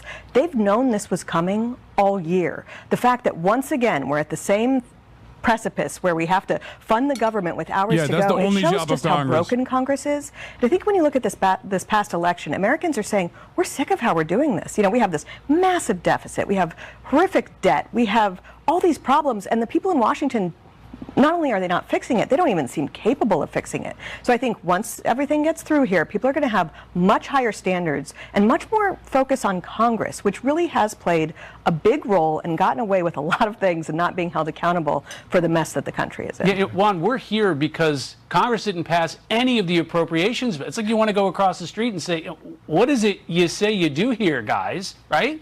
Well, I mean, you know, you go back and you think about the fact that we've had Republican majorities, and you start looking back to Boehner, you know, come forward to Paul Ryan, and then, of course, you come through the recent years, and you understand what a difficult situation it has been for Speaker Johnson. He's got a divided caucus and people who don't want to compromise, and he's dealing with Donald Trump and apparently Elon Musk sending signals from afar, in some cases undercutting him. But so I think that what we've seen today, and what's the clearest signal to me, is that the dissension is among the Republicans. Hakeem Jeffries, the minority leader in the House, has gotten the Democrats to vote for this bill, but you haven't seen a unified force on the Republican side. And what is that signal going forward? I think I agree with my colleagues tonight in the Senate. People will vote for this and push it forward. But you think about the reason that this remains controversial is because they did not extend the debt limit, right? And what is that about? That's about the future of Republican plans to pass an extension of the Trump tax cut of 2017. And if you don't have that extension, then how do you do it? Where's the money coming from? What's the offset? What's the Trump agenda going forward? And will it have the support necessary on the Hill? Well, to this point, I mean, I do think they are going to have to raise the debt limit. That's just something you have to get done. But you look at what's happened in Washington, D.C. in recent decades. I mean, Mitch McConnell was talking about not shutting down the government. When he was elected first time in D.C., I think we had 1.8 trillion in debt, and now it's 20 times that. I don't think you do have much disagreement between Republicans and Democrats when it comes to, you know, adding all this debt to the American taxpayer. But people are looking for change, and not just, you know, party-wise. They're just looking for people who will be serious and help the country with some problems. One advantage Donald Trump has coming out of this, out of the dissension in the Congress that Molly points out to, is that because they didn't pass a budget this year, he's going to get 2 reconciliation bills next year. Normally, the president gets 1 budget reconciliation bill, but because they didn't pass a 2025 budget bill, he gets that reconciliation bill, and then he gets another one later in the year. Yeah. So he has 2 bites at the apple to do an all-Republican bill on taxes and spending. So he could come in, because of all that division, he could come in the first weeks of January and pass a tax cut for eliminating taxes on tips, eliminating taxes on overtime, Social Security, all that, and just get that done in a few weeks, and then come back and do tax. Guys, you want to know what? Because Senate parliamentarian. What if the Senate parliamentarian says, no, you can't do that?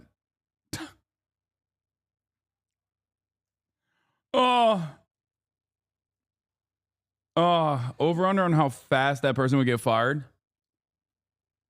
Literally, the moment that the Senate parliamentarian even thinks about such things, they would get fired. Disaster relief for those people impacted by the hurricanes, and it doesn't include extending or raising the debt ceiling, which Democrats viewed as an accelerated vehicle to extend the 2017 Trump tax cuts. But in the lead up to this moment, the president didn't make any statements. He stayed out of public view, and the White House framed that as a strategy, even as they had to admit that he hadn't even made contact with Democratic leaders in both chambers until earlier this afternoon, about 12 hours before the shutdown deadline loomed. Rank-and-file Democrats were describing a vacuum of leadership. Talks with half a dozen lawmakers generated this Politico headline, quote, Biden is AWOL as Washington spirals into shutdown chaos. His absence really gave the GOP a counterpunch. By the way, Joe Biden's still the president of the United States. Where is Joe Biden? Has anybody heard from Joe Biden? Again, the picture of a president still in office but not in charge was coming together long before Trump and Elon Musk scuttled the government funding plan, giving Biden some cover with that. Fewer and fewer public appearances lately, or even printed statements, lending liberal voices to more loudly question why Biden has been laying low. Do you think Biden has quietly quit? Trump isn't president yet. A fact that's getting easier and easier to forget. That now appears against the backdrop of a damning Wall Street Journal report alleging that White House staff have been working to manage the diminished president for years, restricting his interactions with lawmakers and even cabinet members, keeping meetings short, scripted, and ideally in the afternoon. Quote, senior advisors were often put into roles that some administration officials and lawmakers thought Biden should occupy. Now, the White House denied to the Journal that Biden has declined, but allies who first championed his re-election bid are now on defense. I do not hang out with the president on the weekends. I don't spend time with him socializing and in person. My experience with him in the time up to that debate led me to believe that he was fully capable of competently leading our nation.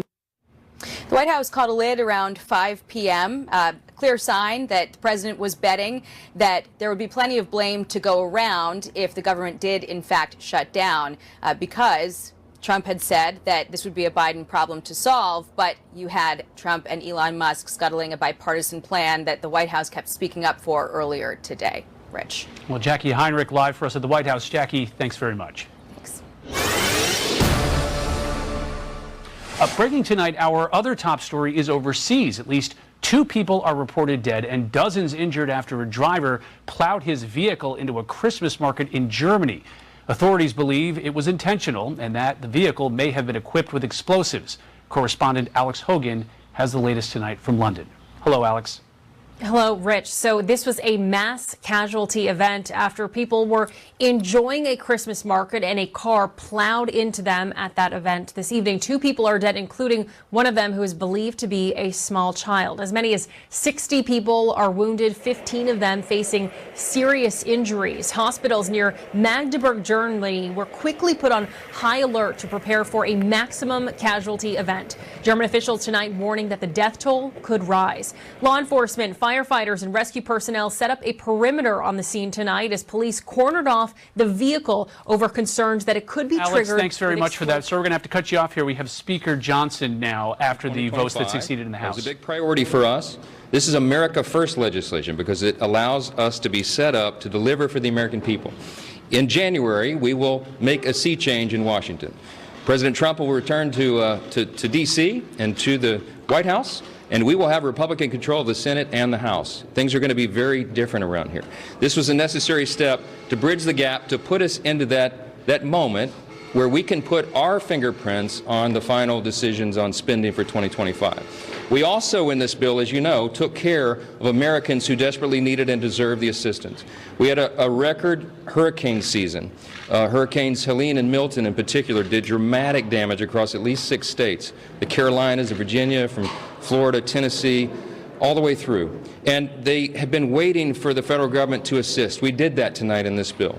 We also took care of our farmers, many of whom were on the brink of collapse because of Bidenomics, frankly, because the inflationary cost of their inputs and the inability they have right now to get loans from the banks and the lenders to put their crops in the ground, to put the seeds in the ground in the spring. So we had to take care of that, and we did. We are excited about this outcome tonight. We're grateful that everyone stood together to do the right thing. And having gotten this done now as the last order of business for the year, we are set up for a big and important new start in January. We can't wait to get to that point. We encourage swift passage in the Senate now. They need to do their job as the House just did. We will all go home. I want to wish everybody a Merry Christmas, Happy Hanukkah, Happy Holidays, and a Happy New Year, because I hope not to see you until we get back after that. I was in constant contact with President Trump throughout this process. Spoke with him most recently about 45 minutes ago. He knew exactly what we were doing and why, and this is a good outcome for the country. I think he certainly is happy about this outcome as well. Elon Musk and I talked within about an hour ago, Prediction. They're going to, on accident, in the upcoming year, say President Musk. In the world, I think it is. But we're going to get through this. We are going to unify this country, and we are going to bring the America First agenda to the people beginning in January. We cannot wait to get started. I hope you all have a great holiday. All right, that's it for House Speaker Mike Johnson. A Republican is on accident, completely unintentionally, going to slip up and say President Musk. Not Democrats. Democrats are already saying it to shit on Elon Musk, or to shit on Donald Trump. Been in constant contact with President Biden?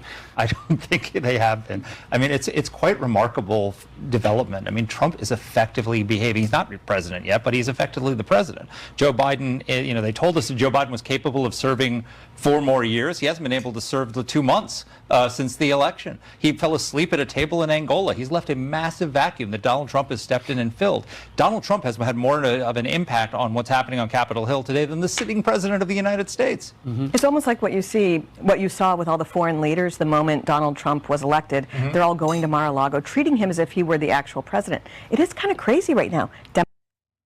I first see a high-profile Republican on accident saying President Elon Musk or President Musk.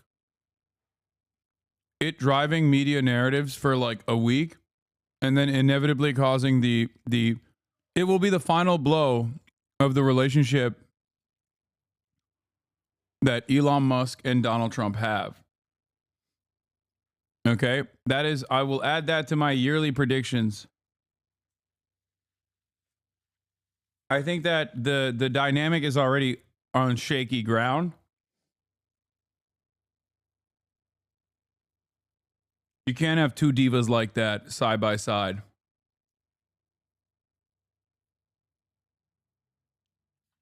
There's always going to be issues with that.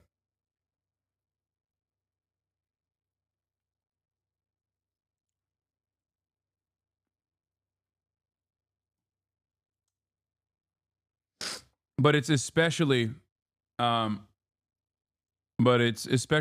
when it reaches this like peak where, you know, Trump starts really getting insecure about his position and how much influence he has.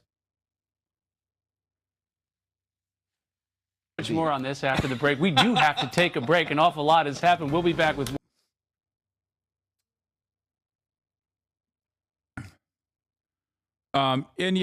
In this process, all the liberals who have talked about how Biden is a mental dynamo will not be punished. Of course not. They will be rewarded. They will have their German attacker was a pro-AfD Saudi refugee, according to Die Welt. Can't make this up. What? Ain't nobody's gonna believe that, dude. He was pro-AfD?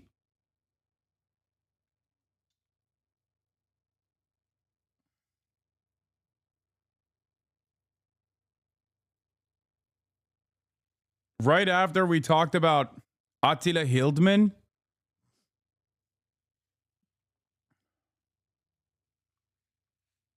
He's like, as a Saudi man, I wanted to do a false flag so that they deport my family. As a Saudi man, I wanted to do a fucking Islamic style act of terror so they deport me and my family and others like me from Germany so that they can truly make Germany great again.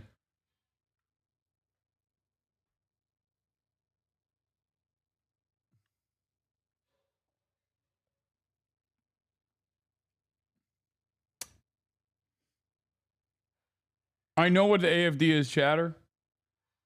And yes, I know the Saudi guy was a doctor in Germany since 2006.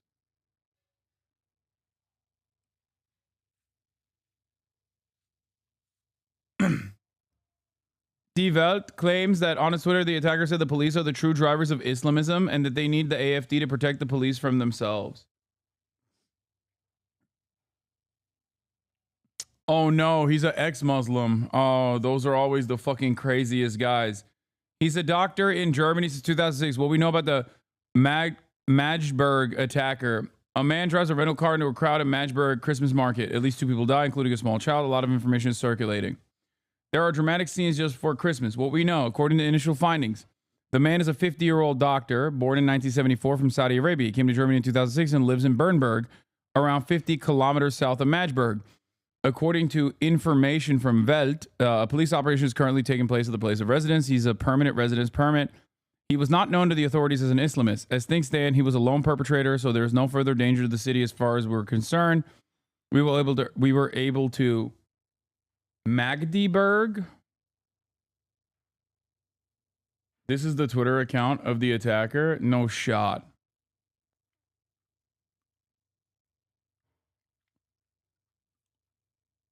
No, this is fucking made up.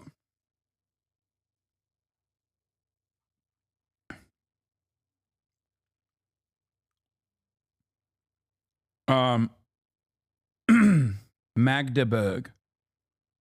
According to Hasselhoff, the perpetrator drove a rental car into the crowd. Additional footage showing the arrest of the suspect. What information is circulating about the perpetrator? According to Spiegel, the man is a specialist in psychiatry and psychotherapy named Talib A and was recognized as a refugee in 2016. Welt found a profile of Talib al-Abdul Mohsen on social media to whom all of the above information applies. The Frankfurter Rundschau reported on this man in March 2019. The article says Talib al-Abdul Mohsen has lived in Germany since 2006. He came to Germany as a guest doctor during his specialist training as a psychotherapist and later applied for asylum here because he had been threatened with death for turning away from Islam. Oh my God. Oh my fucking God.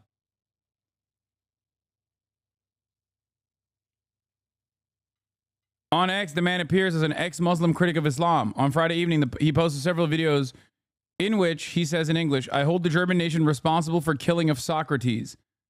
Another reason why I hold German citizens responsible for the persecution I experienced in Germany is the story of a UBS stick stolen from my mailbox. Okay, oh, he's just he's extra mentally ill. Later in the video, he says the government is criminal instead of protecting me. The police are the criminals in this case. I hold the German nation and the German citizens responsible.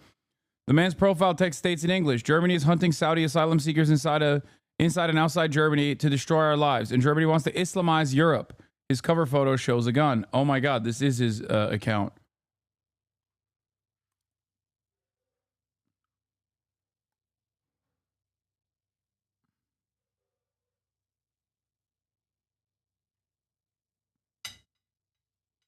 Dude, the fucking former Muslim guys in the West are so crazy.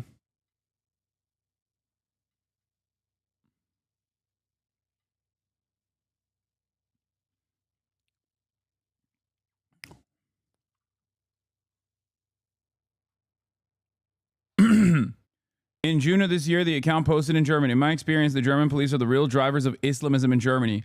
My experience is 7 years in which the police most recently in March 2024 used dirty tactics against me and other critics of Islam to destroy our anti-Islam activism. The left are crazy. We need AFD to protect the police from them. In 2020 and in 2021, the user posted several tweets mentioning the city of Magdeburg. In 2019, the BBC reported that Talib al-Abdul Mohsen was helping ex-Muslims flee the Gulf region. In Saudi Arabia, he was unable to safely practice his atheism.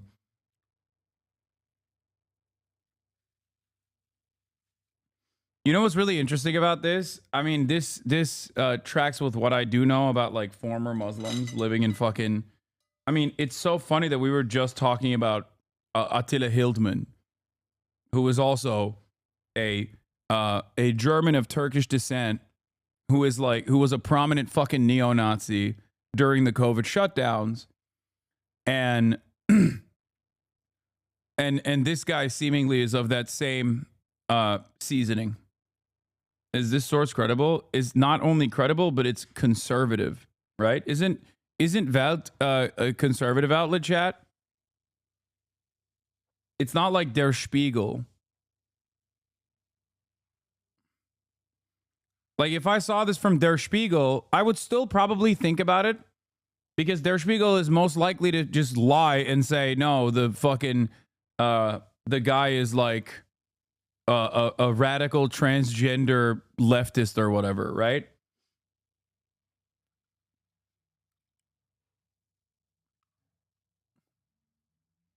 This is like Fox News looking at an incident where there's like a Muslim guy who did an act of terror in America and turning around and being like, actually, the guy was anti-Islam.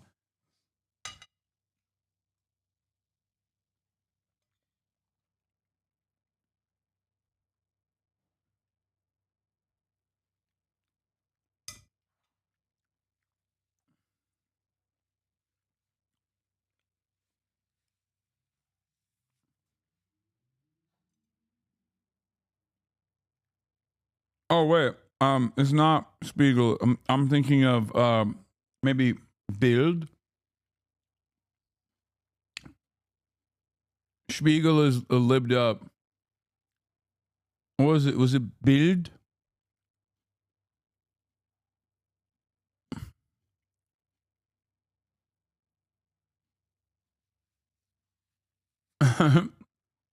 Okay. Welt is a part of Axel Springer, also publishing Bild, also fucking Business Insider, for the record, chatters who don't know. Axel Springer also owns Business Insider too.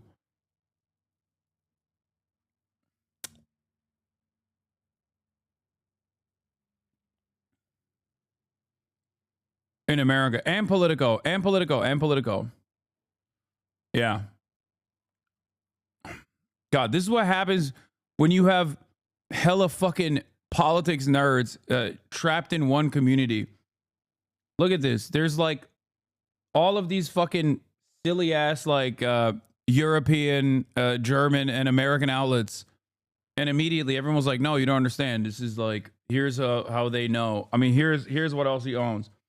Wasn't there a massive story from January about the secret AFD meeting in that hotel where Alice Weidel's top advisor met with proud neo-Nazis who planned a deportation of over 2 million Germans, some of them citizens? How do people like this exist? Oh, when you are a what? No, he's an Elon Musk glazer. I mean, that makes sense. If he's an ex-Muslim, he's like a militant atheist ex-Muslim. Ayaan Hirsi Ali comes to mind. You know what I mean? A lot of those guys are fucking freaks. A lot of the militant atheist ex-Muslim guys have tremendous brain rot, where they are so desperate to be liked by some of the most racist Islamophobic people. They're a bunch of little Mossab Hassan Yusufs, you know, the son of Hamas. I mean, Hirsi Ali actually converted to Christianity too. Like, she even went, she took it one step further when the grift was running out.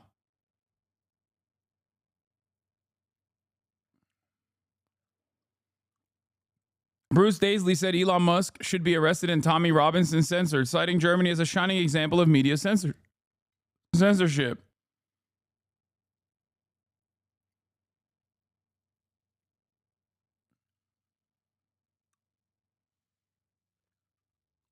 Have you ever went on the ex-Muslim subreddit? It's just a million of the exact type of guy you're describing. No, I've never been on there, and I don't want to be a part of that.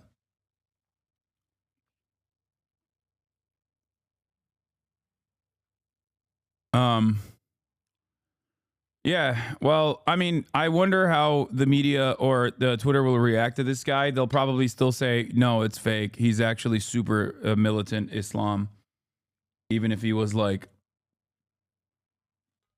seemingly a former Muslim who is a AFD guy, but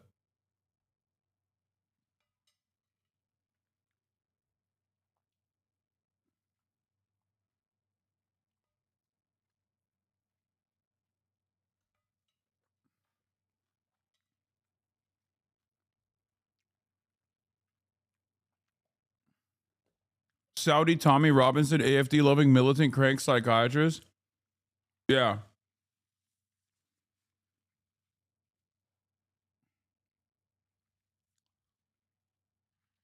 I suspect they'll say something along the lines of, well, he is a Muslim after all, and it is ingrained in their DNA. You know what I mean?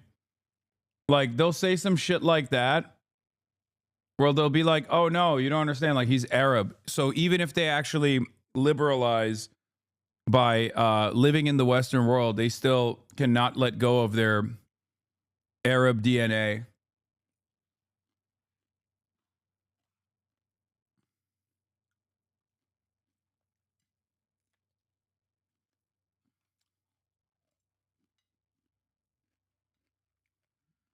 I suspect.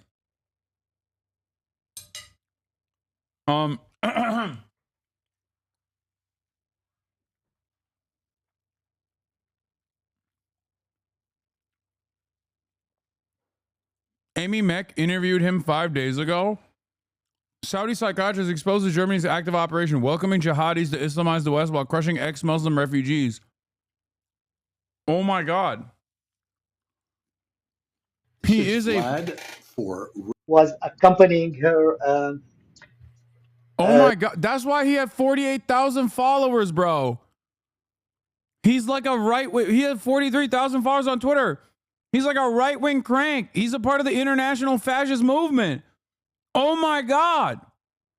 A child on a scholarship in the United States contacted me with Is this direct actually messages. the guy? Bro, if this is actually the guy, this is dead to rights.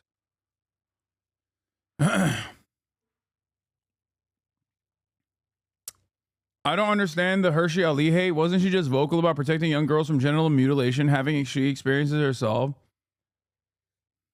Yeah, she's just the intactivist chatter. You're right. None of those guys. Oh my God. Okay, first of all, not a single one of those motherfuckers who are like ex-Muslim commentators in the West actually just stick to one thing, okay? Their entire purpose here is to give credence to the fears that Islamophobic freaks have in the Western world.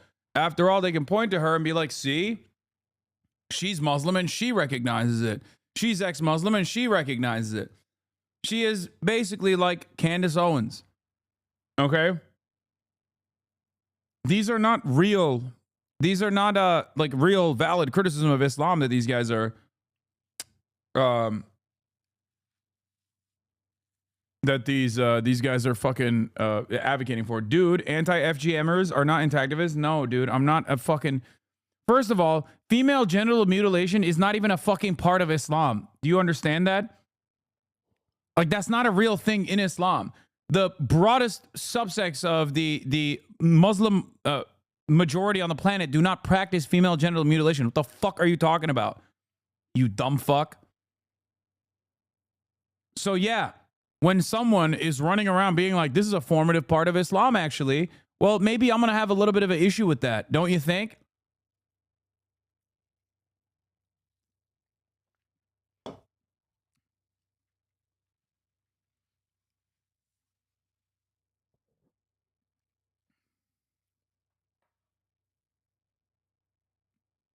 It's so fucking stupid. Ion Hershey Ali is maximum transphobe. She's everything. She's like all of these guys are grifters.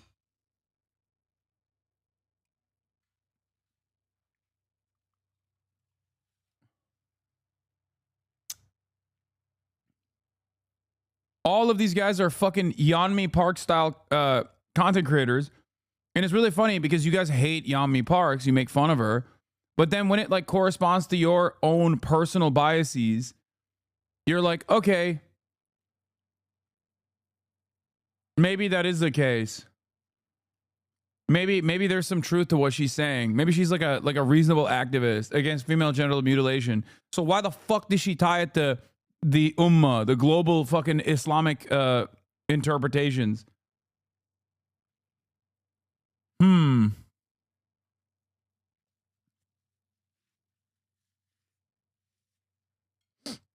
Every single one of these like fucking former Muslim activists in the Western world are just like rabid, sociopathic, right-wing freaks. All they do is just sit around and fucking talk about how, you know, the global jihad is happening because of Angela Merkel or whatever. And then they go on Bill Maher's show. And yeah, during the Obama era, they tried to present themselves as the real progressives and how Obama was actually regressive because he was secretly a Muslim. And then under the Trump administration, they very quickly were like, actually, fuck this progressive shit. We love being conservative. Why did they dramatically shift in their political ideology and the way that they communicate?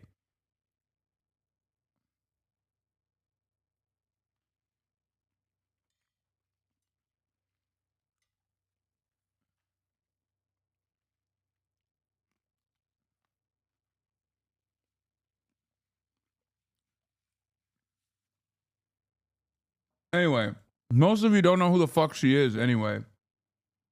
Because their fucking grift ended a long time ago.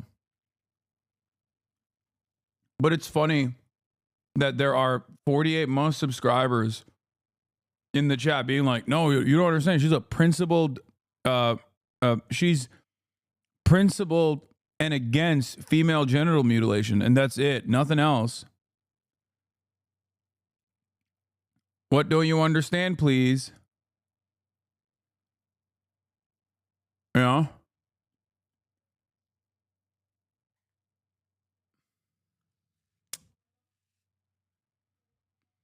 On Twitter and asked me for help to apply for asylum. And that's where I started my activism, helping refugees from particularly Saudi Arabia, but in practice, actually, from anywhere in the world, if I could help. So it was not planned. I mean, I started my activism to criticize Islam initially, and then people just flooded me with requests for help regarding asylum and refugees, and I just responded to them. I helped them. Yeah? That's how I started my refugee activism. That is great. So from the point of view of the Western world, there has been a great deal of distortion of important language concerning things, like a number of things. But one of them is the... Who's this guy? This is allegedly the German terrorist.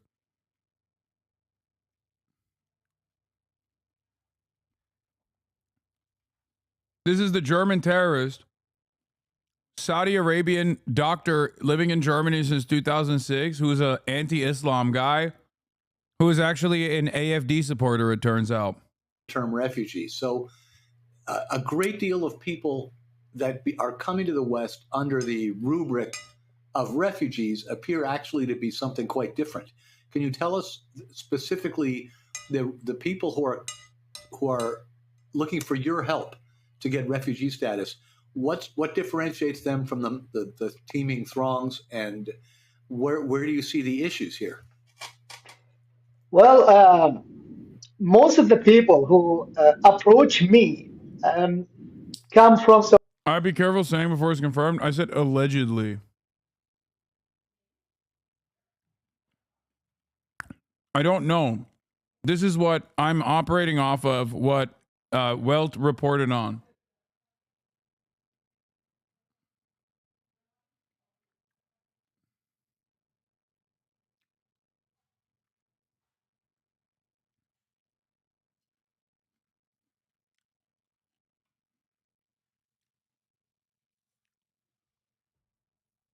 Funny how that one news lady immediately was like, oh, it's related to October 7 and Islamism? Yeah. Saudi Arabia. That's because I am from Saudi Arabia. So basically, when you want to ask someone about how to get a visa, how to get into an asylum country legally, you naturally tend to ask someone from the same country.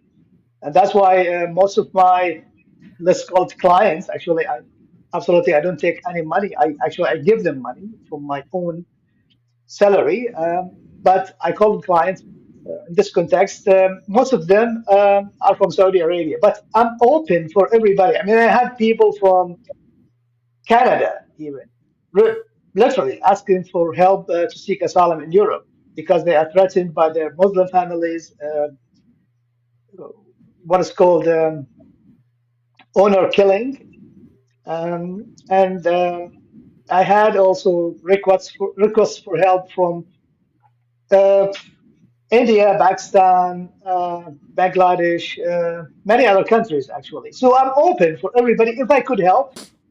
But most of the people who ask me for help are from Saudi Arabia. And most of them are actually ex-Muslims or tend to be secular, although I'm open. I help Muslims, even with my own money, equally, if I can do that.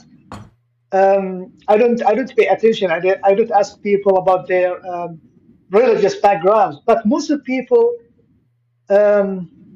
who ask me for help happen to be ex-Muslims because I am ex-Muslim, and they feel that they are communicating with someone with the same background. The racist guy asked them a question about how do you distinguish between people, good Muslims like you, versus evil terrorist Muslims. When you bring them into Germany, don't you think you're also Islamizing Europe by bringing in Muslims into Germany? And given that he is very clearly mentally ill, he doesn't understand that the guy in front of him is like not differentiating between ex-Muslims and current Muslims, and thinks, you know, most of them have the terrorism gene in them. So how do you figure out? Yeah, he used a term that I've never even heard before, which is teeming throngs. What the fuck does that even mean?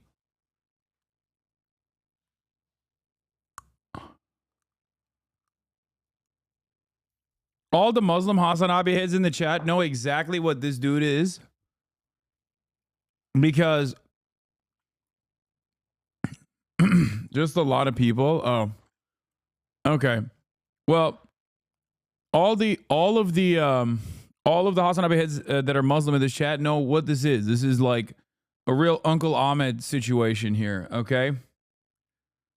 It's one of the grossest, wormiest little ways to exist, in my opinion. Truly, truly gross. When you look at an inherently hostile, it's the Candace Owens. It's Candace Owens. You look at an inherently hostile planet, an inherently hostile grouping of people to your existence, and you desperately try to make sense of it by saying, I am just like you. I am a racist too. I promise. Like, I will be your loyal little servant, operating at the behest of whatever racist fascination you might have, and solidifying it and agreeing with it. They still hate him anyways. So the Islamist lunatic who drove to the Christmas market in Madgebury is a Saudi doctor who spent his life getting asylum seekers into Europe. Yeah, except he is, again, a fucking former Muslim. Bro spent his life saying, I'm not a Muslim, I'm an atheist, and drove through a Christmas market. We've all heard about this long list of atheists attacking Christmas markets. Germans, be prepared for the gaslighting. When an Algerian Muslim stabbed 3 kids last year in Dublin, we were told he's a citizen. He's been here for decades. He's practically Irish, and he didn't practice Islam. Well, if you commit an act of jihad, yeah, they don't give a fuck. See? They're like, nah, he's Arab, dog. He's Muslim. Hi, my name is Talib. I'm from Saudi Arabia. I'm an activist. I created a website to help people seeking asylum, especially from Saudi Arabia and the Gulf region. Hi.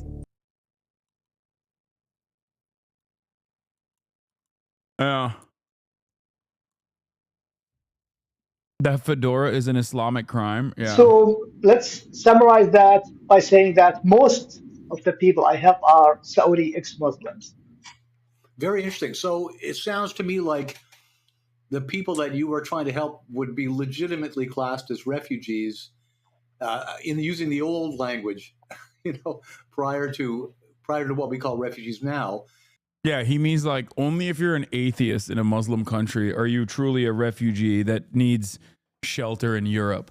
If you're a Sunni Muslim in a Shia country, or if you're a Shia Muslim in a Sunni country, or if you're a Sunni or Shia Muslim that happens to be gay or whatever, or happens to, be a victim to political persecution, or a victim to the destabilization that American imperialism has caused, you are not a real refugee. You can only be a refugee if you're like, I'm an atheist and I am scared of the Saudi government killing me. You know what I mean? You can't be escaping a war. You just have to be escaping the real war, which is the war against atheism. And further, that these would be refugees in the sense that, especially women, I guess, who would be looking to escape the consequences of a oppressive Sharia law. And that would include people in Canada and other non-Muslim countries where Islam has now taken a toehold. Is that fair to say then, to summarize? That's right. Most of them, let's say, definitely there are, I'm not trying to say that they are, perfectly clean, but most of them are literally legit, and they are basically escaping the persecution from the Islamic Sharia. I just need you to understand what level of mental illness we're experiencing right now. We're watching a Rumble video of an American guy. I don't know who the fuck this person is, interviewing the guy who allegedly did, according to Welt's reporting, this is the guy that did the Christmas drive terror attack. Okay. And the guy is like a known entity, I guess, in the right-wing, universal right-wing fascist circuit. He's a Saudi doctor who's been living in Germany since 2006, applied for asylum in Germany in 2016, has a YouTube channel, has a sizable following on Twitter, and is pro-AFD, and sometimes even to the right of the AFD. And not only that, but also he is so fucking insane that he said, I help Muslims or ex-Muslims in Canada escape Sharia. He said Sharia law has overtaken Canada. For reasons, related to the oppression, like imposing the head cover called hijab on women, or basically some of them even threatened because just that they left Islam or they criticized Islam. Like one of the last cases I helped, he is a Saudi guy who had a Twitter account with 9 followers, only 9 followers. And he was complaining on Twitter because he was forced to fast Ramadan. So the Saudi... Dog, what the fuck are you saying? Like, in your own house? What who's going to know if you're drinking water? Like, what the fuck? Most people in the Muslim world spend most of the fucking daylight sleeping anyway. I mean, not everyone, but I suspect that if you're indoors, you can do whatever the fuck you want. There's no like government surveillance, the haram police. I've never been to Saudi Arabia, so I don't know, but like it would be shocking.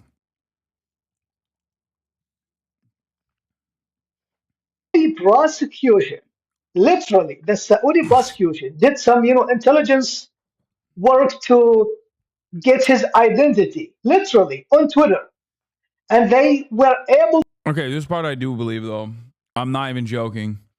The Saudi government has literally done this for like the Shia Saudis and shit. This part is actually not fake. He's insane. I don't know if the story that he's specifically talking about is real. I don't think that the Saudi intelligence would use their resources on one guy being like, they're forcing me to fucking not drink water during Ramadan or anything. But yes, Saudi, the Saudi intelligence agencies absolutely persecute people, and they use Twitter, which is now owned by Elon Musk, who's also in the pocket of Saudis, that to actively out Saudi dissidents and maybe even kill them. Now, the honor killings in Canada, he's out of his fucking mind. Saudi intelligence is incompetent, as we saw from 5 explanations they gave about Khashoggi within 48 hours. It doesn't matter. They might be bad at PR, but it's easy for them to just literally go to Elon Musk and be like, give me the fucking information of this account. And Elon's like, here's the IP address. You can go kill him now. To identify him, I'm not sure if they did that with IP address or with social engineering, but they identified him. They opened a case for him. They summoned him for interrogation. And after the interrogation, he contacted me immediately. And I told him, if you want to escape, you can do it tomorrow, because the UK allows for an electronic visa, some sort of electronic visa. So you can get that immediately within minutes, and you can buy the air ticket immediately. So he said, well, tomorrow, I'm not that in a hurry, but I need probably 3 days maximally. And in 3 days, he was in the UK. He escaped from there, and he has, right now a public presence on Twitter. He narrated his story on Twitter publicly, and he got asylum. Bro, assuming that honor killings are like a regular process is so fucking insane. It's like, dude, yes, insane people engage in heinous acts. You're out of your fucking mind if you think this is like a process that is implemented through like an actual Sharia court system or whatever the fuck. It's like revenge killings. It's like a fucking husband that finds out his wife is cheating on him and then goes and fucking kills the wife. Like, that's not like, it's literally pointing to that act of a revenge killing as like some form of systematized style of violence that is like normalized. You're fucking insane. Yeah. There's no religion where like the broadest universal interpretation of murder is justifiable and under any circumstance. You act like it's normal, but in Islam, they might kill you just for leaving in Islam. Dude, shut the fuck up. I'm literally Muslim, man. What are you saying, dude? What are you saying?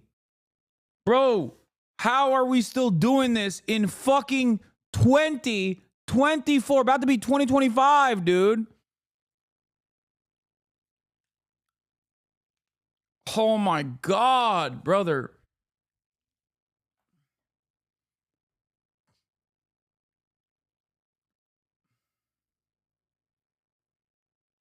That face when white people talk to me about Islam, dude.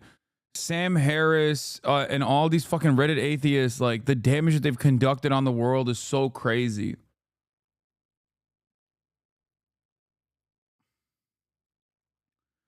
It's just funny because these exact same Reddit style atheists will dunk on Christian fundamentalists with regular frequency to be like, see, look at how violent and stupid the Bible is. Okay. But they can't comprehend that like any sort of passage they read from the fucking Quran is also subject to the same interpretation. Like, people don't do that. People are not like, oh yeah, we're fucking running around murking. You see, I know the Bible is stupid, dumbass.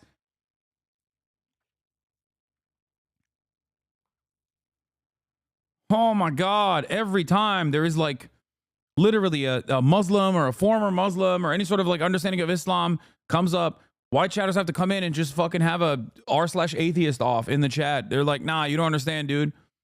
At any given moment, you're subject to a fucking death penalty.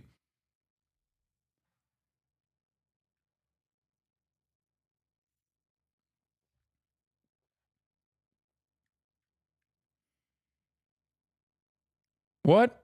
The suspected Magdeburg attacker, anti-Muslim activist Talib, published his video shortly after his car drove into the Christian market. The government itself is the criminal. I consider the German nation, German citizens responsible for what I'm facing. For what I'm facing. How the fuck did he film this and post this? He was a supporter of the AFD and made conspiracy videos about Hasan Shebli and Ali Utlu. Wait, Ali Utlu? That's another Turk. He was previously in Magdeburg, but reportedly lived in Bamberg.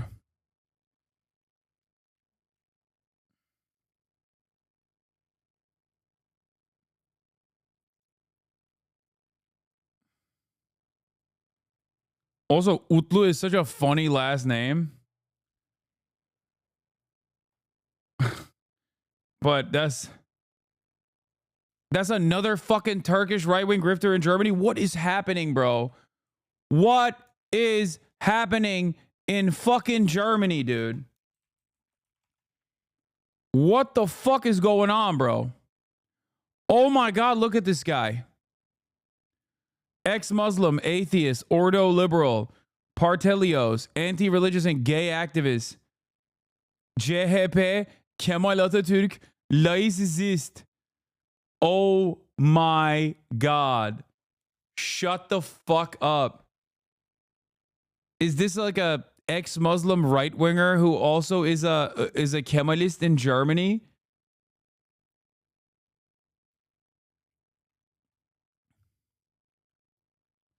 Bro, I'm sorry.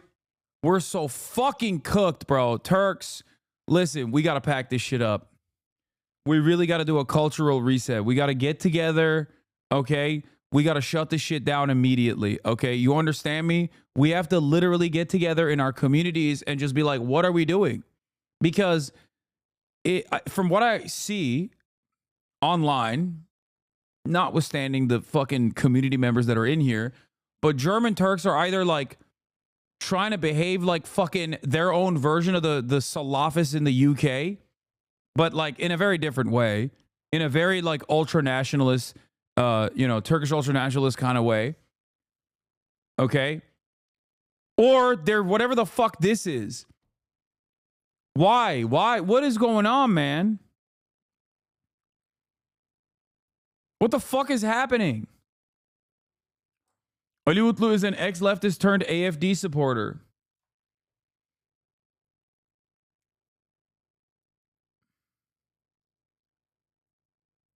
Don't hate on Almancıs. Never will you get inside infos again. Bro, I'm sorry, but the Almancıs are so fucking right-wing, especially when it comes to Turkish politics, all right?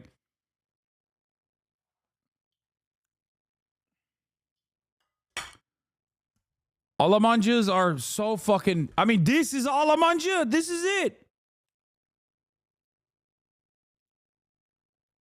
Show chat. What? The German Turk neo-Nazis? What? Arcane and the Dangers of Snowbody Mind Control? Sana ben de dahil bir sürü kişi söyledi ama anlamıyorsun. Kemalistlerin bir kısmı batıdan ve bağımsız olarak İslam ve Araplardan nefret ediyor. Yo biliyorum. Bir de Kemalistler değil. Şimdi bir de nasyonalistler de var değil mi? Neydi o diğer parti? İyi değil. Bir tane daha var. Zafer. Değil mi? Zafer miydi? Bayağı bildiğin adamlar artık iyice kafayı yemişler. Herkes kafayı yemiş amına koyayım. Ne yapacağız bilmiyorum. Ekonomi boka gitmeye devam ettiği sürece herkes iyice kafayı yiyecek daha da.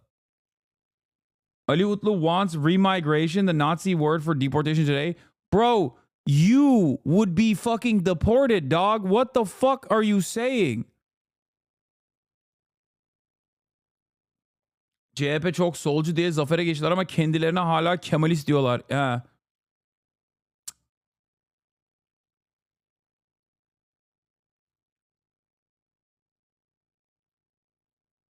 Unbelievably typical for the media to immediately invoke Hamas to frame it as an Islamist terror attack, only for it to be an anti-Islam fascist.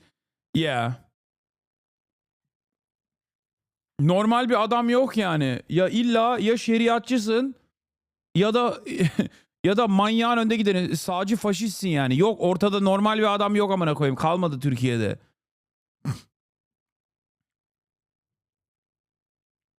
Solcu yok zaten.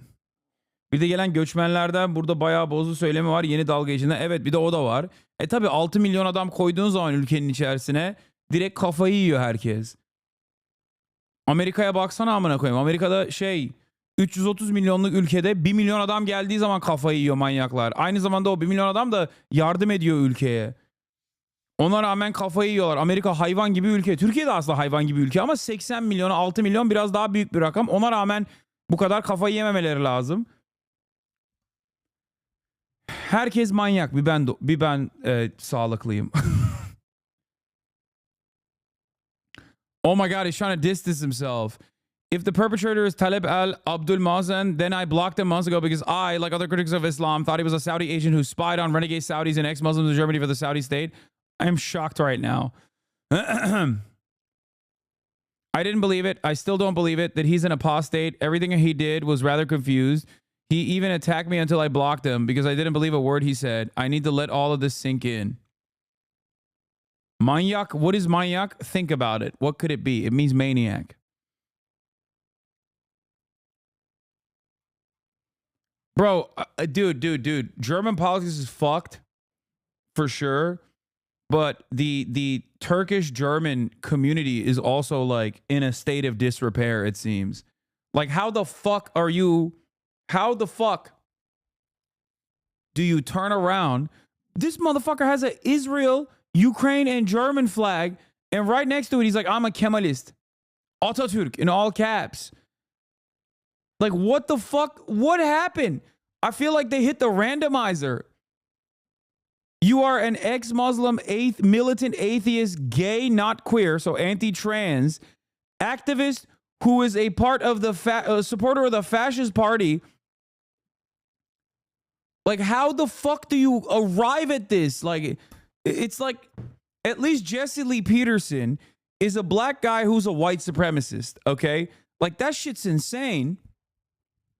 That's insane for sure. But there isn't, like, so many different, unique, inherently contradictory political motivations involved with Jesse Lee Peterson. He's a black dude and he's anti-black, okay? Candace Owens, same shit. Black woman, but a white supremacist.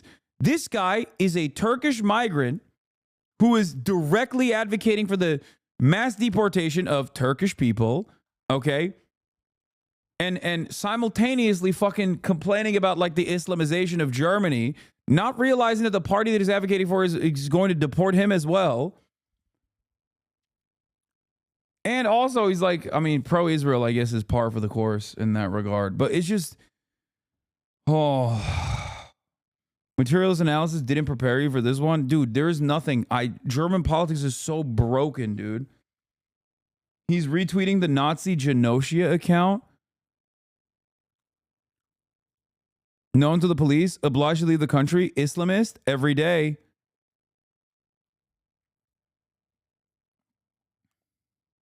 Didn't we just see that in your election too? I guess you're right. There's a hell of Latinos that voted for Donald Trump, but also, no, it's one step further. It's like having those actual neo-Nazi Hispanic accounts. Many such cases, Nicholas Fuentes notwithstanding. You know what I mean? So I guess we do have that as well. You got Hispanic neo-Nazis who are like leading the Nazi movement in America. You know what I mean? The accounts that are like Groyper Himmler, Groyper's Cunny Himmler 1488, and then they like will post like a photo of their arm or whatever. They'll be like, I'm white, and it's like clearly a Mexican dude. You know what I mean? No, you don't understand. I'm actually white as fuck, dog. You don't get it. And then it's like all of the rest of the fucking 4chan dweebs who are also fucking Latino and Indian and varying degrees of white as well. They're shitting on him for not being sufficiently white.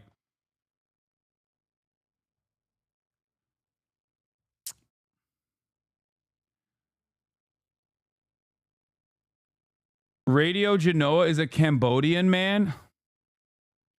I'm done. I can't tell if you're fucking around or not. I don't.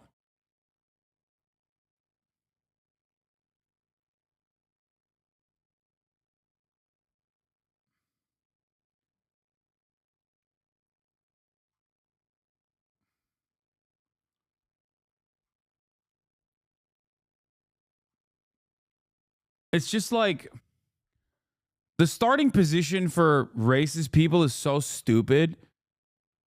So I guess like if you build your foundational worldview on like stupidity, you're gonna have stupid politics that make no fucking sense. You know what I mean? So I guess in a way that senselessness does make sense.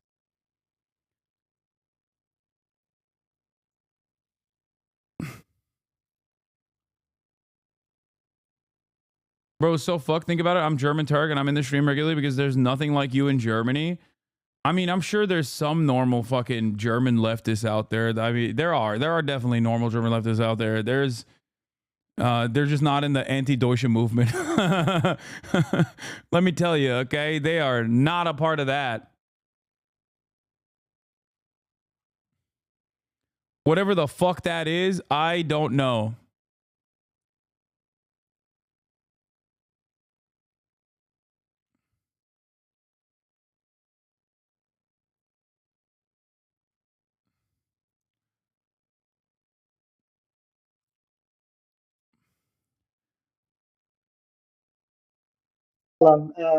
I guess that was like 2 weeks ago in the UK. So that's the kind of, I mean, this is an important example because he had only 9 followers on Twitter and he was anonymous on Twitter, but they used either his IP address or Wait. If you wonder who's behind Radio Genoa, the answer is hilarious. An Asian guy from Cambodia posing as a white nationalist.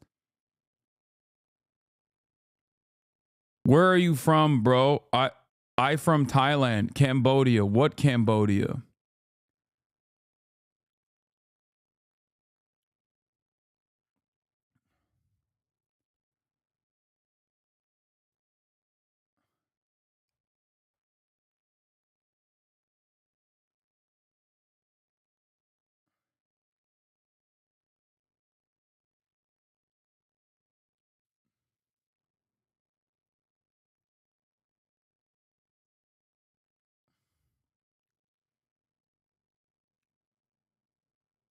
What is happening? Like, what? The brain rot goes much deeper than Ali Utlu, by the way. He's a member of the expert circle of circumcision affected ones. He's an intactivist, bro.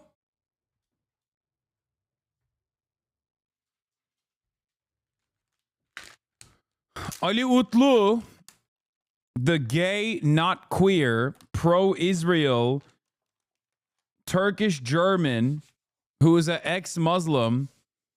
Of course, why wouldn't he be? Okay, why wouldn't he be? Why wouldn't Ali Utlu also be an intactivist? It makes sense. He's all the other weird shit too. God damn, what a goddamn shame this is. Like,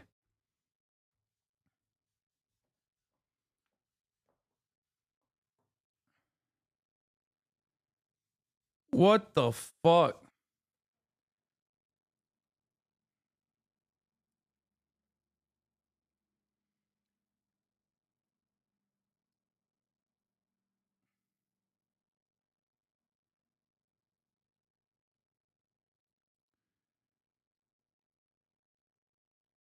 To be fair, a white American expat who's an ultra monarchist, loved the Thai royal family, was on the news and popped off on the net recently. People are weird.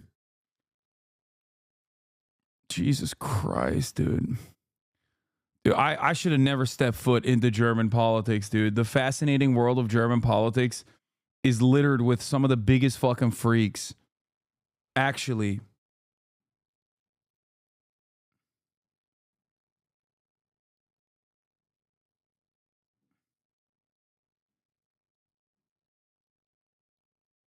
If you thought you were ready,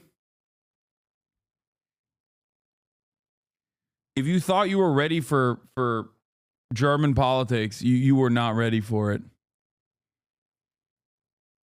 What is this? OSINT defender Saudi accounts are not claiming that the reason he fled Saudi Arabia in 2006 was accused of rape and that the Saudi government requested that Germany extradite him, but they refused. He was accused of rape. I don't know about that. I mean, I'm not discounting it. I'm not saying that I don't believe it, but if he was like a dissident of the Saudi government, it's I'm sure that they immediately fucking would just post shit social like this. engineering to identify him, and they summoned him. They opened a investigation case for him, and if he is like if they proved that he was criticizing Islam, he would have been definitely gone to prison. So they do this actively. It's not that just if someone is confronting them or publicly speaking. No, they do this actively. They search for anyone criticizing Islam actively. They invest money into that, and that's why people are escaping. So, just by the way, had he not escaped Saudi Arabia, what would be the consequences of not being caught not fasting during Ramadan or skipping lunch? Right. Let me first talk about the legal and then the some kind of the usual consequences. So the legal consequences, if he does not deny that he criticizes Islam or fasting Ramadan, and they did not claim falsely that he is mentally ill, So he is destined to be killed officially. And it happened already to someone called Ahmad Rayeh al-Shamari, um, who, as you can find his name on the, what is that called? The American Commission for Religious Freedom. I'm the one who contacted them to add his name to their list. So Ahmed Faye al-Shamari teared the tables of the Quran up, and they caught him.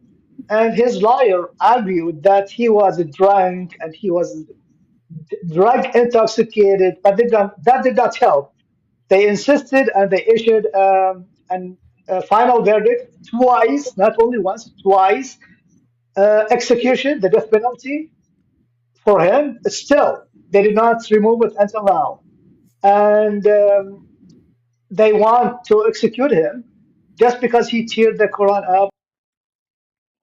Yeah, he's not dead. He's alive. They captured him alive. So you'll be hearing from him.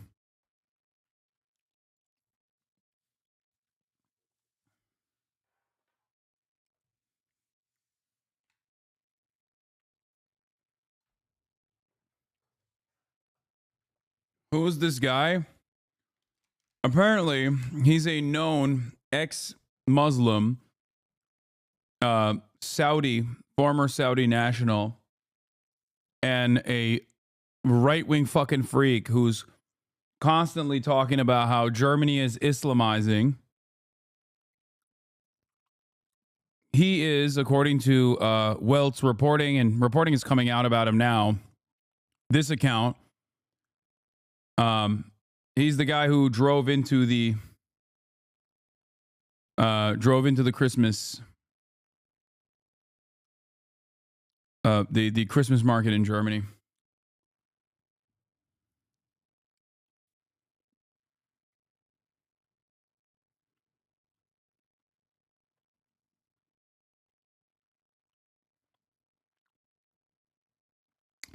He killed 2 people. One was a child.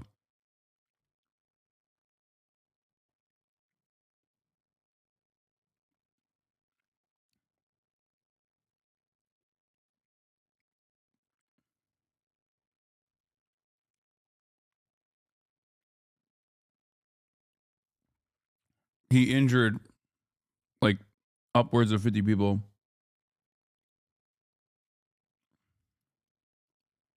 No. The number is not 11.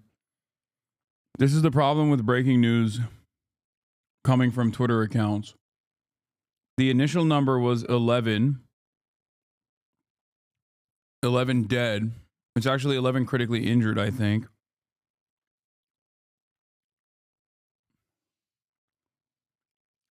But it was mostly like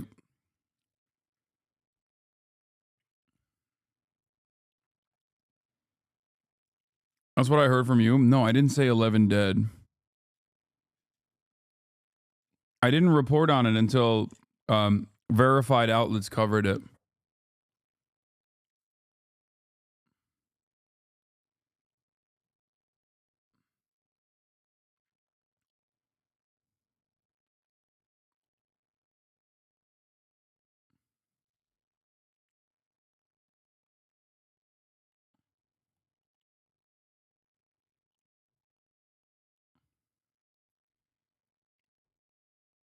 So why did he do it?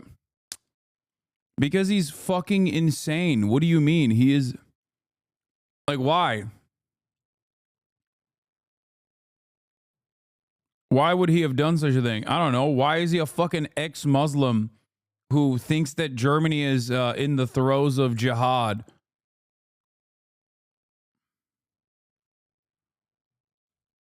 Why is there another right-wing German guy by the name of Ali Utlu, who is a gay anti-trans AFD activist that wants to do remigration of Muslims in Germany, not realizing that he himself is also a part of the people that will be deported? He's also pro-Israel, but that much, that's normal. From fascist to anti-fascist alike, I think most Germans are pro-Israel.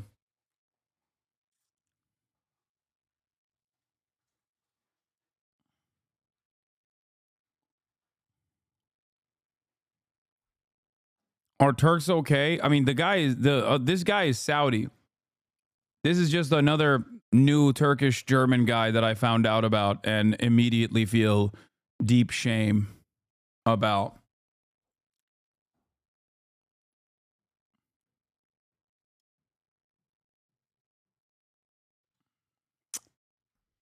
Not anti-fascist and pro-Israel, brother. I know they just called themselves anti-fascist.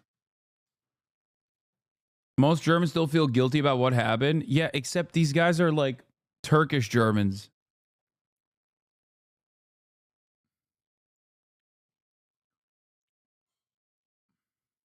Only once, although he apologized and he claimed that he was drug intoxicated and the drug at the time. So most of them, I mean, from my own experience, I know that many of the rejected 30%, many of them are ex-Muslims. So Germany seems to be welcoming Syrians like without any issues, although many of them are not only Muslims but Islamists in the literal meaning of the word, and while rejecting many Saudis, 30% of the Saudis are rejected, and some of them, I know them personally, are ex-Muslims. Definitely. Well, the results of this policy are becoming quite obvious in Germany and across the West, frankly. So I know, actually, I can tell you anecdotally that in Canada, we rejected any people from Syria that weren't Muslim. We'd only accept Muslim refugees in Canada, according to people that I've met on the street who were Christian and had to lie and say they were Muslim, which is very curious because the Christians, you would think in a Muslim country, would have a better case for being, especially when that country was under attack by the Islamic State. Anyway, neither here nor there. So what do you see needs to be done to solve this issue? I love the fucking right-wing fascist freaks, dude.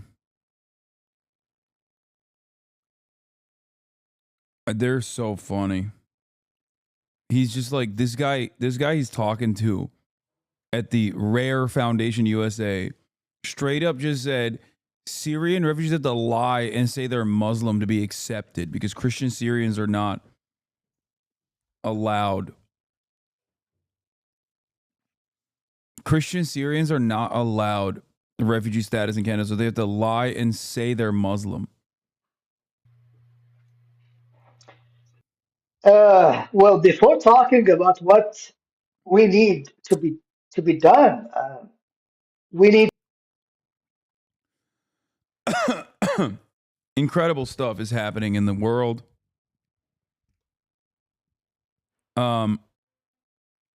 I don't know what else to say about this fucking guy. He's also an Obama is a Muslim truther. The school registered lists Barack Hussein Obama with his childhood name Barry Soetoro, his date and place of birth in Hawaii, his Indonesian nationality, and his Islamic religion. Obama, his teacher Puck Effendi in gray, and his classmates in front of his old school SDN Menteng 01 Jakarta.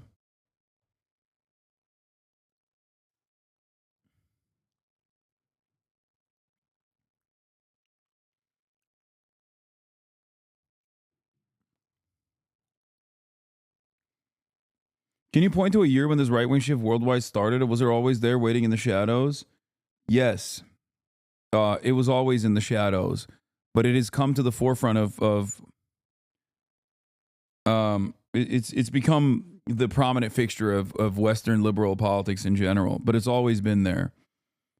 Anyway, let's get to fucking Luigi again. Let's get to more comfortable waters here. What a fucking insane situation.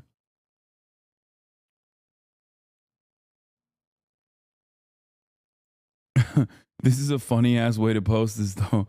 A gay Saudi ran people over in Germany and he's pro-Israel. We'll link his account below. Go screenshot as much as you can. A gay Saudi.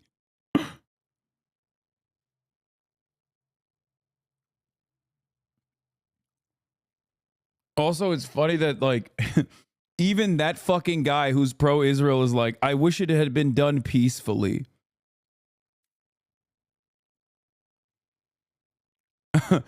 Like even the fucking militant atheist ex-Islam guy's like, man, you know, I really love that Israel is doing the gay pride shit in Gaza in the ashes of children's bodies.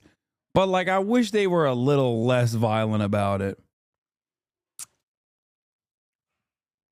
No, he's referring to Hamas. Oh, he's saying Israel's official account celebrates raising the gay flag in Gaza after the end of the Islamic occupation. I wish it had been done peacefully. Is he saying like, if only Hamas gave up arms peacefully, and that this is a cause for celebration?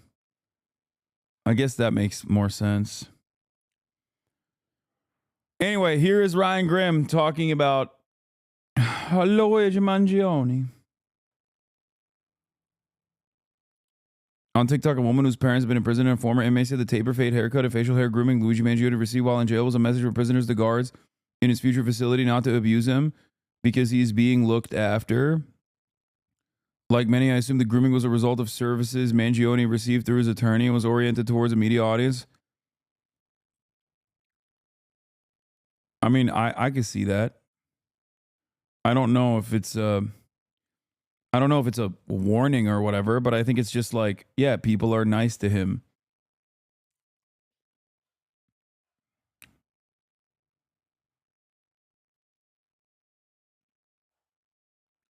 You can get a fade from any other dude in jail. That's what I'm saying. I thought that they said he was in solitary, so I don't know.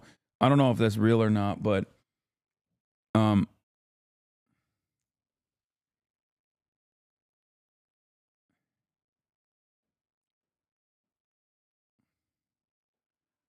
okay.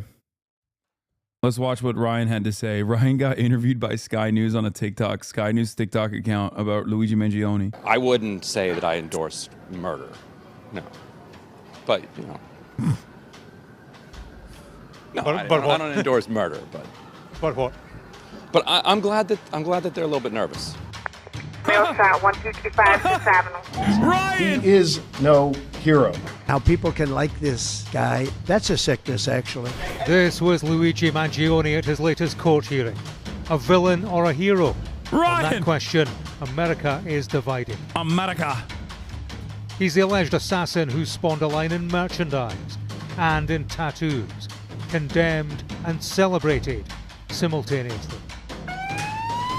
If the motive... Yeah, I don't know if they're like condemning him that much. I think the condemnations are mostly coming from like institutions. Like I've yet to meet a person who's like, this is completely unacceptable. I can't believe this happened.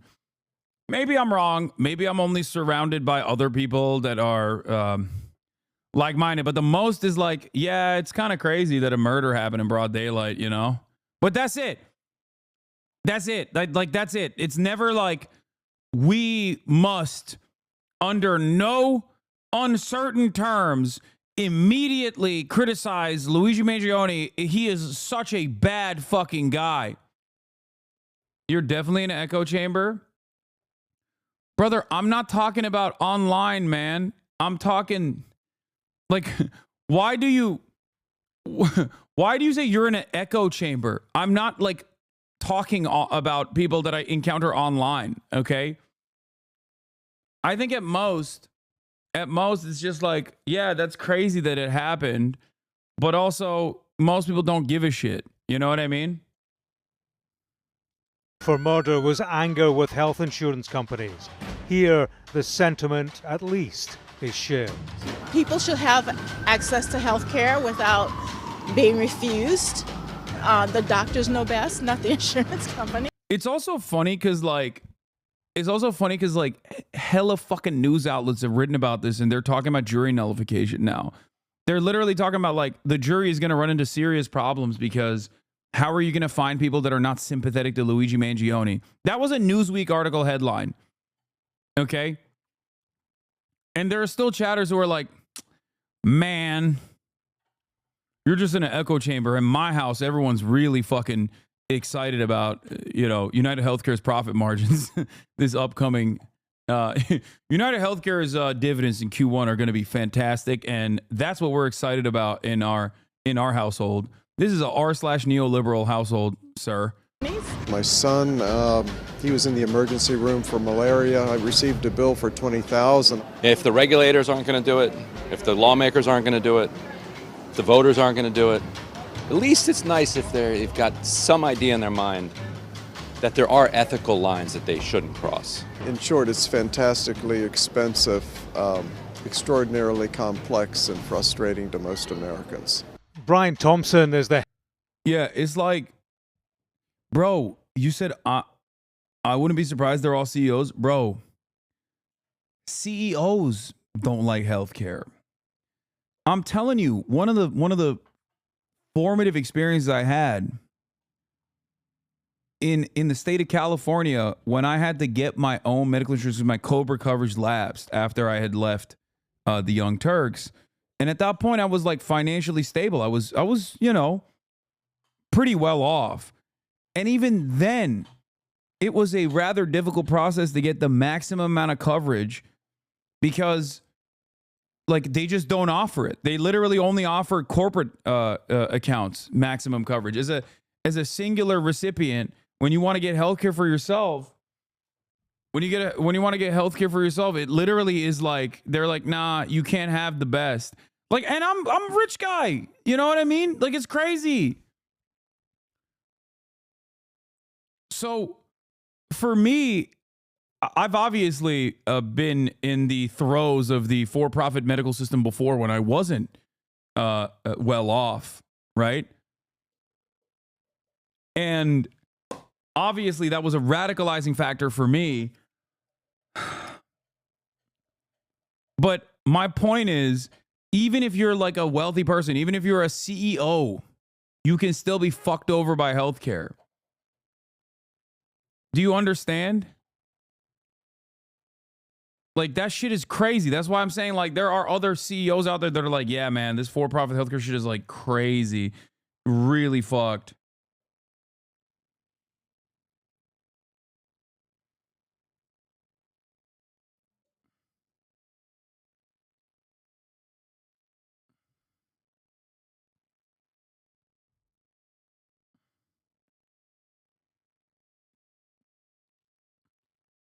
Yeah, with 7-figure prices for shit, even a millionaire could get a bill that makes them sweat. Yeah. Anyway, on that note, chatters, I must leave. Unfortunately, well, not unfortunately, but fortunately for you, I'm still going to be live. I'm just not going to be live on this account. I am cutting the stream short today because I'm going to go to Nephew's stream, Jason the Ween. And I'm going to be participating in a 20v1 Riz off where I will be in Jason's ear feeding him communications. Okay? With the hopes that we find him some true love. All right? I think he's live streaming it, but I'm not sure. I think he is live streaming the process. I don't know if he's live already. But yeah, I gotta go shoot that. Is he live? Or is he not live? Oh, he is live. All right, I'll rate him. Anyway, love you guys, and I will see you on the other side. Okay?